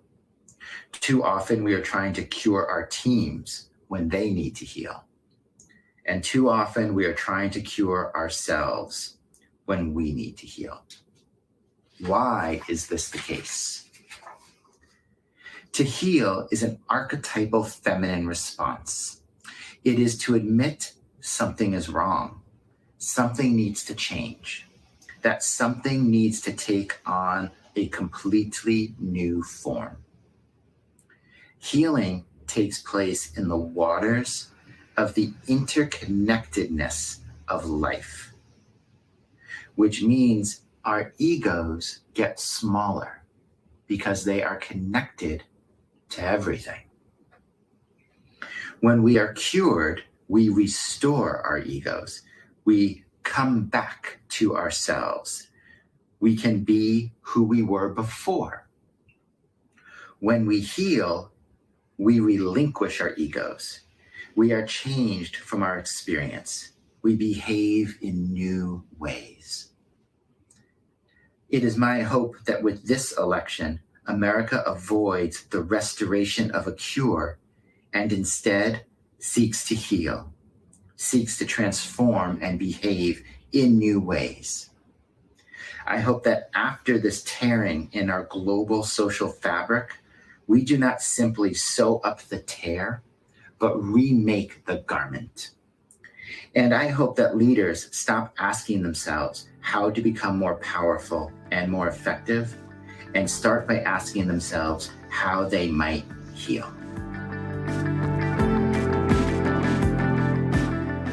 Thank you for inviting me to speak about tiny organisms that can have a huge impact in the field of alternative proteins. I'm Liz Specht, the Associate Director of Science and Technology at the Good Food Institute, which is a nonprofit organization that supports innovation across the entire alternative protein sector. Now, I'd like to start with a few examples of some of the newest products that we've seen in the fermentation space. So these photos give sort of a high-level snapshot of the types of products that we're seeing come online that are using microbes in various ways to either contribute the major kind of primary protein biomass of the product or to produce specific ingredients that can enhance the sensory profile and the flavor, the texture, even things like the nutritional content. So these are all products that either are comprised primarily of microbial biomass or that include microbial-derived, fermentation-derived ingredients. I'll zoom out for just a minute to kind of put this in context within the alternative protein landscape. So we tend to segment the landscape into plant-based products, so some of the brands that may be most familiar, like Beyond Meat and Impossible Foods, where you're taking plant proteins to produce essentially an analog of an animal meat or dairy or egg product. Then there's Cultivated, which is using animal cell culture to produce genuine animal products like meat, shown here.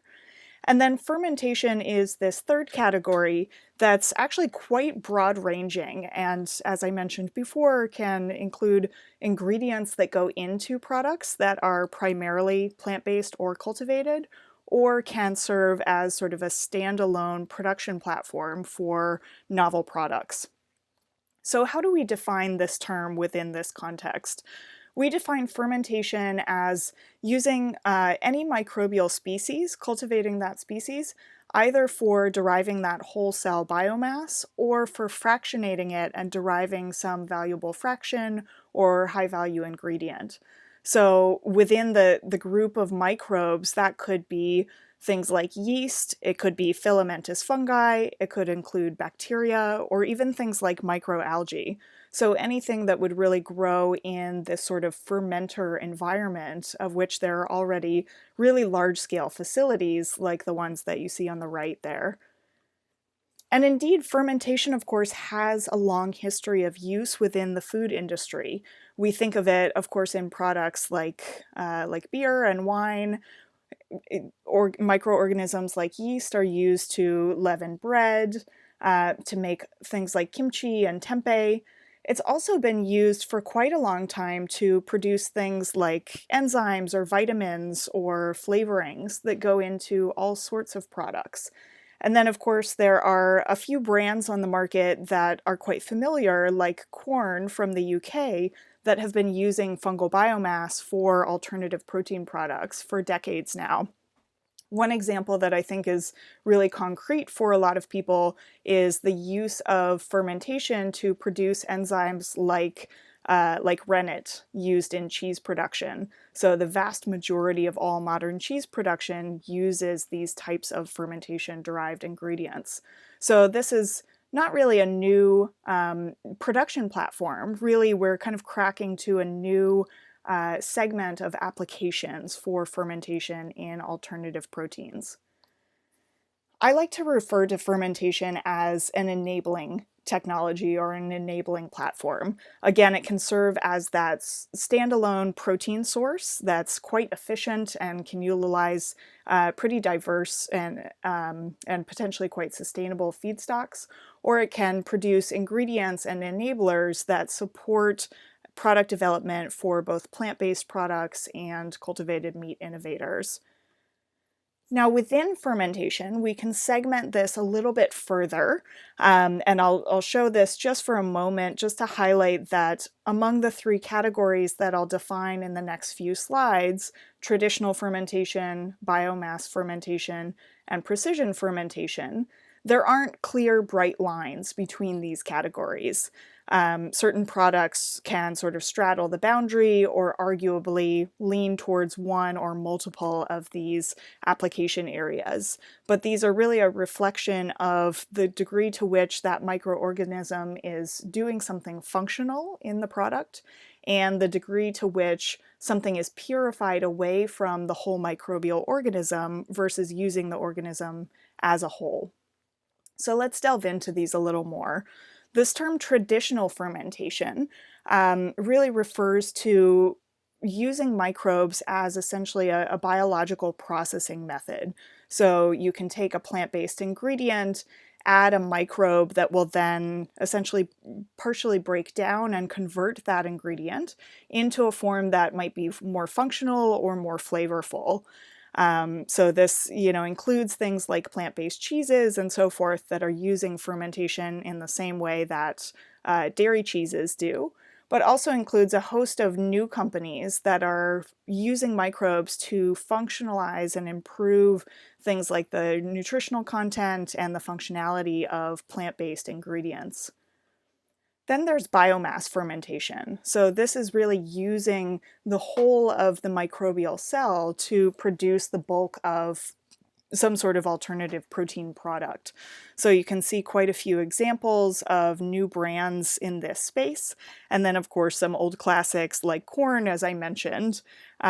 One of the things that's really exciting and promising about this category is that a lot of microbial species, such as filamentous fungi or mushroom mycelium have naturally a sort of fibrous meat-like texture. So this may be a route to get around things like high moisture extrusion that produce some of the texture and fibrousness of plant-based meat products, and which have proven to be a bottleneck in many ways for scaling up production. Then finally, there's precision fermentation. So this is referring to the use of a microbial host as essentially a production factory for some specific purified high-value ingredient. So that could be proteins. We have quite a few examples of proteins here. Clara making egg white proteins, Perfect Day making milk proteins, Geltor making collagen, the primary constituent of gelatin. Multiple companies now looking at producing heme proteins, and of course companies using fermentation to make things like growth factors that go into the cell culture media for cultivated meat. But precision fermentation could also refer to making ingredients like flavorings or pigments or even specific fats that may be desirable in alternative protein products. When we look across the whole value chain of fermentation, all the way from strain development and feedstock optimization through to the final products and how they're purified, there's really room for innovation across all of these areas. Even though fermentation has been happening for decades and at very large scales, this really is a new application area that deserves a much deeper look at kind of rethinking each step of the process here, and questioning some of the assumptions of fermentation as it's traditionally been done. So there's innovation opportunities really across all of these areas from start to finish of the process. If you're interested in learning more about what's happening in the fermentation sector or really across anything in alternative proteins, I highly recommend you check out our State of the Industry reports. You can download all of these for free at gfi.org/industry, and get really a snapshot of where the industry is at and where the main areas for continued innovation are, both from a business perspective and a technology perspective. So with that whirlwind tour, I will wrap up. Again, please visit our website, check out all of our resources if you're interested in digging deeper there. Thanks so much for your attention.